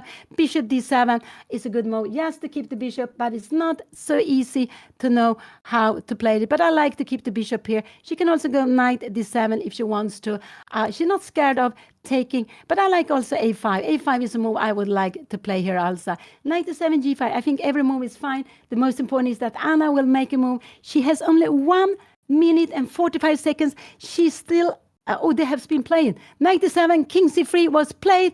And what knight e5, will that be played here now? It could be knight e5 is a good move to be played. She can also go a5 if she wants to, but knight e5 is a good move to be played here now. So I do hope she will play that knight e5, and that is This is what I really hope her to be played. I'm sorry, I didn't see the moves. I'm getting so excited. There's so little time. And I just hope Anna go 95 because I won't be able, if the king comes to d4, I won't be able to go check here. So 95 is the move I would like Anna to play. This is absolutely what I would like. She go knight b6. No, this move I don't like. I don't like this move. Knight b6. What is the knight doing here now? This knight is going the wrong way. This I didn't like. Knight e7 was played, but this knight is going to the wrong circle now. It is on the wrong place. So it needs to be on e5 to have knight c6. Now this could be actually Anna getting into some problems here now. This could be, she's getting into a little bit, now white is getting better position, but she has a little time. We need to find a rook. This b3 was very logical. Anna needs to take on b3 absolutely, because otherwise she needs to take on b3. This is what she needs to do to play. I think so. Otherwise, maybe b4 will be coming, and this will be scary. Or maybe she will play something slow. But yeah, no, I don't think so. I think she just keep on playing, but she played this quite nicely, I would say. She played this quite nicely, and with b3. And Anna just put the knight in the wrong route, but it's not so easy to know where to put the knight. The knight was better on e5, so you could better on e5. It was better on e5, controlling the square. But could it be that you sometimes here, but yeah, but okay, Anna will be training. We will also be training endgames. She will need to take on b3. I think this is very important to take on b3. It's not sure she will do that, but I'm a little bit worried about b4. If the other one would have gone b4, I think Anna would have taken it. But it could be. Maybe she could wait also. Can she make? But what can she play? I'm not sure. Maybe just a slow mo. What has Anna played? She played something. What did she do? She played. I don't know. She played. What she did? G6. Oh, Anna doesn't know. She doesn't know where to put the pawns. The pawn should be on black. But she's scared of bishop g4. This is why she played this. She didn't want, this is why she played it, and why the knight should be on e5. So Anna is now getting worse here in this position. But it is not so, I would say, it's not so easy to handle this. Can opponent go e4 here now? Could this be possible? Can we take on b3 and c take b3, and we take here? We will have knight take e6 check. We are not allowed to play this. We need to go maybe bishop d7 in position like this, but we have e5. So e4 is a strong move here now. It's a strong move. e4 is a strong move. After e4, we need to go take here and here, but we cannot take on e4. This endgame is just very, very difficult to be played because white is having an extra pawn more far away. And remember, and bishop b7, no, this would be lost. So Anna needs the pawn to a5. She needs the pawn to a5. Let's see what she played. What was played? Bishop e2. Anna played bishop d7. This was a good move to be played. She is just waiting. She is waiting. And if her opponent takes on c4, Anna will take back with the pawn. She will take back with the pawn, I'm quite sure. So this bishop d7 was a good move. Anna can also think of going a5 if she wants to. But now she played this bishop d7, and she wants to keep. I just prefer that she keeps the pawn on g6. I don't want to go h5 because we will have h4 and knight. So the pawn can be here now. So Anna is waiting, but in some moment she needs to do something.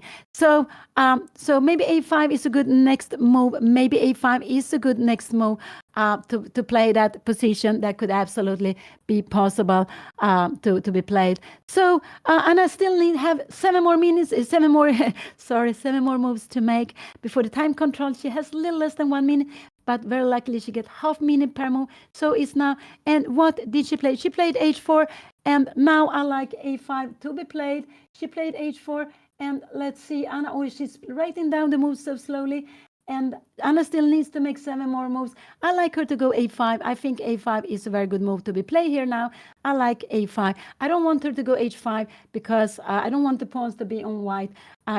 She could also even go g5. g5 is absolutely fine to be played. g5, not h5. g5 or a5 are the move I would like to be played here. Also f6 is fine, but not to put the pawns on white square. Not h5 And this is what she maybe is hoping for. Anna is down to 20 seconds, and I just hope Anna will go a5 here, and it looks like she did it. She played a5 very calmly. She had some 15 seconds on the clock. Oh, that's so nervous. Her opponent is having 44 minutes, a little less than 44 minutes. Anna play a5, but she still needs to make 6 more moves, and she gets only half minute per move. Half minute per move. And this would not be so good to be played here now, because I think we just can go g5, and if you go g4, this will absolutely be just a weak pawn. We can even go king d6 here, and we are never scared of playing this endgame. This would be a dream to be playing here now. So let's go back. This is very far away. Anna played a5 here now. She played a5. She played this very nicely. I think so. I think she played this nicely. She went with the king to c5. This was logical. Maybe not the best, but her opponent put the knight on d4, maybe needed to try something else. Her opponent had this e4 before with the bishop on e6, but it's not. But she wants to, what she really wants to do is actually that she wants to, she doesn't want to change the pawn on d5. She is hoping to win the pawn on d5.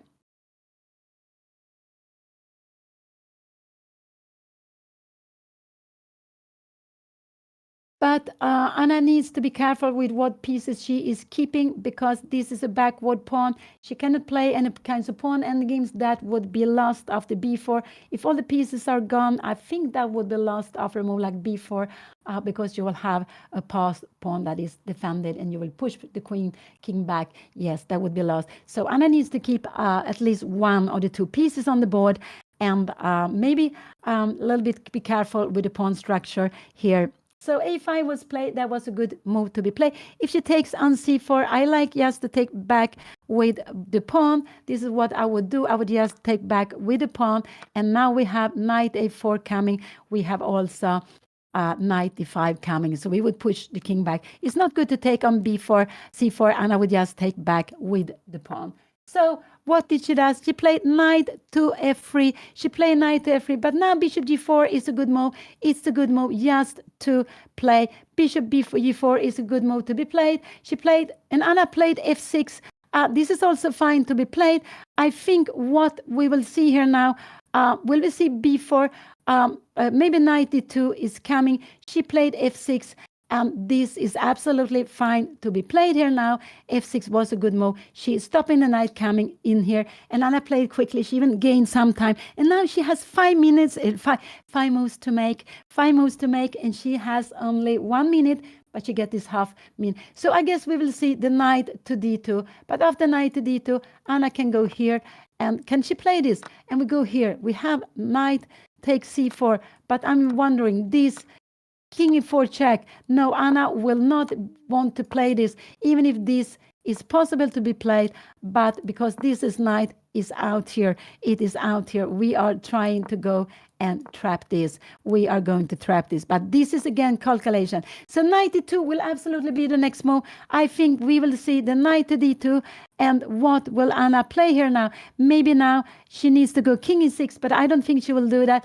Maybe g5 is a good move. We will see. This will be playing knight a4 check, and this is coming. Can we take? Can we take here now? No, this will be an extra pawn here now. So this is a little bit scary. Knight d2 will absolutely be coming. She wants to force Anna to, but what did she do? Did she go back? She went back, and g5 was played. Anna took here now. This was played, and Anna has made, she only needs to make 3 more moves now. There are some things happen. She went knight d4 back. That was very shocking to me. That was absolutely very, very surprising for me. Now we have changed a pair of pawns, and that makes it easier. So I was absolutely expecting her to go with a knight. I'm not sure which one it was better. Yeah, she took this way because, this was quite important. If you go bishop h5, what is she trying to go? Anna can go king d6 here is absolutely fine to be played here. King d6 is a very good move to be played.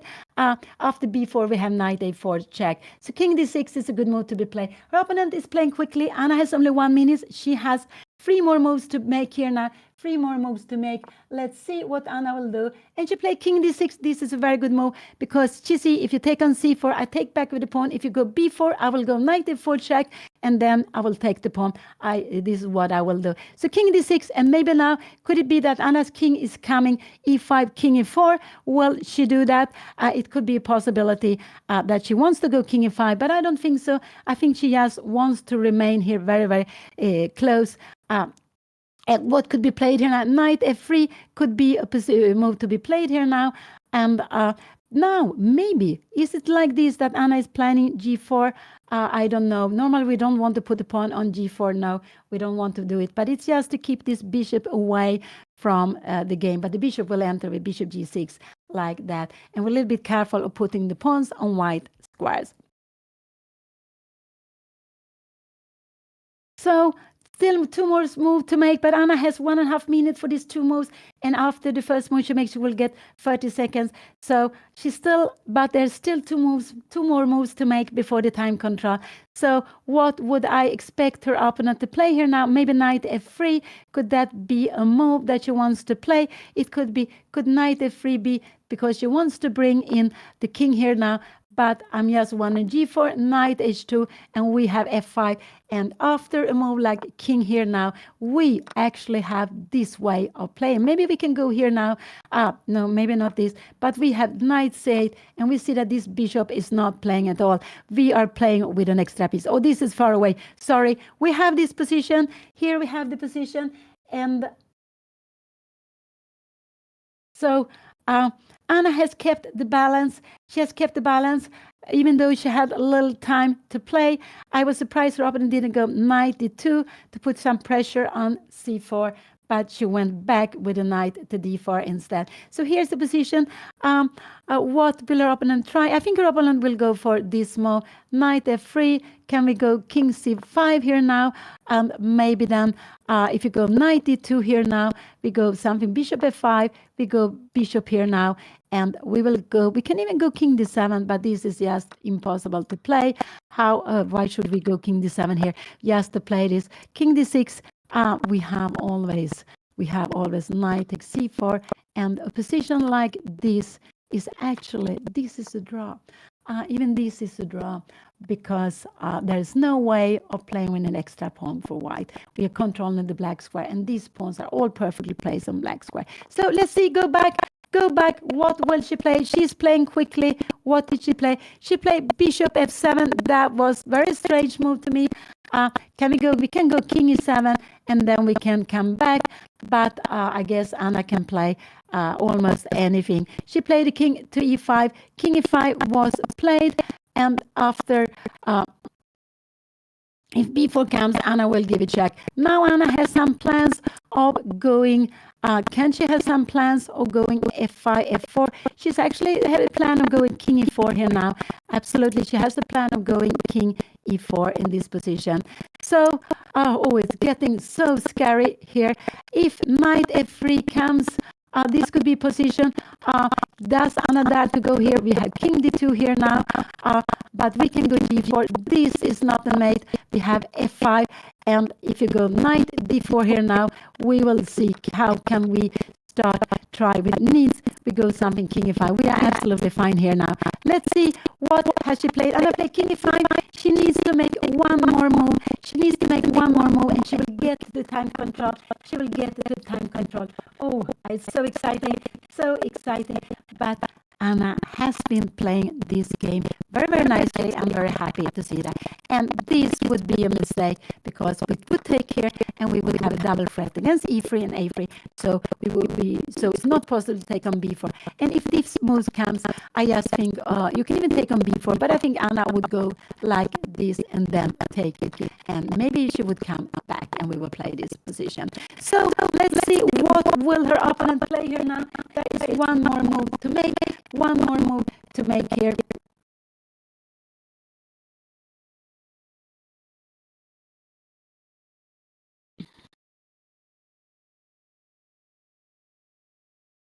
And actually, Anna, let's see, we don't do anything. We make something. King b2, yeah, we will go king e4. We will just go grab this pawn. This is not possible. If you go king d2 here now, maybe maybe we can go like this and maybe go, can we go maybe A4 here? I'm just wondering, the idea is to go B4, we'll go check and take this pawn. So maybe you need to take it and we will go, we can even go bishop takes and we are trying to get this pawn. But it's just not necessary to play like this. Let's go back. We have this position and it's, Anna played king e5, she's playing king activity, king, and we need to have the king active. This is just so very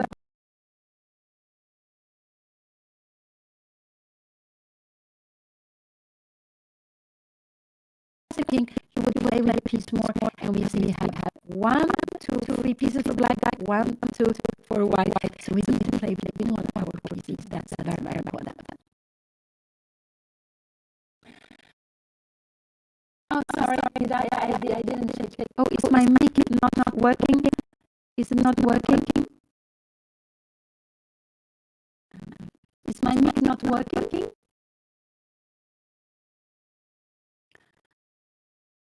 I do not know why there are some problem with the mic. I will try to see.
Let's see, can you hear me? Can you hear me now?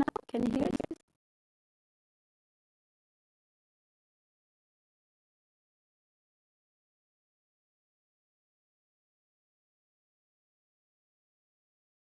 So I, yeah, I'm sorry. Okay, now it's better. Here we have the position at the board. I put on the light board. Here we have it at the board. Our opponent has so much time, but hasn't been able to improve so much the position. She has been walking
some moves played here now. What bishop g6 was played, and Anna played g4. Why did she play g4 here? I would have played, yeah, g4 is maybe good. She wants to avoid the check. So Anna is planning to go f5 and king e4. This is her plan with this move. So I would have gone actually f5 instead. This is what I would have done. But she decided, f5 take check. No, it's not possible to play with the piece left. So b6 and bishop g6 and g4 was played. So and what is Anna? But I'm a little bit scared of having the pawn on white square here. This is what I am. So what could her opponent be trying here to do? I don't know. But it's absolutely an equal position. Can now you can hear me? Now it works. Okay, I'm very happy. I don't know what happened. It stopped working, and yeah, now it works again. So since I left, there have been bishop g6, and Anna went g4 here. I would have gone f5. I am not so keen on putting my pawns on white square. I would have gone f5. I have some plan on going king f6. I would absolutely be, and I would not have been scared of playing this. We have king e4, and here we would just, this would be winning. This would absolutely be, after a move like this, I guess we go knight c4 here and here. And this is winning. The g-pawn will win the game. So I would not have gone g4. Anna wants to avoid the check. I would have gone f5. But okay, g4 was played. I'm a little bit concerned of this square. But Anna's plan is, so let's see if you go knight e2. Anna wants to go f5. And she wants to play against the bishop. After here, king f6. After here, yeah, we will go after the bishop. Not here. Now we have knight f4, but we had king e1. So knight f4. After knight f4, we always have this d4 check. So you will need to go some g3 here, but then we have king e2. King is coming in. So this is what Anna wants to play against the bishop. She wants to play against the bishop. This is her plan. Her plan is f5 to go after the bishop. But if you go knight e2 here now, and if we go f5, knight f4, we have this d4 check. We have this d4 check, so that is not possible. So what can we do here now? Maybe something b4. I guess Anna will, I guess she will play like this, king d2, and she will play it like this, and then she will maybe come back, or just play this. And this is absolutely coming here. This is absolutely fine. We can go try to just here. Okay, we will need to come back. So this bishop is out of play, but there is no danger at all. So this is what Anna's plan with g4 is, to keep the bishop out of play. So these were the two last moves to have been played. It's nothing wrong with that. I'm always a little bit scared of putting my pawns on white square. I'm very happy this one is in black square. You see a5 with bishop d7, control all the squares here now. And Anna's plan is to go f5 and king e4. This is her plan. So I don't know. Let's see. We're doing something slowly. I go f5. Slowly, I go king e4, but king d2. Would this be possible? No, this would be a mistake because there's a pawn hanging on f5. So, but we could play like this and here, and we could go maybe a4 again. And in a position, if you go like this, we have knight c2, and we will grab here. So this will be getting good for us activity. So this is our plan to go f5 to play against this bishop, which will not be able to come back. Can we take here now? No, we cannot take. Remember, this is double threat. If you go here, we just grab the pawn on e3, and we will actually win another pawn too. So no, I just wanted to say, if you go here, this knight is not. Maybe this is still fine. I have knight c4. This is also fine. So Anna made 40 moves. I'm very happy. She got half an hour extra. Her opponent is only having 25 minutes more. But Anna made a control. That was very nice. And she also has been playing well. a4 came. That was a shocking move to me. That was absolutely a shocking move for me to see here. She made a4. But if I go f5 now, what will happen here now? f5, what is the plan? This pawn, she put it here. This was actually Very surprising.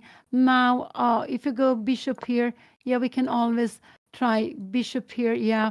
After this, we have bishop e6. This would not be possible, but we go king here. So she wants to go knight to b5.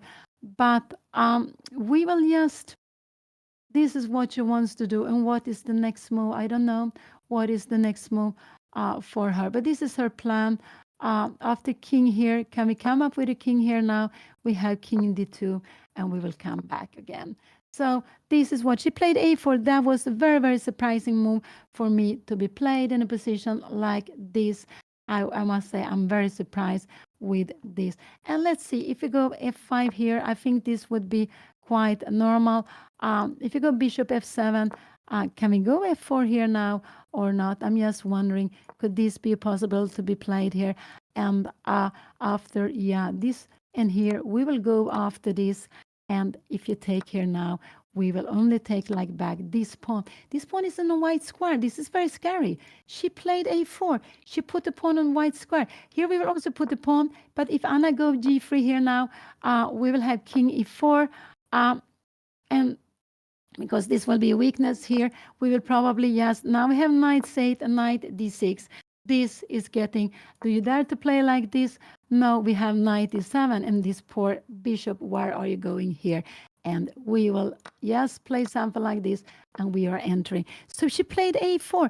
I think a4 was not such a good move. I would be very scared to put a pawn on a4. She will never ever be able to b4 because we take here even with check. And what is her idea? I think her idea is, I don't know what her idea is actually. Is it to go b4 some moment? Try to get in, but it's not possible with knight on b6. So this is the position we have here. And Anna has played. Did she play? She played f5. This is a good move. Now she is planning king e4. She's planning to go in here. After, she's absolutely planning to go in. And what will her opponent do? Could it be her opponent will go king to d2, will go king to d2. And here we have Anna can actually transfer her knight to better square. We are not scared of playing this. Remember the pawn on a4 coming here now, and we will just go back and we will grab this pawn. This is just getting like a green for Anna. And she also has king here. I guess we will just go. We can take here with check here. Actually, we can go knight d6, and we are just, I don't know here, but we will absolutely be fine. Remember, we have king to e4. We have also pawn more far away. So in general, just to be careful if we will change. We could even maybe even also change bishop here, but probably yes, knight b2 and coming in with a knight. But this is very far away. So she played a4, Anna played f5, and so both of them put the pawns on white square. But the idea with f5 is actually to play against this bishop. So if you're coming here, I just want to show you this bishop.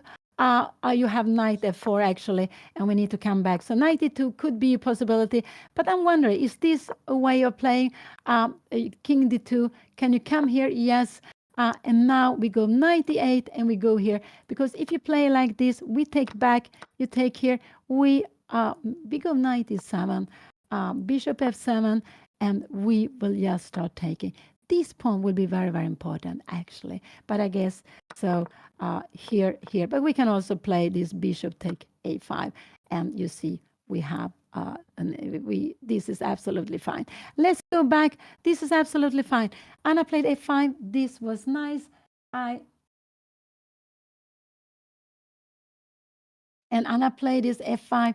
And the idea with f5 is king e4. It could also be, let's see, if she goes knight b5 would be a mistake. I think we just could be, can we go, oh, we have d4. Oh, we have d4 check. Oh, what is this? E take d4, king f6, and bishop h7. And we can actually go and grab the bishop here, maybe taking on b3 first. We would just play like this, and king g7. So I'm just wondering, d4. But yeah, so this is knight b5 would be lose the bishop after king f6. Maybe d4 is better to play first. I'm not sure, but absolutely, it's not the move you want to play. So knight b5 is not possible, but you can go knight e2, try to put it here. But after knight e2, I'm not sure whether Anna should, probably she should come here. And we see that this pawn is always touched. And if you go b4, this, we have knight. Oh, where is this bishop going? And we have king coming in. But this is not so easy to see how, and this is actually very, very, we have the knight. Yeah, I'm moving too quickly. I'm moving too quickly. But knight e2 was played. Knight e2 was played. This is the game. She played knight e2, and that was mistake. Now knight c8 is just a very good move. She can also go king e4. After king e4, her opponent needs to go king d2. So king e4, she can go if she wants to.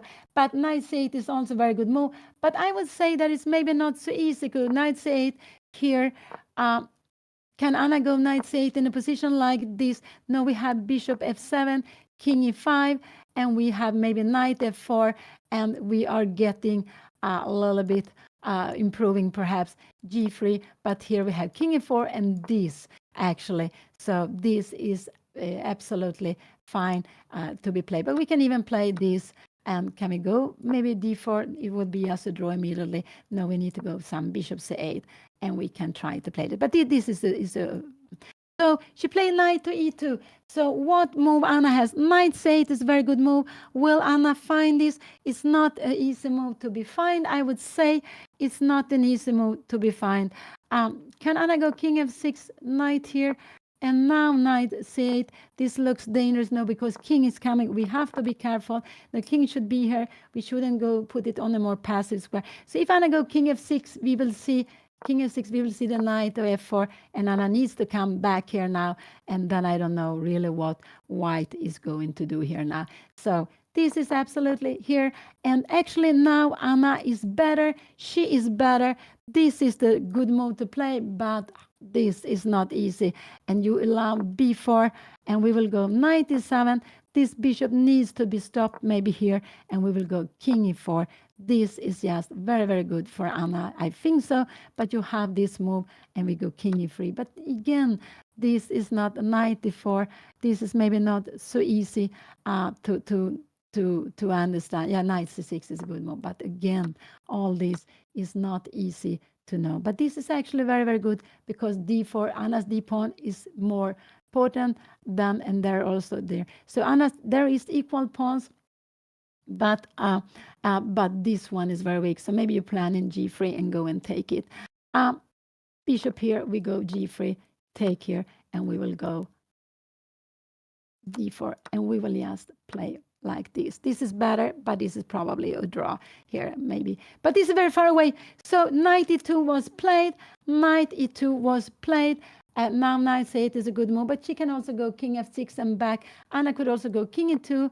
You're coming here now, and now to go king e5 again. And if knight f4, yes, we have d4, which is a very good move here now.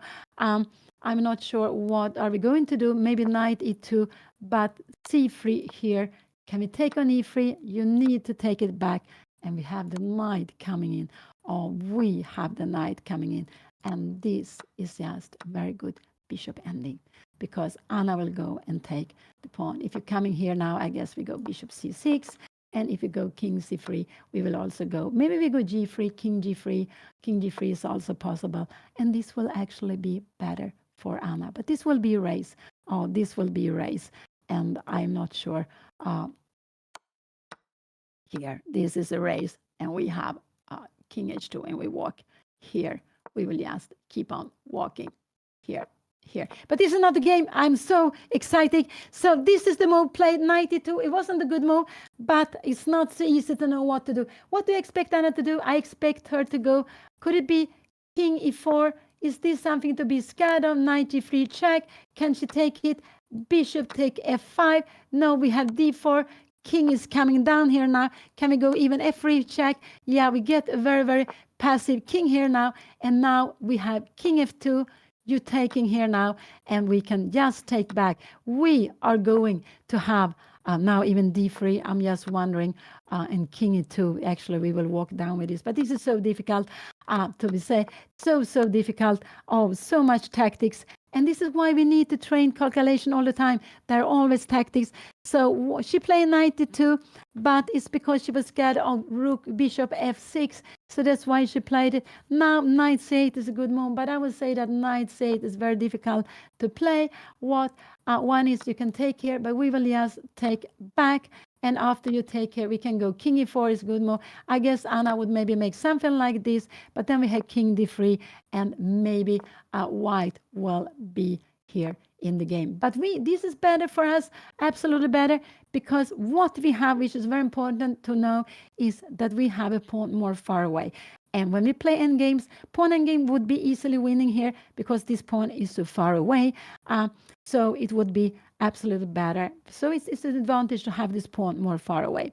So let's see, go back. She played knight e2. Oh, so exciting. You know, endgames, don't say endgames are boring. We're learning so much. We're trying to get a feeling for the position, for a feeling for the pieces, where they should be, where they're working together, because they're working as a team. And we also remember in the endgame, we have to have the king. The kings are here. Anna's king is more active than her opponent's king.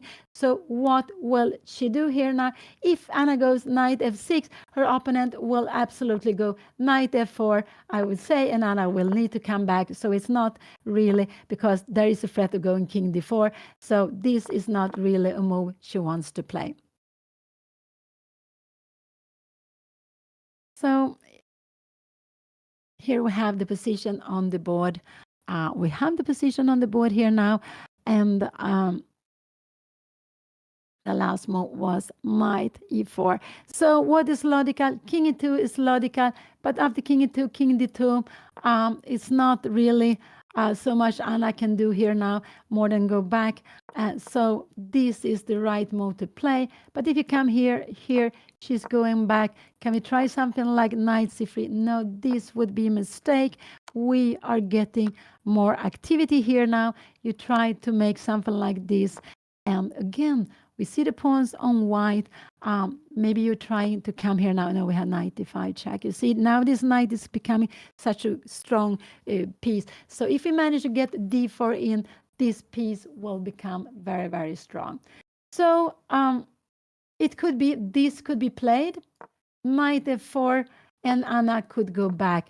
And here, because now we have a threat of d4 check. If this is coming, I think we can just go d4, and this is just getting pleasant for us to be played. Maybe we can even go knight d5, maybe taking, maybe could we even go, no, knight d5, we can change it, sorry. But even this, even this we can play, but it's just equal. I think it's equal, maybe it's not, So, but again, we have this transfer knight to c8, but it's just to transfer it. We have this and this. You can see the root here and here. But I just hope Anna will not spend so much time. She has been spending 10 minutes, and it's just, she has spent 10 minutes. What do I expect she will play? I'm not sure. Knight c8 is a very good move, but I think it's just a very difficult move to be played here now. Will she find this very beautiful knight c8 move? Will she do that? I'm not really sure if she will do that. I'm just so knight c8 is good. We shouldn't go back with the king. If you come here, knight f4. This is the threat getting into the king. We need to go back here now. So the king needs to be on e5 or e4. We can go king e4. Now we want to take the pawn here. And now if we want to, we can go back. But I don't know if I don't think there's any good way for white to try to improve this. After knight f4, I guess we have d4 again. You can go g3, but we are now, remember, we have a beautiful, beautiful root here. And knight e2, we will just, maybe we will, I'm not sure. We can even take here, I guess.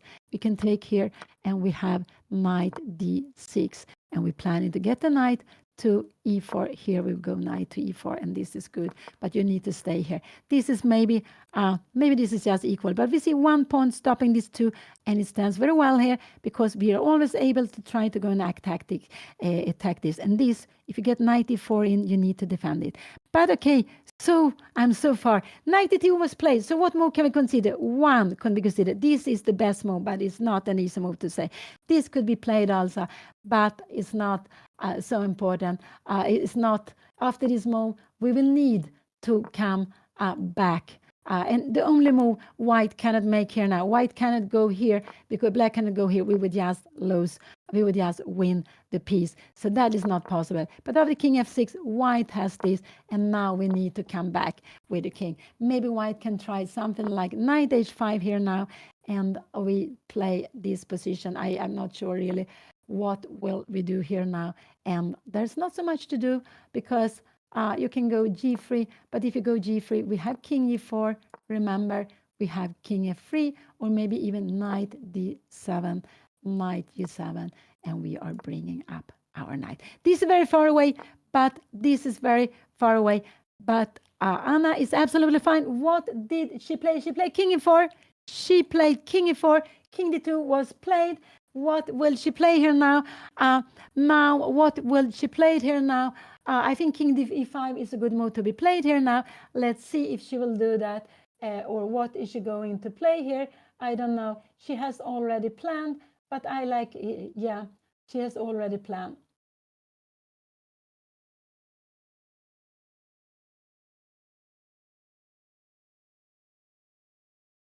So Anna's down to 18 minutes. Her opponent played directly. That was this only move to make, only way to defend the pawn on e3. This is just a huge pawn. So I like king e5 going back. This is what I like. But actually to see what is her opponent going to do. There's not so much her opponent can be doing here, actually. So king e5 is what I would do. She can go bishop e6, but I think the bishop is good there. Yes, just let it be the bishop where it is. King e4 was absolutely fine, but king d2 was a must move. And now maybe the best is to go back here now and asking, what are you going to do? Because if you go knight f4, we have d4. If you go knight d4, we have f4. So I think this is good. And if you go g3 like this, now we are going to bring around the knight. But now Anna is taking a look here. Could it be that she wants to go knight c3 here now? Could this be a possibility? But we have bishop f7. There is another check coming. King e5 we need to do. And we have knight f4. And Anna will needs to go back with a knight to b6. And we have the position like this. No, this is not a good move. I don't know. Maybe g3 is a good move to be played. We have been looking at this. And can we go something like d4? Maybe d4 is fine to be played. And just to be played. Because after this, we have king to d to c5, king c5. And this is just absolutely an equality here. So let's go back. But what will they play? King d2 was played. King d2 was absolutely necessary.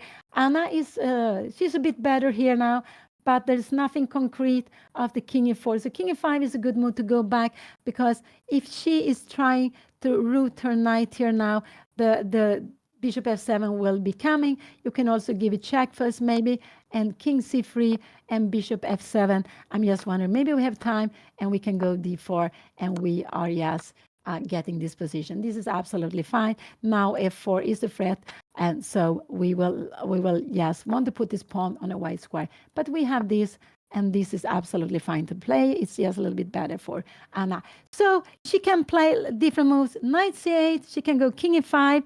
I don't like bishop e6 so much because I like this bishop to be out of the game. This is what I like. And it's down to 15 minutes, and it's again what I'm more worried about. I'm more worried about the time than the position. But whatever happens, she has been playing well. She has been in control of the game. It hasn't been any blunders. She has found plans to keep her game going, and she it was tiny better for white, and they're playing this end game, and now it's actually better for Anna here now. But the right ways might be to go back with the king, and that is not so easy if you want to try to play for a win.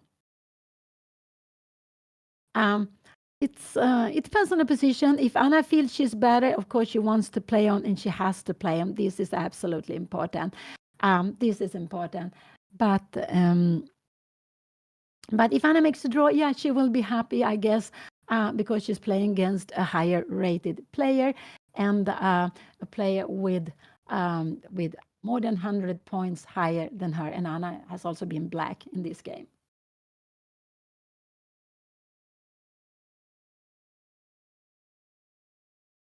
No, I don't think b4 is a threat. We will just grab it. This a pawn we will stop easily, so we will get an extra pawn. No, b4 is not a threat at all here.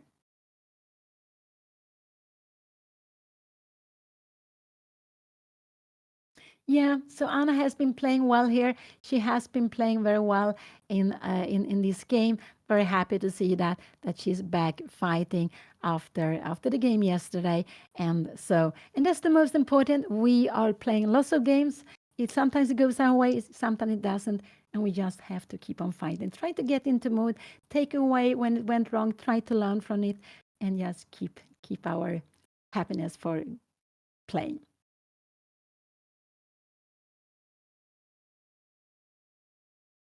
Anna cannot move any pawn here now.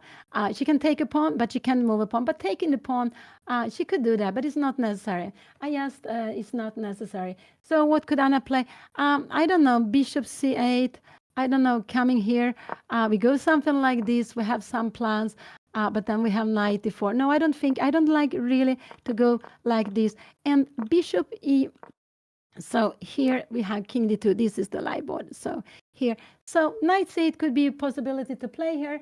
Otherwise, maybe he has to go back with the king to e5. And if her opponent goes back, knight c8 is a good move, but it's difficult to see. So I think maybe knight c8 could be what Anna will play.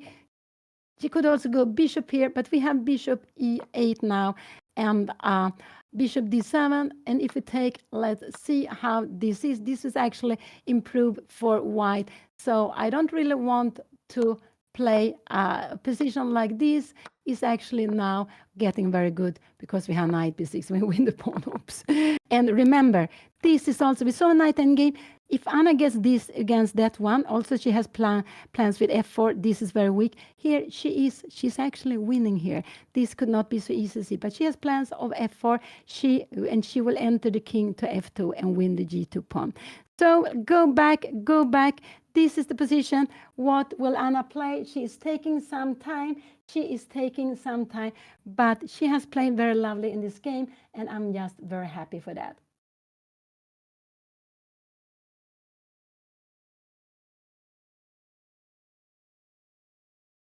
And this is the 5th round in this very beautiful Botez chess camp. We have 8 chess streamers competing against each other. I guess they have played lots of tournaments together, but not played against each other so much classical games. Because they are playing classical games, they have now been playing for very close to 4 hours. They started late at 8:30 European summer time, 8:30 p.m. European summer time. So they are close to 4 hours playing. You see, it's quite a long time for the game. Let's see what Anna will play here now. But she can move her knight, she can move her bishop, but I like the bishop in d7. I just think that this bishop, I don't want it to come out. No, Anna has spent some 10 minutes. It looks like she's going to make a move here now. What will the move be? What will she play here now? I'm getting nervous. What is Anna going to play here? Yeah, I'm getting nervous here now. And I'm getting more nervous when Anna is fine. And she's completely fine here now. She's better here. But I don't see a way really to take this home. Only if white makes some mistake. But it's better. Yeah, end games, don't rush. That is true. Don't rush. It's another tempo in the end game. So we really a little bit needs to sit on under our hands when we're playing the end games. We shouldn't play them quickly. We should keep on playing them with lots of moves, with lots of patience.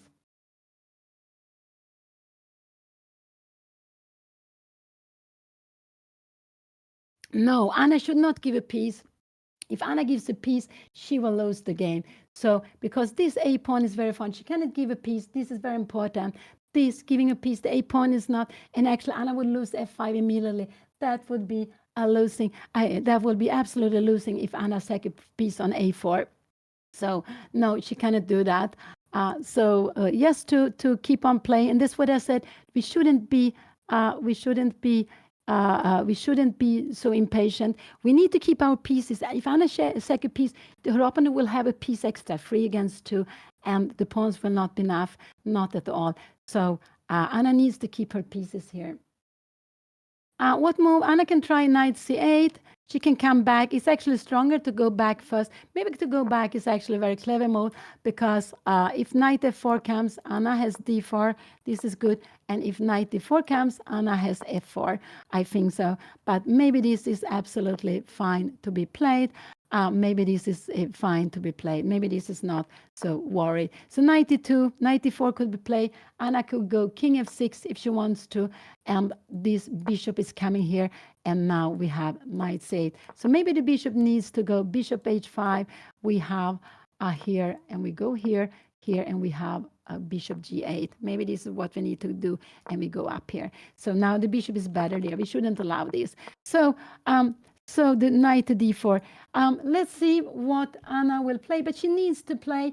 She has only 8 minutes. She will not get any more extra time. Her opponent has almost 1 hour. So this is what I'm scared about. I'm scared about the time here. And she played king e5 back. She played king e5 back. What will happen here? I think we will see knight d4 maybe. Knight e4 is mistake because of d4.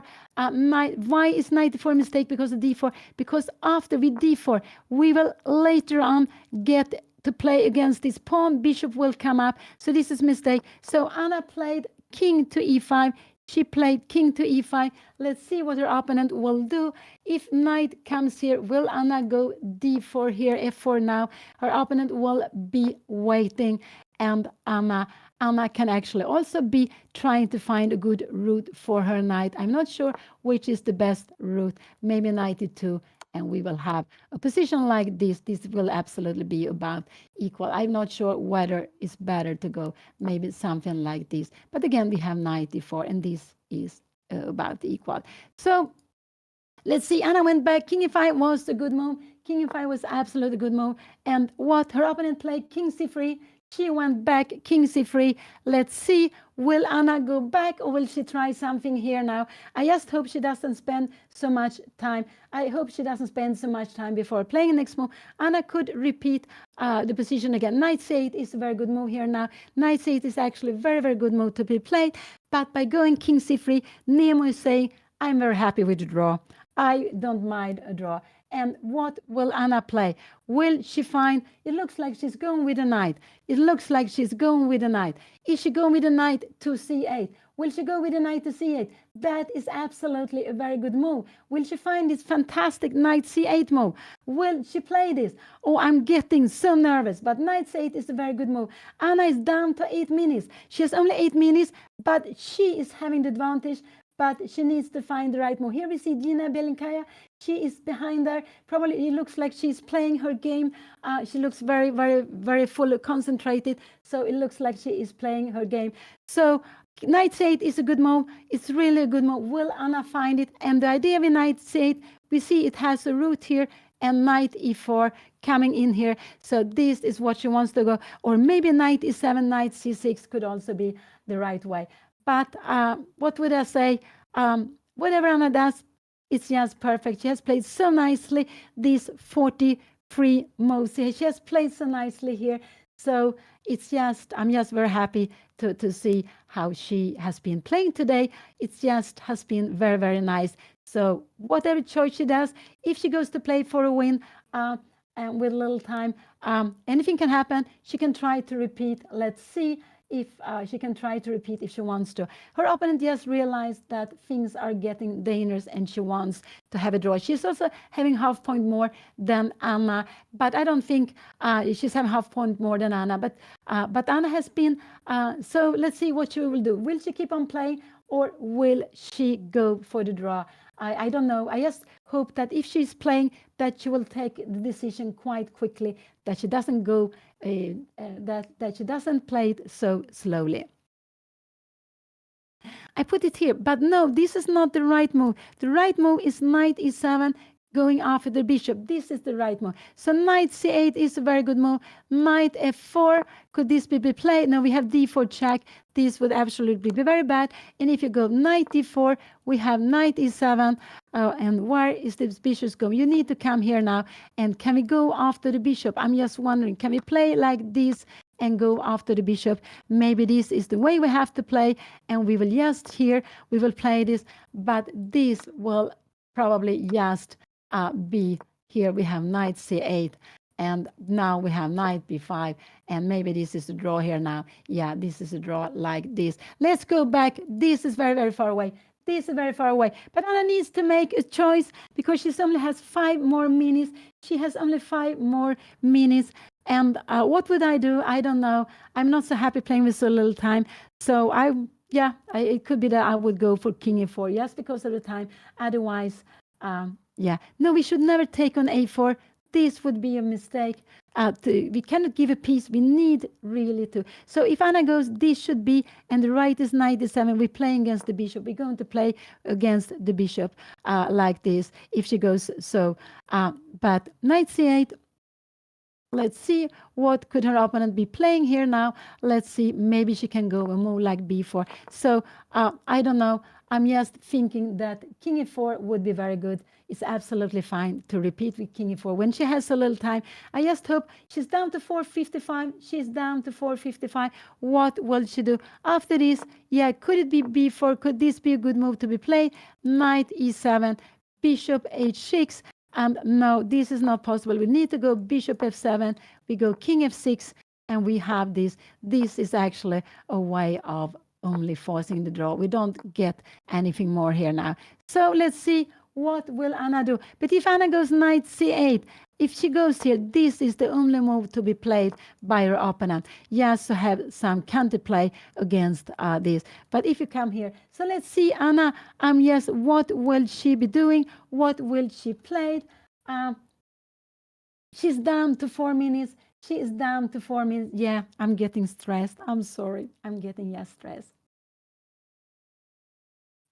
I think with this time now, I would have gone for the draw as I'm not so happy to play with little time. But it's nothing wrong to keep on playing. It's absolutely nothing wrong to keep on playing.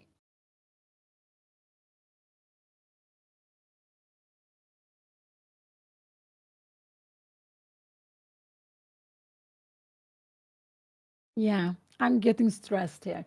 So what Anna has 335, she has 335. What will she do here now? I think she will play. It looks like she's going to play here. She's calculating, but she doesn't have so much time. And to play this position with little time, we know if you make a mistake, it could go wrong. So I would just suggest that she go king e4, king d2, and she repeats. Her opponent doesn't have to repeat. It's not sure it's going to be a draw. Her opponent has to repeat the king to c3. If her opponent plays something else, it's not a draw. But let's see.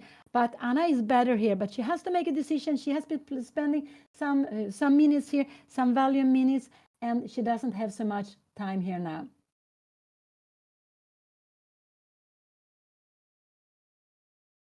Yeah, it's absolutely possible that white wants to play for the time. It could be so that white wants to play for the time. So let's see what Anna will do. She has only 2 minutes and 35 seconds now, but she will get half a minute after next move. She is so calm. I just do hope that she will not forget about the time. I do hope she will not forget about the time.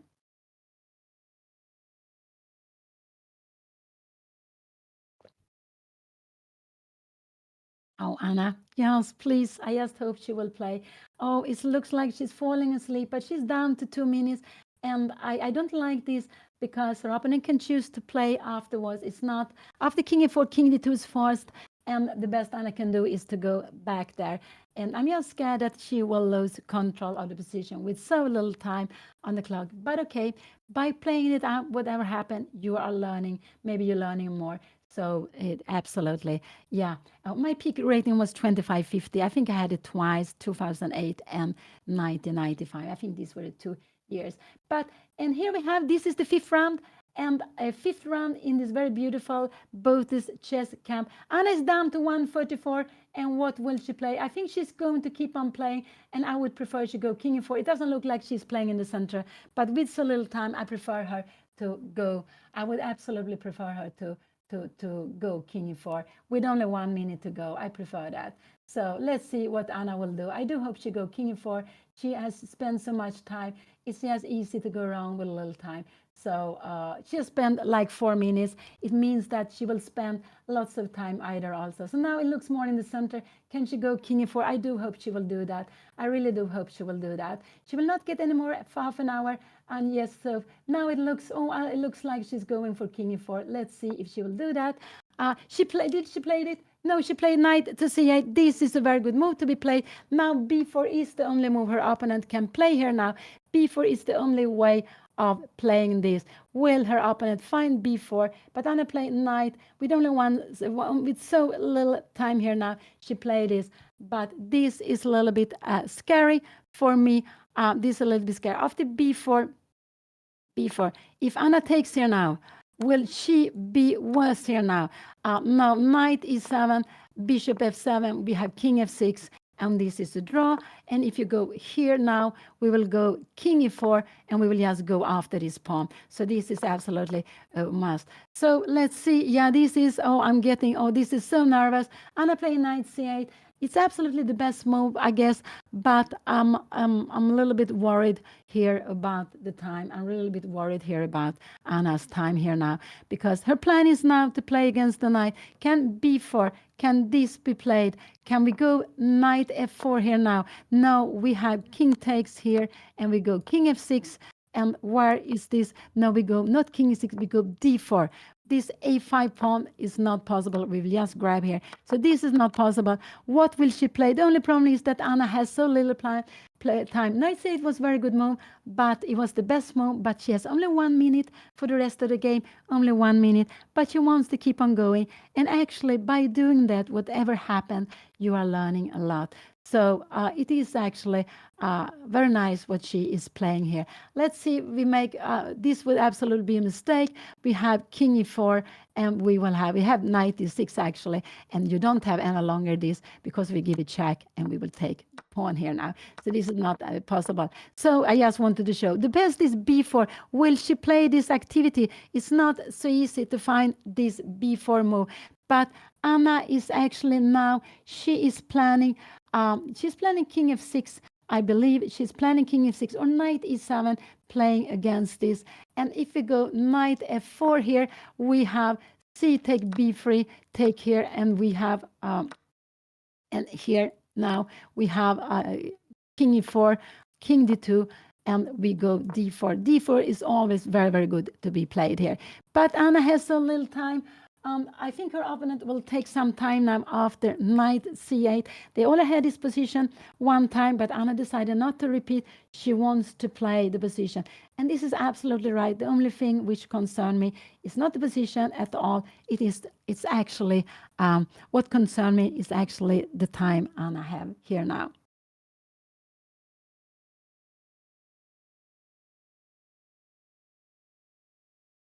No, king d2 is not. King d2 would be passive. We will go after this knight, after this bishop, I guess. Or maybe, no, we go knight d6 is perhaps the best. I'm not really sure. If you're coming here, knight f4, we go knight d6. We have some checks. And where is the king going here now? Now we are coming back. We have knight e4 coming. This will just be very good. So the knight is going probably to d6, maybe to e7. If you go to e7, it's for to make maybe just to, we don't catch the bishop, but we can just threaten it with knight e7. So what is the best move to be played here now for her opponent? It's probably b4, and the idea with b4 is to create counterplay with the a pawn to get something. If you go something else, I don't know, this knight g3, I guess this looks very strange because we go, I think we can go knight e7. Where is this bishop going? You're going bishop f7, king f6. Can we come here now? We have bishop h5. If you're coming here now, this will absolutely be fine.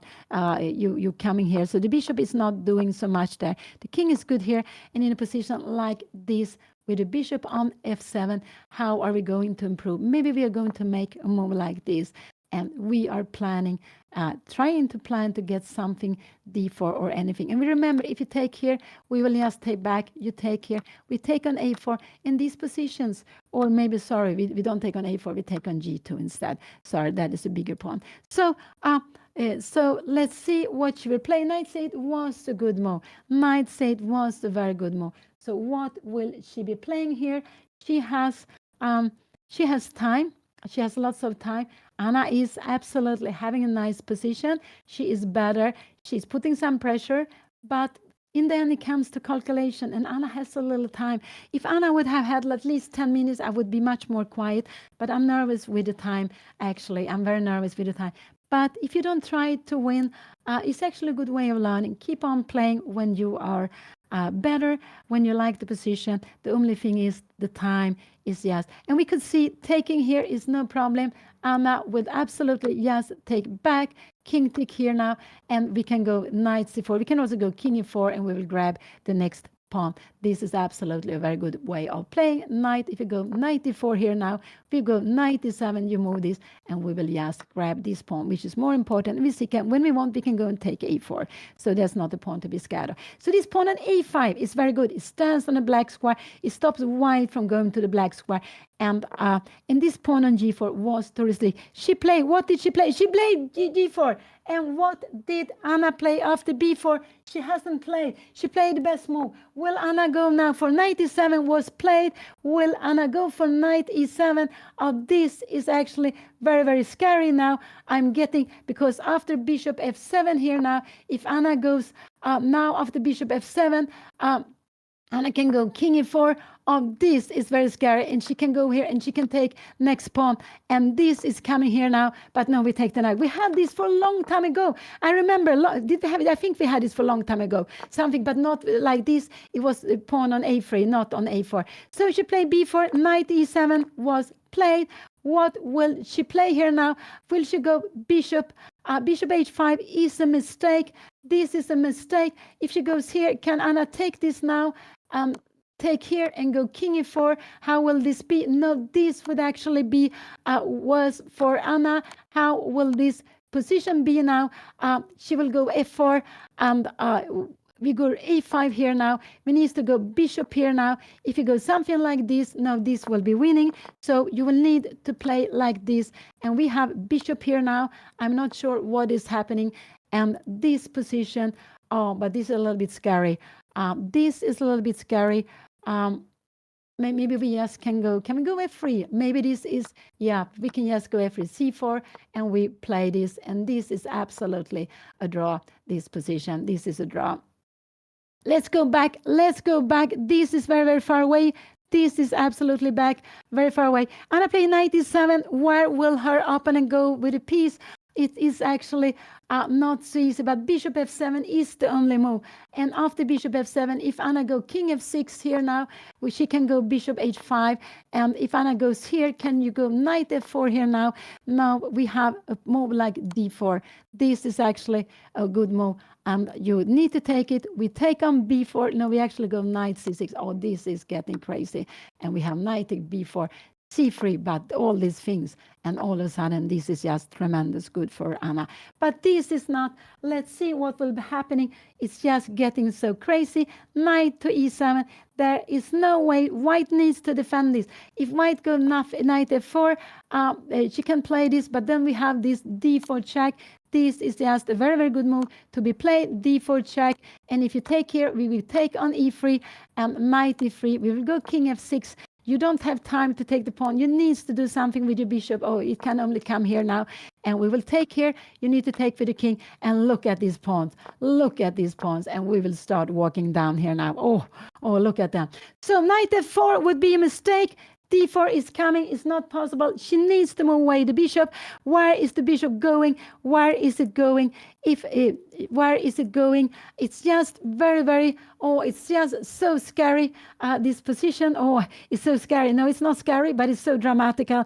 And if you keep control, it's absolutely fine for black. Black is having an advantage. Anna plays this very nicely, but she has only 1 minute. Only, what a drama. And don't say that endgames are boring. They are so exciting. And in the end, with chess, it always comes down to exact calculating. So what will her opponent play here now? Bishop f5 is the bishop f7 is the best move to keep this, because if Anna go king f6, it will be just more far away. Here you have king e2, And this is better to play like this, because if you take here now, we will just take on e3. And if you go king d2, we will go here. So knight e7 was a very good move to be played.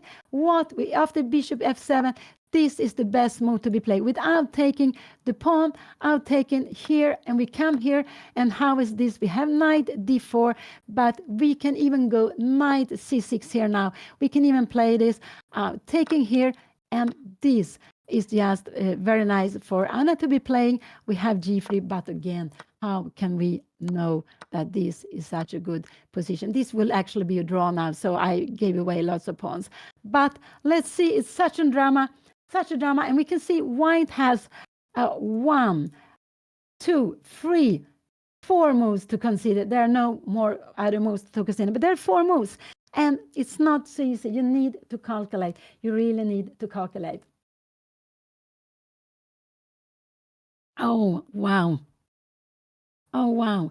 And Anna's plan has to be king e4. She has to go forward, not try to catch the bishop. The bishop cannot be catched, really.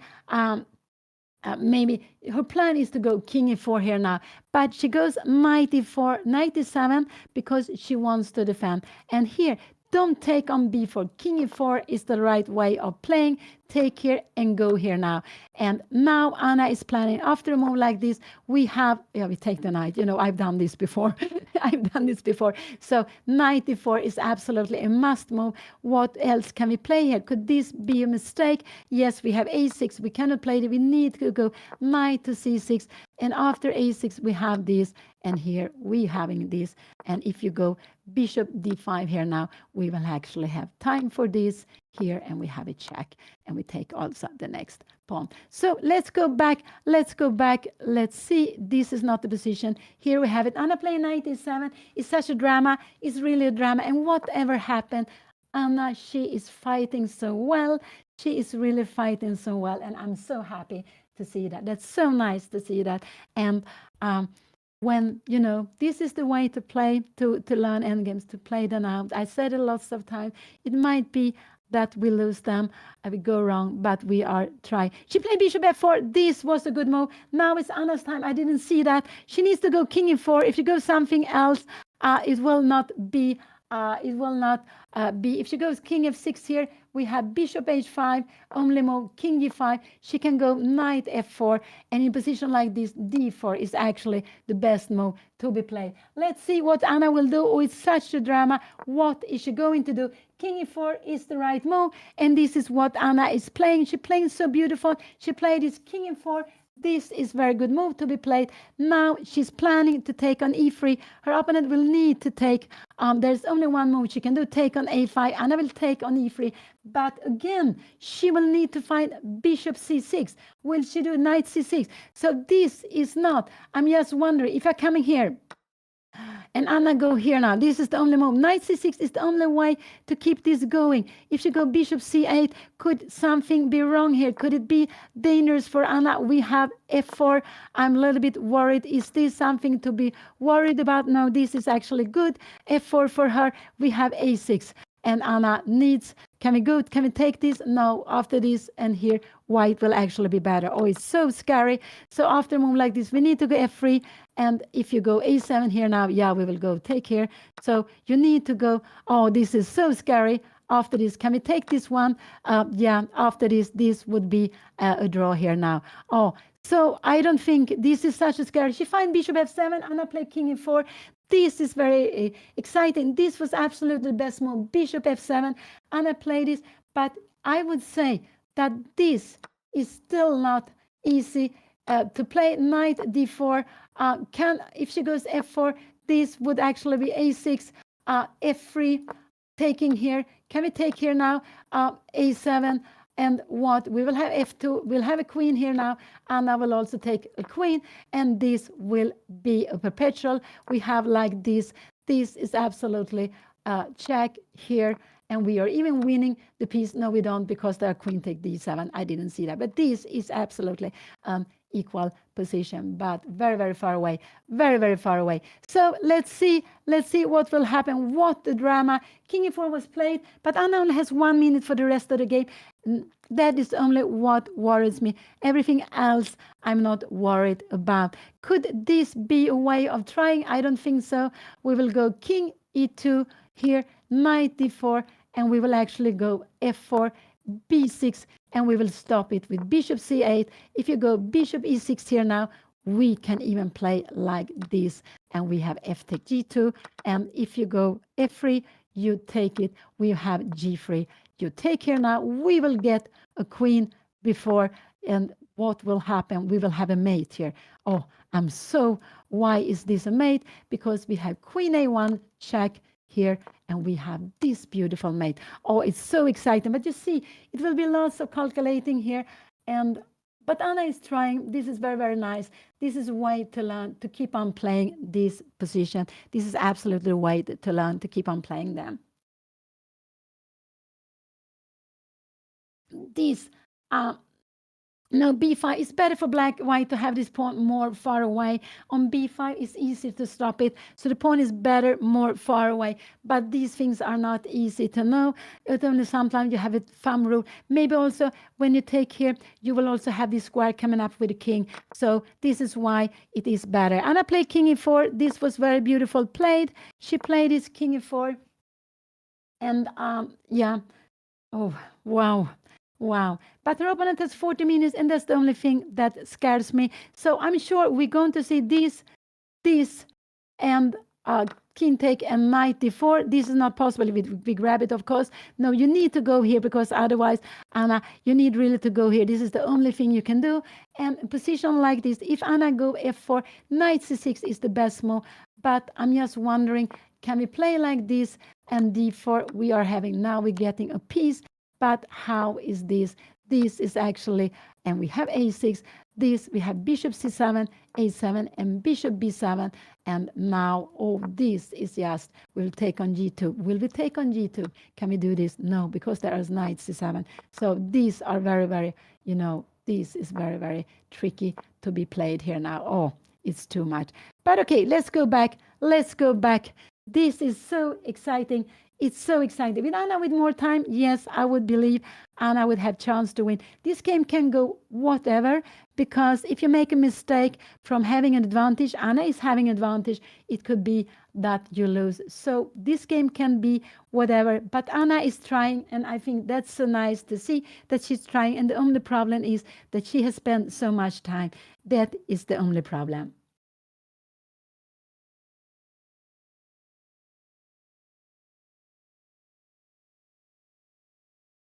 And Anna's Open is Woman Grandmaster. So the titles first, you need, the highest title is to become a Grandmaster. You need to make 3 norms. You need to pass 2,500 ones.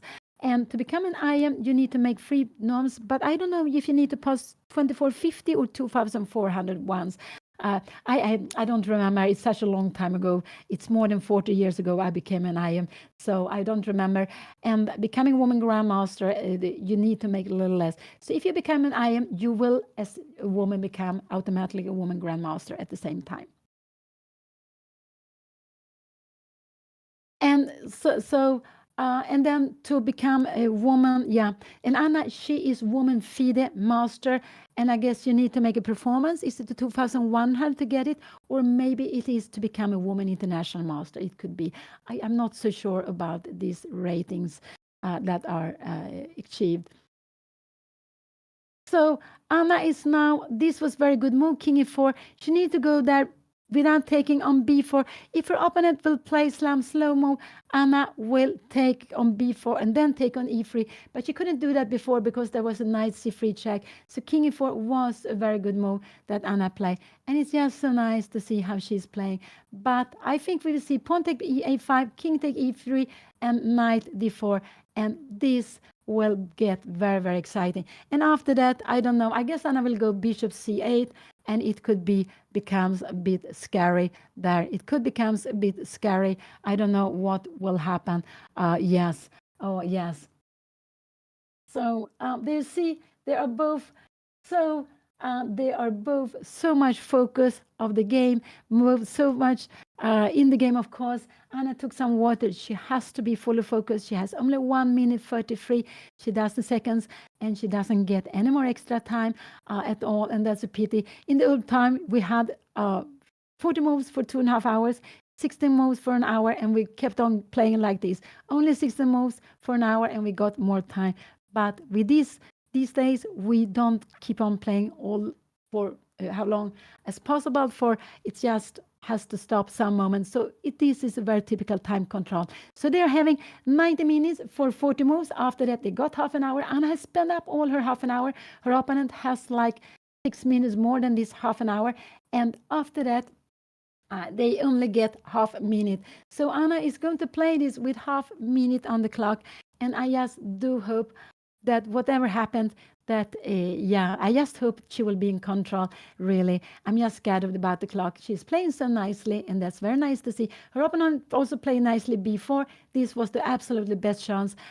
You need to create counterplay. You need to play actively, and we can remember that the pawn on the edge is the pawn most difficult for a knight to stop. So this is a little bit one reason why it's also better to take on a5, but it's better to take on a5 also so this king will be able to go up and afterwards to stop, afterwards to maybe help the pawn further.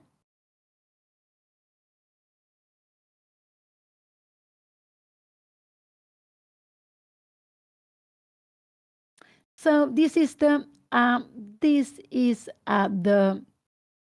round number. And we can also see, let's see, like this, after g3, Anna could play in lots of moves. She could take this here. She could even go knight c6 and go after e5 pawn if she wanted to. No, there knight c5. But yes, king to e3, and this is not possible to be played. This would be, oh yeah, the knight. You know, I have given this knight lots of times in this game. So this is b take a5, king take e3, and knight e4 will absolutely be on the board. I can't see anything else for white to play. And this would be absolutely to pass it. We take on b4 and we have a tremendous pawn. This one is not going anywhere. And we will just push back white. White will push back and will take on e3. No, you cannot give the b4 pawn. You cannot go back. You cannot defend this pawn. So, and Anna, if it's her to move, she would take on b4 first and then go king e3. This is what she would do. This is actually her plan, to take on b4 and go king e3. But that's why her opponent needs to take here to try to get a pawn here to, so her piece will be occupied, stopping this pawn, or need to run with the extra pawn on the king side.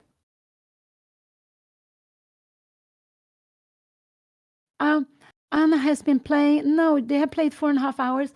Anna played like 5 hours or 15 or 5 hours, 20 minutes the first round against Dina. Anna was playing a rook endgame with a pawn less, but she defended well, and in the end it was a draw. But they played like 76 moves. Here they only played 46 moves. So they played 30 more moves than they had played in this game so far. But this game is not finished yet. So that game was longer. I would guess that this one will not get longer than the game Anna played against Dina in the first round. So this is the fifth round, and Anna is having 2.5 out of 5. She has 50%. Her opponent is having 3 out of 5. And so Anna is on 5th place, and her opponent Nemo, she is on the 4th place before this round.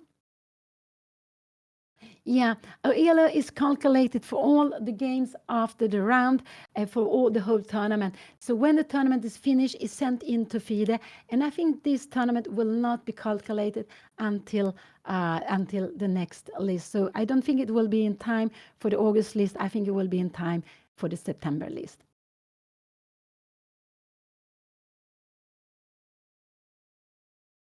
Yeah, this is one of the critical moment. Absolutely, it's very important for White to make me not to go mistake here now. Can she go? Could you go this? No, I think this would be a mistake. We would just take on b4 and we would go, I think we could go f4 here now. Can we do that? I think so. This would be a way of playing. We could also go, yes, king take e4. But then we are taking a b4. There's only one pawn and we are already putting pressure on the knight. No, this is knight e4 is not a move. It's like for me, there is only one move, is to take on a5, but it's not so easy to understand this. It's not so easy to understand. But the reason is that you need to have something something to distract black with, and this is a pawn running down here.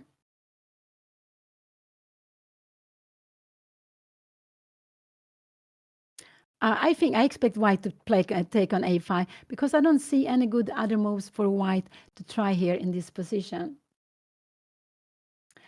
King e4 is because this pawn is important. If Anna took an a4, b take a5, no, this would not have been good. This is very important pawn. If white has one or two a pawn, it doesn't really matter because we need to be able to stop the first one. But taking here, Anna will get the pawn extra on the king side, and she will try to get it down to queen it.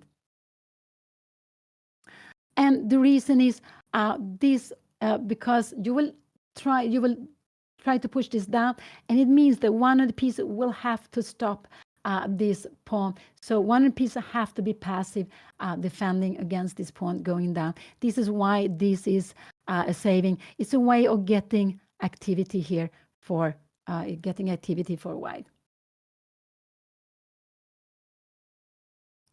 If she takes here, Anna needs to take here. And now the knight needs to move. It needs to come here. And now Anna can go knight c6. Anna can also go king f2. She can also go bishop c8. This could be possible, and after this to go f4. This would be a way of stopping it. And after e6, this is a little bit scary. She cannot take on e6 here now. If she takes on e6, this would take on e6, sorry, this would be a7. She would lose the game, sorry. So this is a little bit, I'm a little bit worried here actually. After b take a5, I just think this here, knight d4. Could Anna go f4? This could be a way, and a6, and she can go f3, and d take here. We have this, and we have a pawn. You're coming here, and we have a queen here now, and this position there is only possible. Only queen a4 is actually the only move to be played here, but this is actually very, very difficult. Everything else here, if you go king b4, I guess we will go, yes, we go queen take f7, but this is a good move to be played, because if you go queen take f7, we will just go queen take d7, and we have a tremendous knight. No, you can't play this. So this is very scary. I'm it's so scary, so drama, and just it comes to that. In the end, it comes to calculation, and one move, one little mistake, and it could be, instead of winning, maybe even losing. So it's just, and we are getting now to tactical position, absolutely. But I cannot see any other way for white to play than to take on a5 and go knight d4 when Anna takes on e3.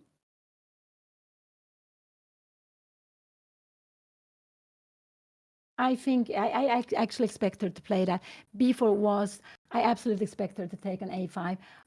Anything else would surprise me. That it would absolutely surprise me.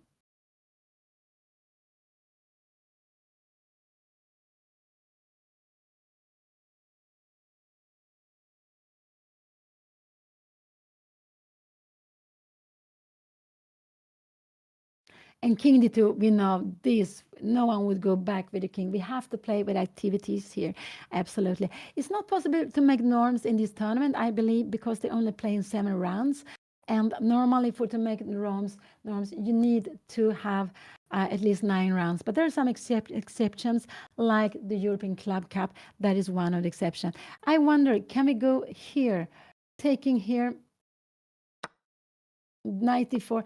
Can we go? I wanted to go. I'm a little bit blind here. Knight c6 is the best move, but this is absolute. Can we go bishop b6 here now? No, we just take it here, and we take knight take a5. This is just very, very good for us, and we are f4. This knight is just winning because we have a pawn. We have actually a pawn extra. So white is still thinking. She is finally taking some time when Anna went for this. She played the best move, knight c8, knight e7, king e4. but it's still very tactical. It's still, will white find the best way of playing or not? I don't know. But it looks like she's on her way to move. I would prefer that she's spending some more time here now, but she still has lots of time, almost half an hour. So it's Anna who is having little time in this position. It's Anna who is having a little time here in the position.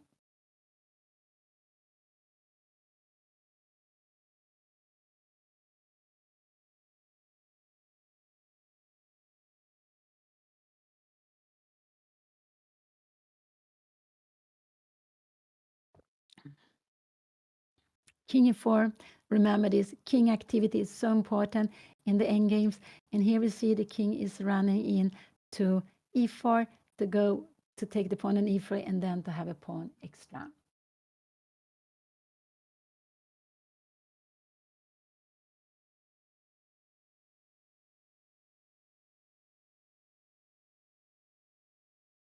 Oh, what excitement. What excitement here. And I just hope that white will also spend time and before she will make a decision. She played b4 quickly. She saw that was absolutely necessary, but now she is taking her time. And I'm happy for that because I prefer, but she still has so much more time. She had, because Anna has been playing slowly several games. And so Anna took an e3, a5, and this was played. Knight e4 will absolutely be played here now.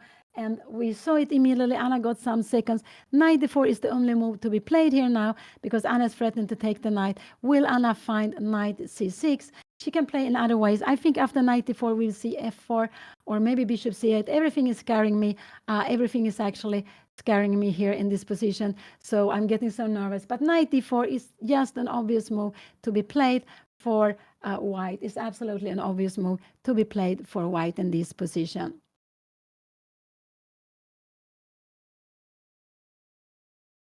There is no other move she can play here now.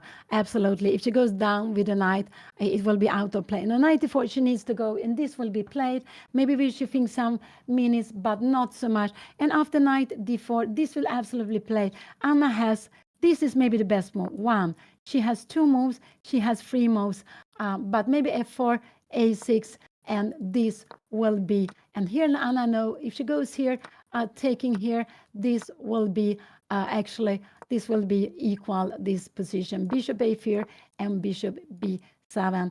And we are just coming in here now. And this should be equal. But if you go, yeah.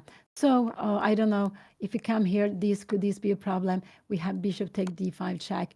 And this could actually be a little bit of scary here. After a7, we have bishop takes c4. Now this is absolutely a draw. We happen to have this.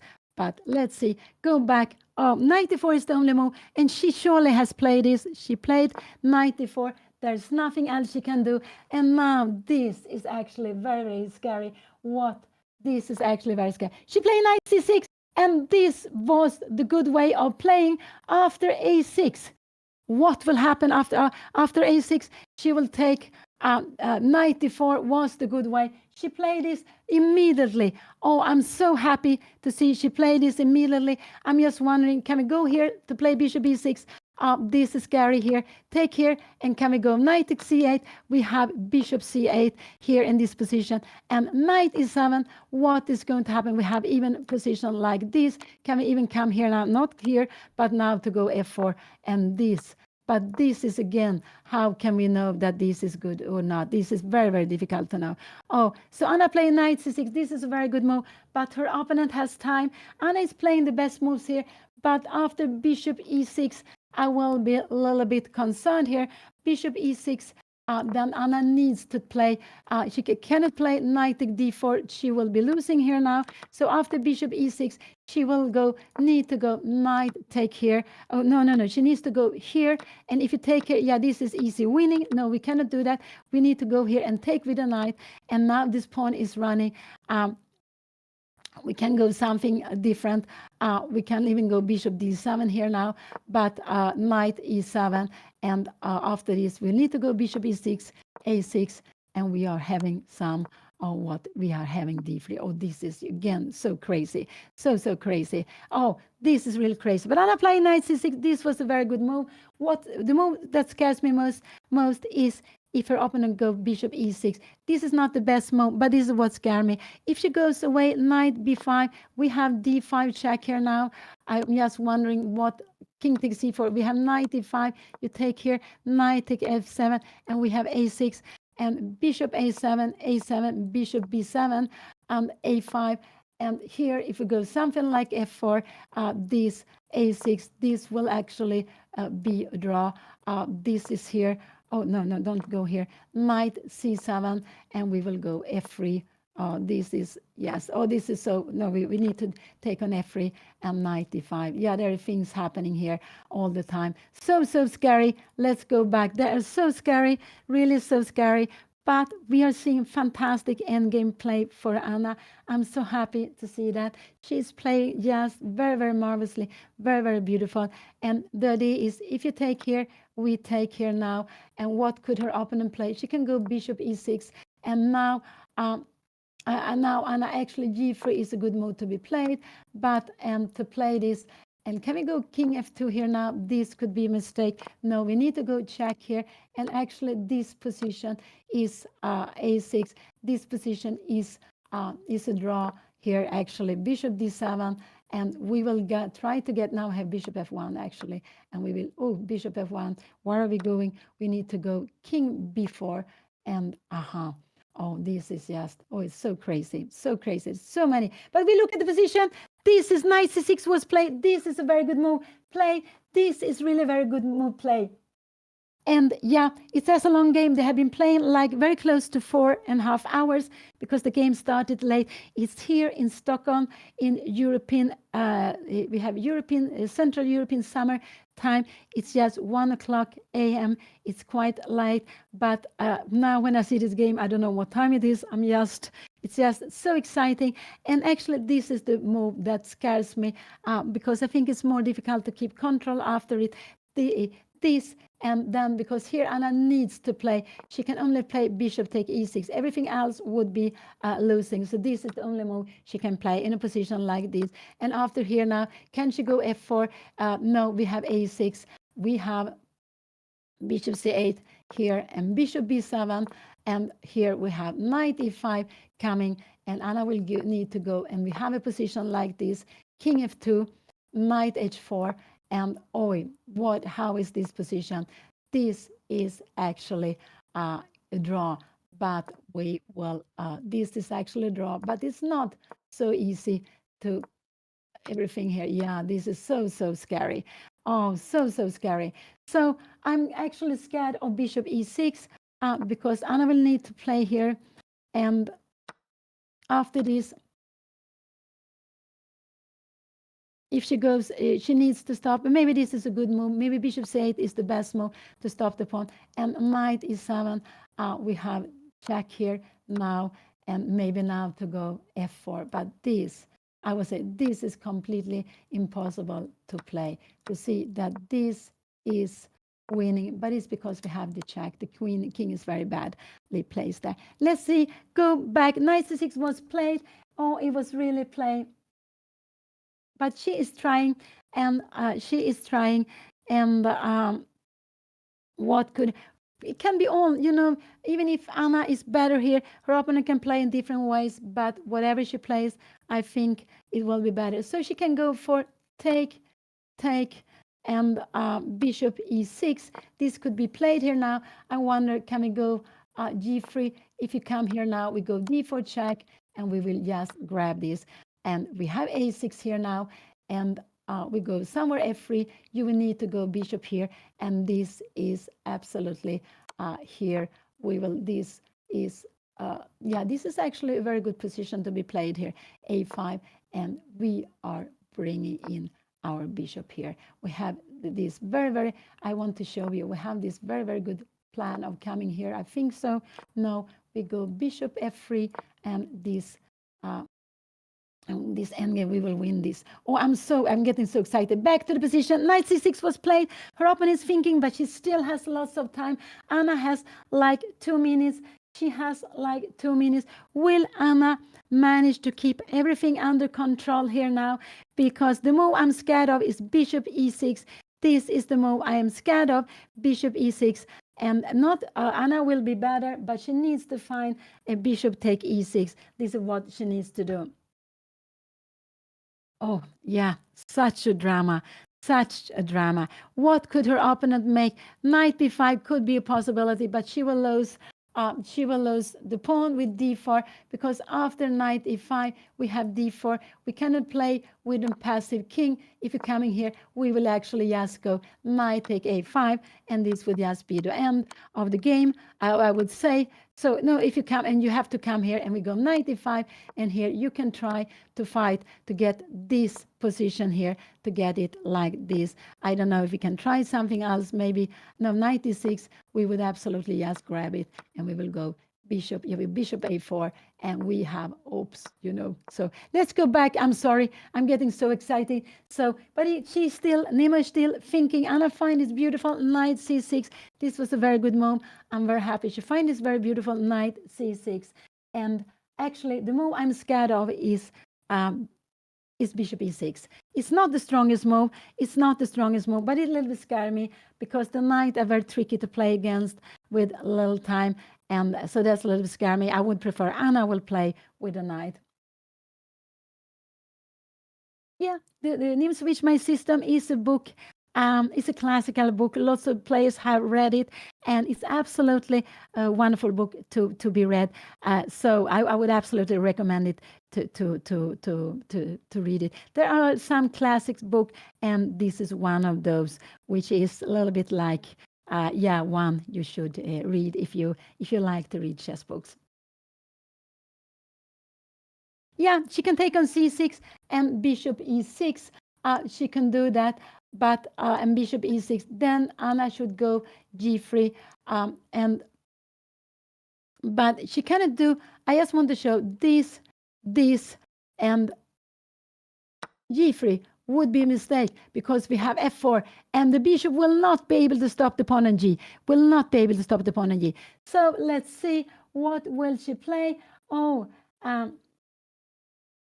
Yeah, my system, the Nemo Switch book, My System, is one of these classical book which we should, which is very nice to read if you like to read chess books.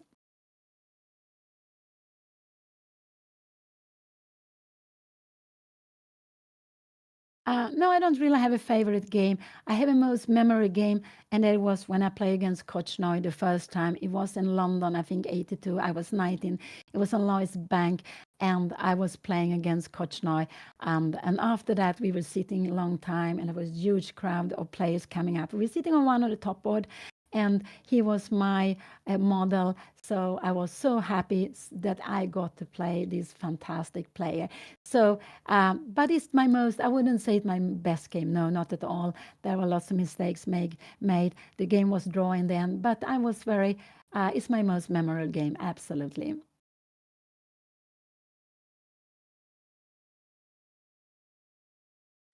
So, and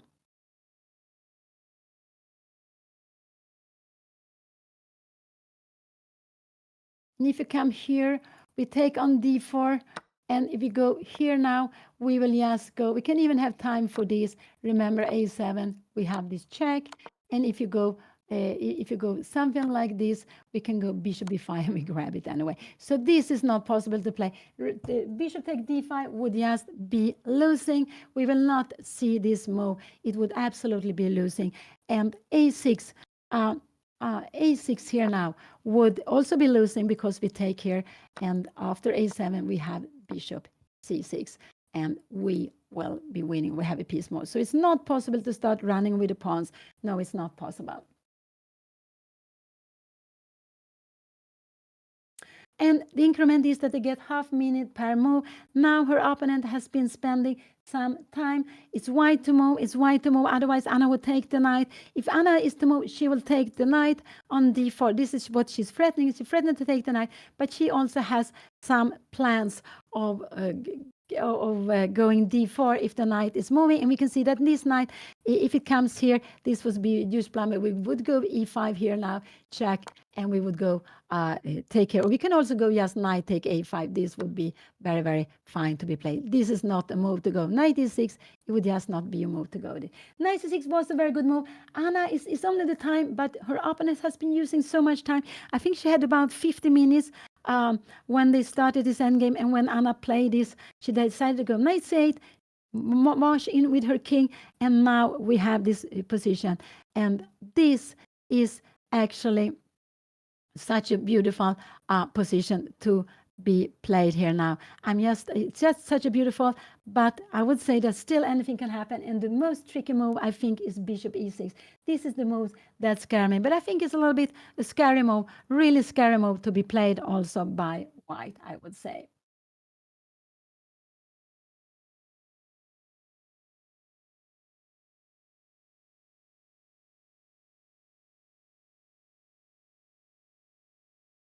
So it's very, yeah, this is so tremendous. What a drama. And Anna, she is just going for it all. Even with just a little more than 1 minute, she decided to play for this, that she wanted to keep on playing. And actually, this is the right way of improving, is to keep on playing when you feel you are better, you like your position. Whatever happens, we are learning from it. So it's just the right way to do it. But sometimes it will happen that when we keep on playing, we will lose games. We will lose and win more games like that. The other way, we will make much more draws, but this is a way of winning. Or maybe sometimes we will make mistakes because of the time here or because other reason when we are trying to win.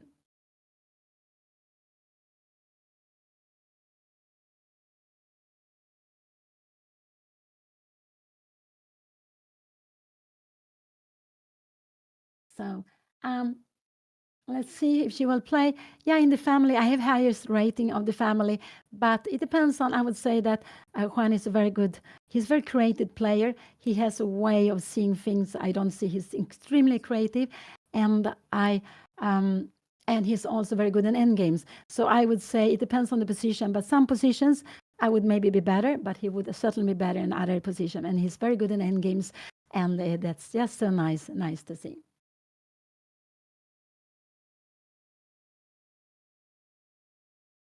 Oh, I can't recommend the book for 1500 players now. There are lots of books. I think the best would be actually to ask someone who is selling chess books what book would be recommended to be played, to recommended for different levels.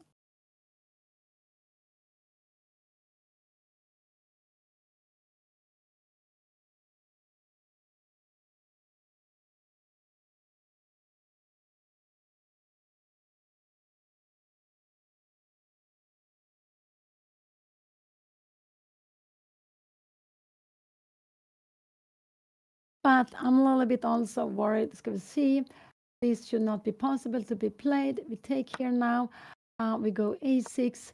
Oh, no, no. Yeah, we go a6. We go bishop a4. We go king c here. Yeah, we have bishop b5. This is easy. And if we go a7, and if we go a7, we will go knight b5. We need to go king b4. We take here and take here. And now we need, we can maybe go c3 also. Because we want to go king d2, but maybe there's a bishop g6 here now, and we have some knight c6. Oh, this is getting crazy. G3. This is actually a winning position, but not impossible to realize. Knight c6 was such a good move. It was such a good move. Absolutely. It could be a draw. Anything can happen in this game still. But Anna has played such a beautiful knight c8, moving up the king. And she played knight c8, moving knight d7, moving up the king, and now knight c6. She has been playing this very, very nicely. What will her opponent do? What will her opponent do? So the move I'm more scared of is bishop c6 because it's more tricky move. This is the move I am scared of, and Anna will need then to play bishop e6. But it's a scary move also to play for black. So I don't expect her to play that. What do I expect her to play? I don't know. I think bishop knight takes c6 is maybe the most logical. Bishop e6 is to confuse here, and this is absolutely to confuse. because remember, the knight is so tricky with little time. The knights are always tricky. And that's why I think some players say that when they're playing Blitz, they try to change the knights. They play differently than a classical game, just to get away with the knights. And we remember that knights are very good as a defending piece, defending the king, but also as an attacking piece together with the queen, especially with the queen, because queen is very good. The queen is moving like a bishop and a rook, and the knight moves in another way. So together they are a tremendous tandem. Yeah, Anna has been playing very well here. That's just so nice to see. I'm really very happy to see how she has been playing in this game today. Whatever will happen, absolutely.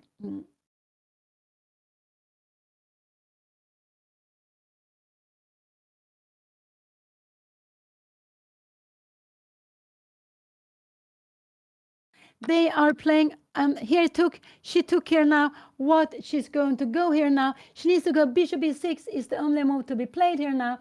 Bishop e6, and here we can see Jennifer Yu behind. She is standing. I guess she's playing her game yet. So she took on c6. Anna took back. Now Anna is planning f4, e3, or maybe f3 and f3. Yeah, f4 and f3. So bishop e6 is very logical move to be played. And then actually the best Anna can do is to go g3. So bishop e6 is a little bit scary. Bishop e6 is scary. Anna needs to go d4 here now.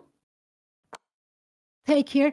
And if she goes bishop d4 here now, if it comes here, no, this is not possible. It's too slow. Bishop f5, and we need to go here now. And we have this position a6, and Anna is actually absolutely fine here now. Now we have bishop d3, and this is actually a draw here now. So let's see what will happen. But it's such a drama. It's such a drama. Her opponent is down to 7 minutes. We can see Jennifer Yu standing there. But what will she play? If she goes a6, Anna will go d4. Can she go a6 here now? Will she do that? But I think maybe g3 is a good move. Yes, to go here quickly. Could it be maybe f4 is the right way of playing? And after a7, we are going bishop a8. This is not. After f4 here, we have g3, and we have king before g2, king c5, bishop 8 here, and we have a queen here. And this should be absolutely winning. So what did she play? She played? No, she hasn't played. She's down to 7 minutes. So Anna has 2:21. She has won some time. She has played it so nicely. What will happen here now? I think we see bishop e6, d4, take, and bishop take g2. This is what I think we will see. And because Anna needs to go, she needs to go and take to give the f5 pawn. She cannot play passively here now with something king f4. No. After bishop e6, Anna needs to give a check. So, and g3 would be a losing mistake. We look at it because Anna, she will just go f4. She will go f4. And we can see there will be g pawn. If you take it, we will just, and there will be a queen here. So g3 would be just losing on spot. It's not possible to do that. So bishop e6 looks like very natural move to be played here. a6, f4. This looks very scary. So bishop e6 is just very, very natural way of playing this. It's such a drama. Such a drama. But let's see. Now her opponent is down to 5:50. Remember, she had almost 1 hour more. No, not 1 hour, but maybe 45 minutes. Did she have an hour more at some moment? I don't remember. It could have been that she had much more time during the game, but I don't remember if she had a whole hour. But that could absolutely be so. So Anna is now planning d4 and then grab the g-pawn. And she has a very strong g-pawn marching down. Her opponent also has the a-pawn to consider, but they're more far away. So let's see what is going to happen here now. What will going to happen? And this is just, it's just so exciting. So exciting. So Anna took back. Maybe that was the most logical to be played. Bishop e6 is what she needs to play. And I'm not sure if it's a win or if it's a draw, but bishop e6 is what she needs to play. And now she's down to 4:51. 4:50. She is getting close to the time Anna has. She is getting close to the time Anna has. And remember, oh, Anna has played this so nicely, really played this so nicely. And whatever will happen, I'm just happy to see that. This was a very nice comeback after yesterday when Anna went wrong in the opening and she blundered a pawn and had to play a long game by end game where she didn't really have any chance, but she kept on playing, kept on fighting, and this is what we always have to do. So we can see Jennifer Yu, she is standing there very excited. Could it be that she finished her game or is she still playing? I don't know. I have no idea what happened in the other games. No idea. I only know what is happening in this game, and it's so exciting to see what is it here. And now she's down to 4 minutes. She doesn't have more time than Anna. Yeah, she has double as much, but it feels so little after the almost 1 hour before she had at least 45 minutes in the end games. I think it was about 45 minutes. So what will she play here now? I guess bishop e6 is a logical move, but the problem is that this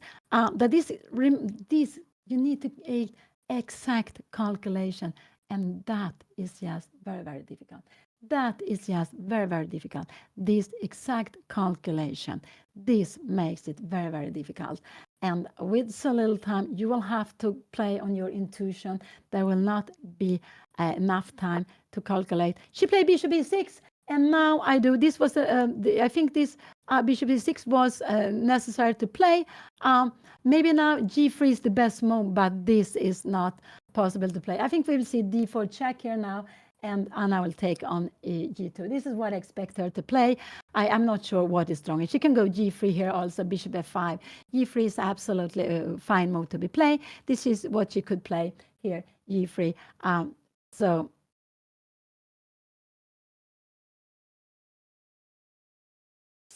But I think we will see d4 check here now. Anna has 143. There has very little time, both of them. But I think we will see that Anna will go d4 check and take the pawn. This is what I expect her to do.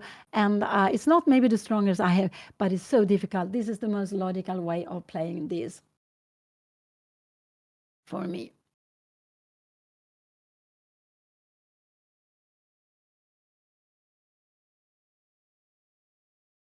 So Anna is down to 1 minute 15. G3, the idea with the G3 is if you go F4, the idea with G3 is we want to take this pawn. So after this, now we go and check and take the pawn. You need to take here now, and we will go D4 check and take here, and we will take bishop take G2. You will go maybe A6. I'm not sure what is better to play. Maybe we can go King F4. You are going maybe bishop D here now, but we have a check, and this will be we have a check. We saw that before. Yeah, you need to go somewhere else, and we will take on A6. So go back. This position, Anna's down to 40 seconds. She's down to 40 seconds. I do hope she go D4 check here now and take on G2. This is the absolute natural way of playing, and her opponent played absolutely best. She took on C6. She went bishop E6. So either to go D4 check or to go G3. These are the two moves, but I think D4 check and take on GT is very normal to be played here now. So I just hope Anna's down to 15 seconds. She's down to 15 seconds. I'm so scared. She has only a little time. Did she make the move? What did she do? She played G3. This was one good move. She played G3. Her opponent can only take on F5. It could be something else was better, but this was the natural way of playing. This was the natural way of playing this endgame. Now Anna is planning D4 and taking. So she's actually planning F4 maybe even also. So no, so her opponent, she needs, if she go A6, we will have take, that would be, A6 would also be possible maybe to play, but we have F4 here now. So I don't think that would be such a good move to be played here now. Bishop A6, and we have maybe bishop D7. I'm not sure. Oh, it's getting crazy. Everything is getting crazy. She played G3. I think this was absolutely fine. And we will see after bishop F5, we will see D4 check, and Anna will take on G2. This is what we will see. This is what she needs to do. So white has 240, but she will absolutely take on F5. Can she do something else? I'm just wondering. A6, we can go F4. Now F3 is the winning move. So we will need to come back here now. And now I wonder, can we play this now? No, we have a7. We are coming back here now. And how is this position? We can go bishop g4. Oh, no. So, no. Let's see. Oh, we'll go back to the game. I'm so nervous here. But bishop g3 was played. If this is played, if she goes a6, this is the position. Here we have it. This is the position at the board. We have this position at the board. Anna went g3. This was absolutely the most normal move to be played. Everything else was very difficult to make a decision with so little time. I would say, would be very difficult to make another decision than this. And her plan is now to go d4 check, and then after to take the pawn on g2. So her opponent, what will she do? She's down to 143. She is only having 1 more minute. I think she will play soon. I think she will take on f5. This is what I think is just the most natural move to be played here now. She can also go a6, d4 take. Does it make any difference after a6? Yeah, maybe you have f4, but I would have gone d4 here also. But I don't know if f4 is better. If you go d4, this will, if you go d4, take here, and bishop takes you, we go a2 here now. We have f4, and as soon as you go anything like this, we will take it here, and we go here. We have a queen, but yeah. So this is Anna's move, is to move. What did she play? She played a5. What did she play? She played a6, and now f4 is the best move, but I think we will see d4 here instead. F4 is the best move. Anna played f4, and after bishop g4, Anna had d4. She played f4 immediately. This was a very good move. This was a very good move, because what will happen now here? Can we go bishop? Can we go bishop h3? Can we go bishop h3? Then we have probably f3. Yes. So she played wrong, and Anna played immediately f4, because bishop g4 is not possible. We will just go g4 here now, take here now, and we will go, I guess we will go, yes, bishop take g2, and we have 2 pawns here now. We have 2 pawns. Oh, wow. What the drama. Anna played f4. This was the best, and she played it immediately. Her opponent, what is his opponent going to do? After bishop h3, we are going for the bishop, and what after bishop h3, we can just go after the bishop. We can just go f3, take here, and we can go king take f3, king d4, and we can actually go bishop a8. You are going something like this, and now we will go g2, and this is a winning position. Coming here now, we will always go d4. You cannot do anything. I'm sorry, there's a little time. I have to go. So she played a6. Anna played f4. Now she only has some 5 seconds more, 4 seconds more than Anna. This is what the drama. This is just such a fantastic, what a roller coaster. But in general, not Anna was never losing. She was worse. She was worse. But now she is having, this should be winning, but everything can happen. What is her opponent going to do? She needs to play. We can see how she is looking here now. What will she do here now? Now Anna is threatening d4 and taking on g2. She is down to 10 seconds. She is down to 10 seconds. Will Anna... Oh, this is so tremendous. So tremendous. She's down to 5 seconds. She will have to move at any moment. She will have to move. She played bishop g4, but now Anna has d4 and bishop take d2. She lost on time.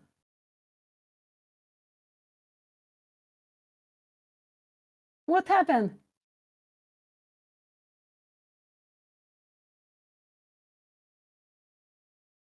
They're analyzing. Did the game finish? What happened? Did she lose some time?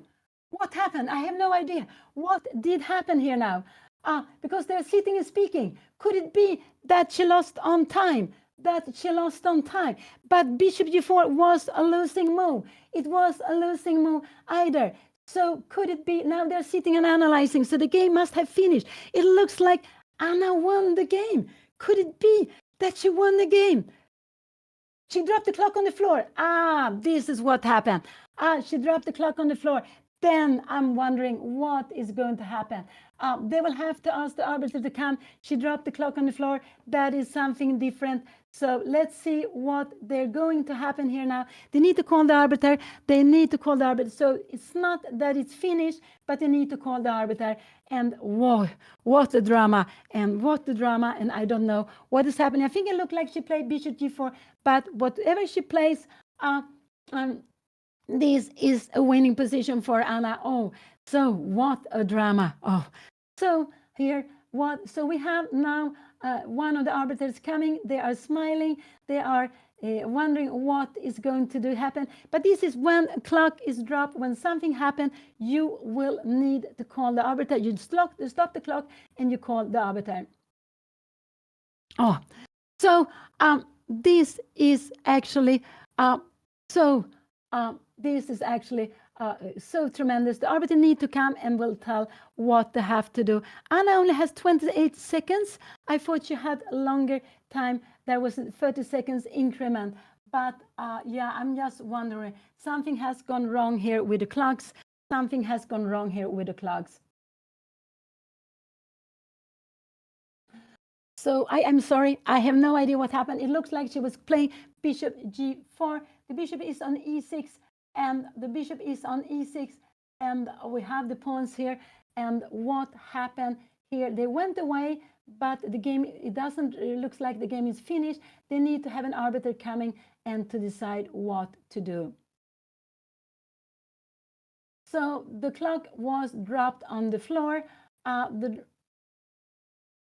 Dropped on the floor, and that could be did she lose some seconds? Yeah, she lost some seconds with that. But if you have an arbiter who normally you have an arbiter who are very close when there are drama like this, but they didn't have it here now. But of course, they will fix it. They will find it. But then you can see if there's some seconds. So maybe now if they see Anna has only 28 seconds, we realize that she needs to have some more time. But even 28 seconds, she will have time for making her next move. That. But I didn't realize myself either that 28 seconds, it can't be like that. Something has gone wrong. So they will have to organize this. The clock was dropped on the floor. I didn't even say that. I just saw that I just looking at the time, and I saw it was just passing on. So they will absolutely have to ask an arbiter to come, and so we will see what will be happening here.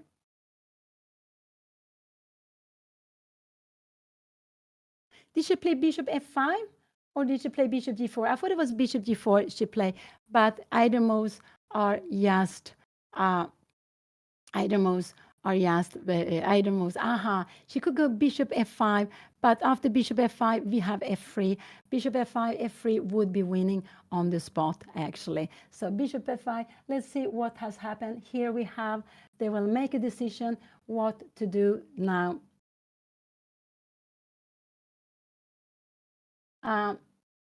I think she played bishop g4. I think that was the play. And then Anna have...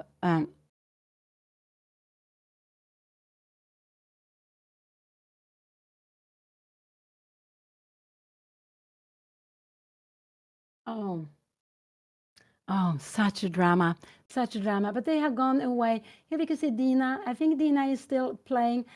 Dina is still playing also. I would imagine that. But they are all wondering what has happened. And I must say that I'm also wondering what have happened here now in this game. I absolutely wonder what have happened here now. But bishop g4 or bishop h3 is absolutely the only move black can play here, or white can play in this position. So I guess bishop g4 was played, and then the clock was knocked on the floor, and they will just have to check. Have to check what will, yeah.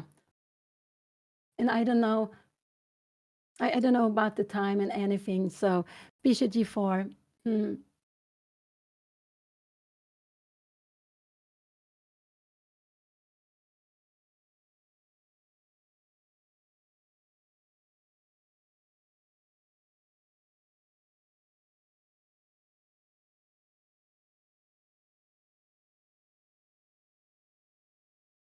So what a drama.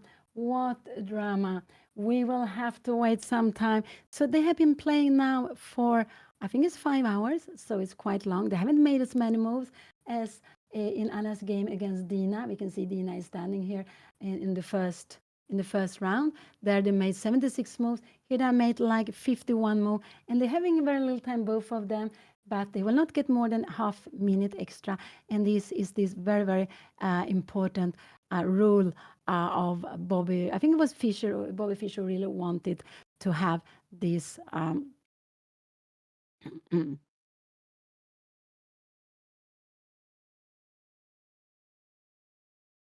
So let's see what will be played here now, what will happen here now. But something happened with the clock and they left. So I guess it was bishop g4 is the only logical move here. Bishop g4 is the most logical move. She's planning to go bishop f3. So, and then Anna needs to go d4 and take the pawn on f3 with, she needs to go and take the pawn on f3 with her bishop. And this is how she needs to play this.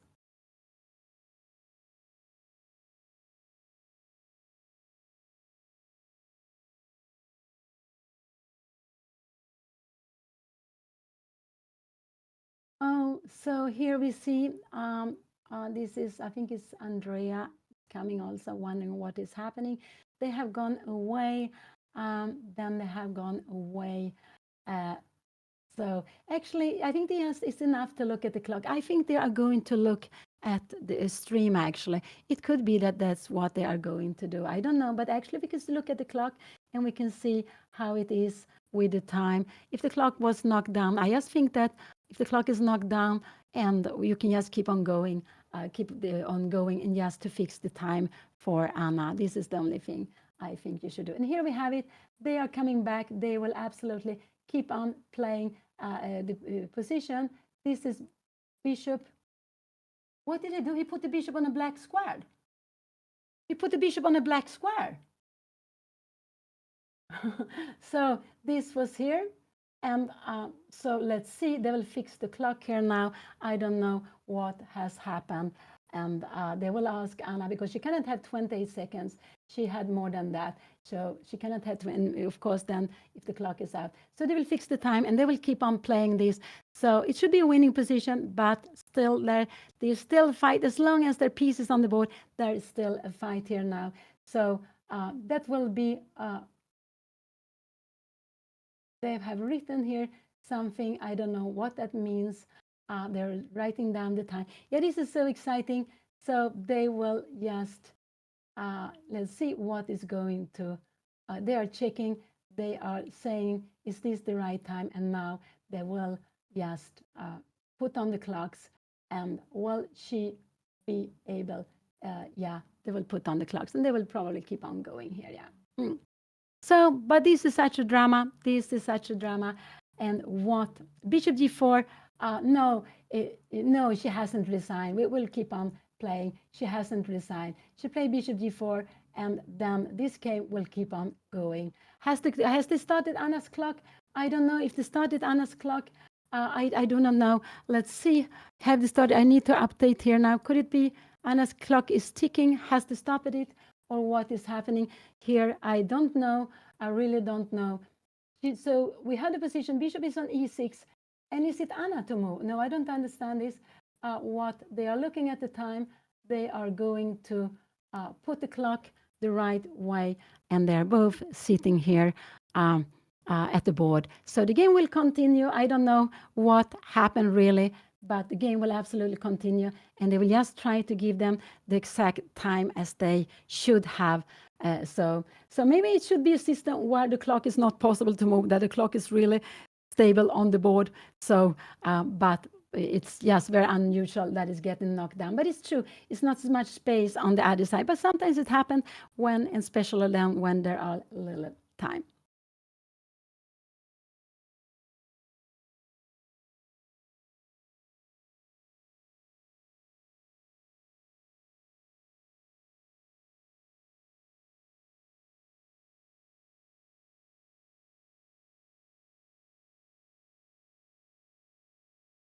So they're both very, very fully focused. They will keep on playing. They will keep on playing. And this is just, let's see here, what will it do? Here we have someone else coming. And so what are they going to do? There is something with the clock, absolutely. But we can look at the board here, yes. Anna will tell us after the game what happened exactly. But maybe it was like you say. So bishop g4 was played. And now it's Anna moved to the make.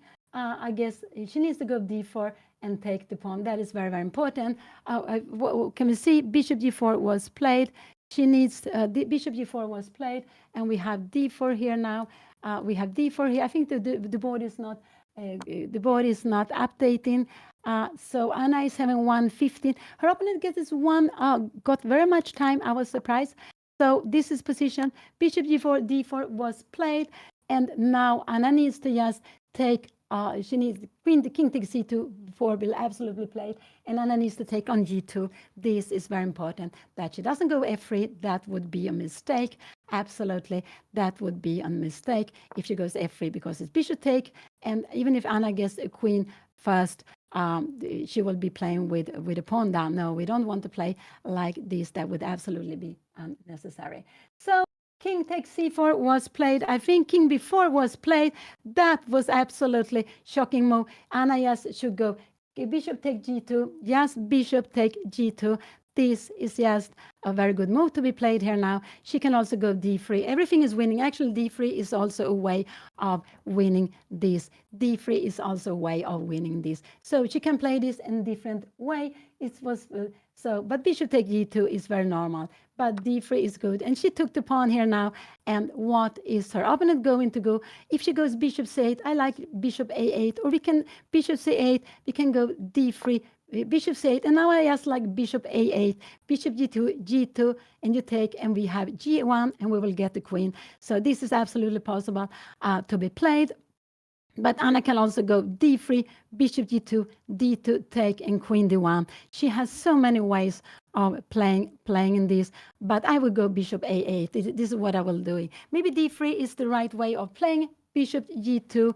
What will happen here now? We go d2, you take, we go d1, a7, and we will give a check, and we will take on g7. So this is maybe d3 is the best way of playing here now. Anna is down to 29 seconds, but d3 is absolutely a very good way of playing. She played like this. Now Anna needs to go g2. She can go g2 and bishop b7, g2, take, and g1. We will have this. This is what we'll have on the board, g2. Anna will go g2. This was very logical to play. Anna's down to 43 seconds. She needs to go g2.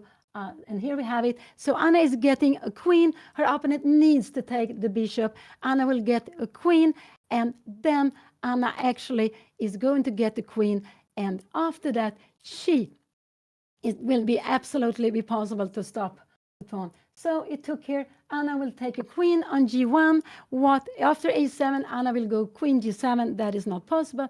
If you go bishop b7, Anna can actually go give a check, and she can go yes rook g7. This is a very queen g7, and then start walking with f pawn. Oh, this is fantastic. And she resigned.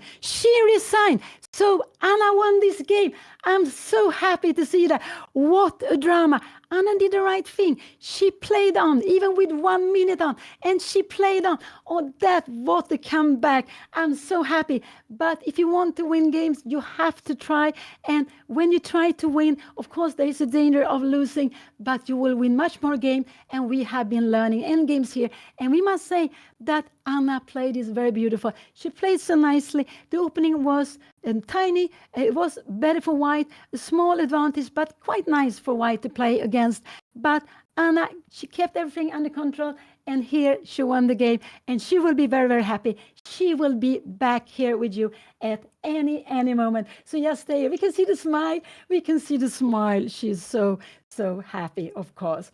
So that was very, very good job. She played very nicely in the end game. I'm so wow. I do love to play the end game and myself, but I'm so amazed how she played this and how she kept on playing with only 1 minute left. But she has even more than 1 minute. She played this beautiful, very, very good move, and she played it very quickly. I'm so happy. And it's so nice also for Anna that after she lost 2 games, that she struck back. So Anna, after 6 games has been played, Anna is having 3.5 out of 6. She has won 3 games. She has lost 2 games and 1 draw. So she's having what I'm calling +1. +1 means that you have won 1 more game than you have lost. So she is, so that was just so nice for Anna. So she has 3.5 out of 6. I don't know what happened in other games. Tomorrow will be the last round. Anna will be back the same time at 11 o'clock Pacific time a.m. Anna is ready to be with you. So I will say goodbye, goodbye, and what a drama. But goodbye. Anna will be with you. Bye bye. Thank you so much. Bye bye. Bye bye.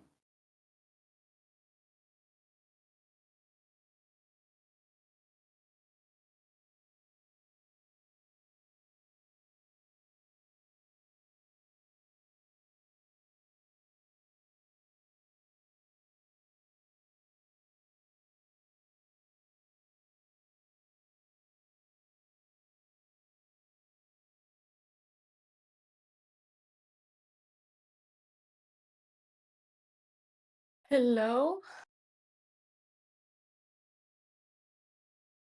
Oh, Nemo classical. Oh my god. I cannot with the black pieces. Oh my. I cannot believe it. I knew that I had a really good endgame, but I just at first I was close to taking the draw, but then I was like, no, I want to fight. Like I really want to fight. And I mean, I had a minute on the clock and I saw this idea and I really believed that it was winning, but it was extremely scary to play with only a minute on the clock. But I really believed in it and I told myself that I'd be so upset if I didn't try to go for the win. So I told myself, okay, I will play very risky and I will, you know, do what I think is the best move. And then I did it and I couldn't see how she could hold. And then well, it became really dramatic at the end because she played an illegal move and yeah, I just kind of wanted to know where the bishop had ended up. So then we went and called Papa Botez as the arbiter because we didn't know where the bishop had ended up. I was almost scared that she could play bishop c8 in that position, but I suppose I just have f3 and then it's winning for me anyways. But yeah, I am so happy. I am so happy. Wait, what is my accuracy? What is my accuracy, chat? Did I have an accuracy of 96%? Wait, what? Oh, I'm just finishing my stream. I'll be there in a second. They're filming like the post-game interviews. Um, what? I played 96%.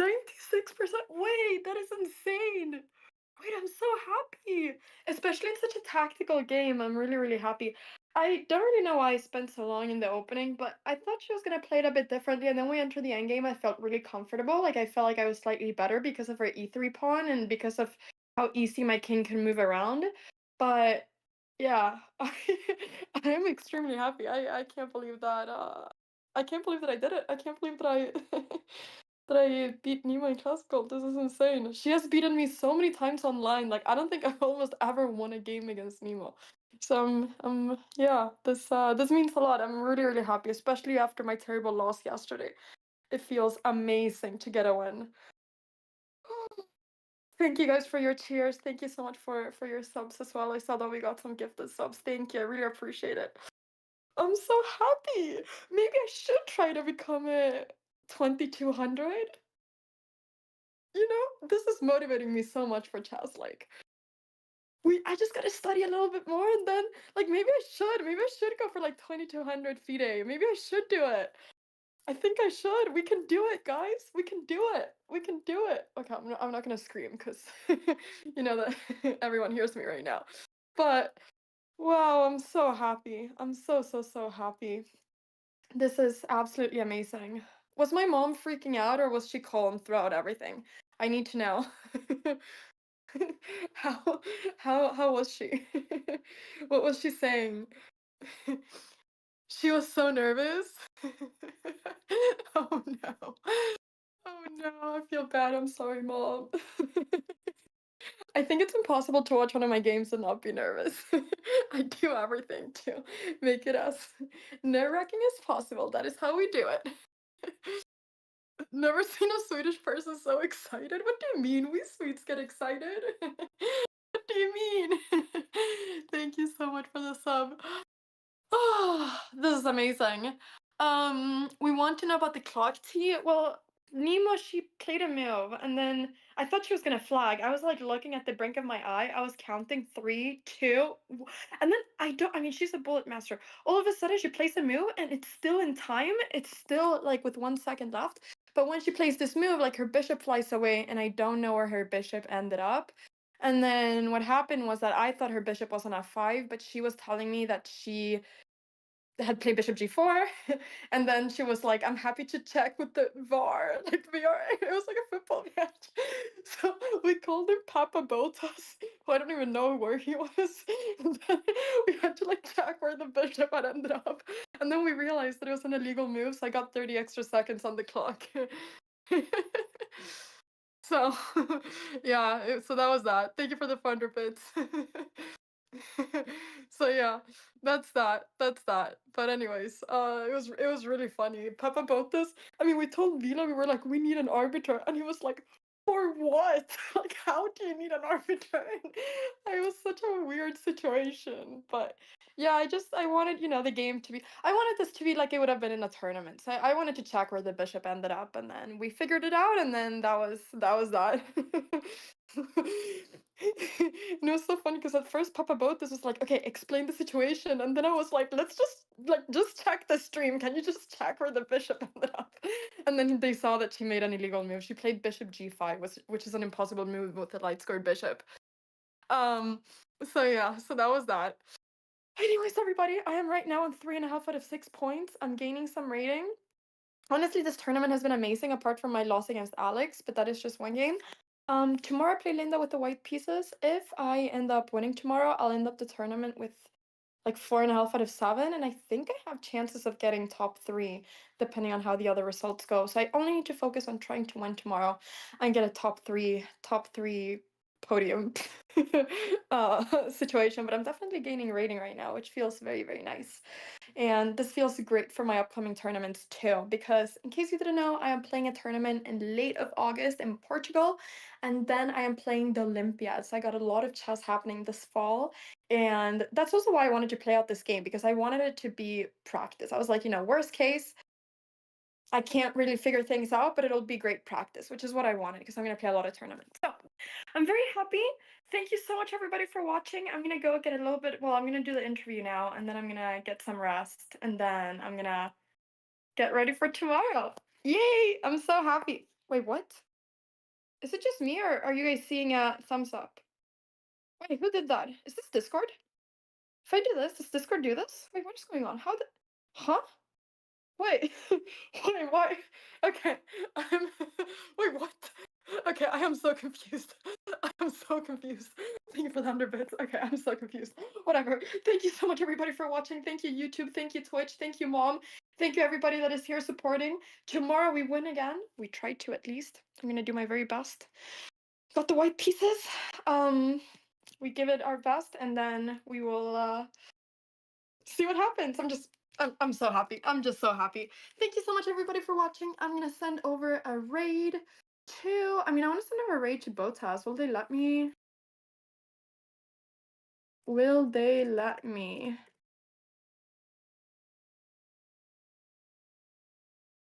Oh yeah, they do. Okay, perfect. Okay, everybody, have a great rest of your day. Thank you so much for watching. Bye bye. Bye bye. Bye bye. Bye bye. See you tomorrow, same time as today, 8 p.m. CEST. Don't miss it. Bye.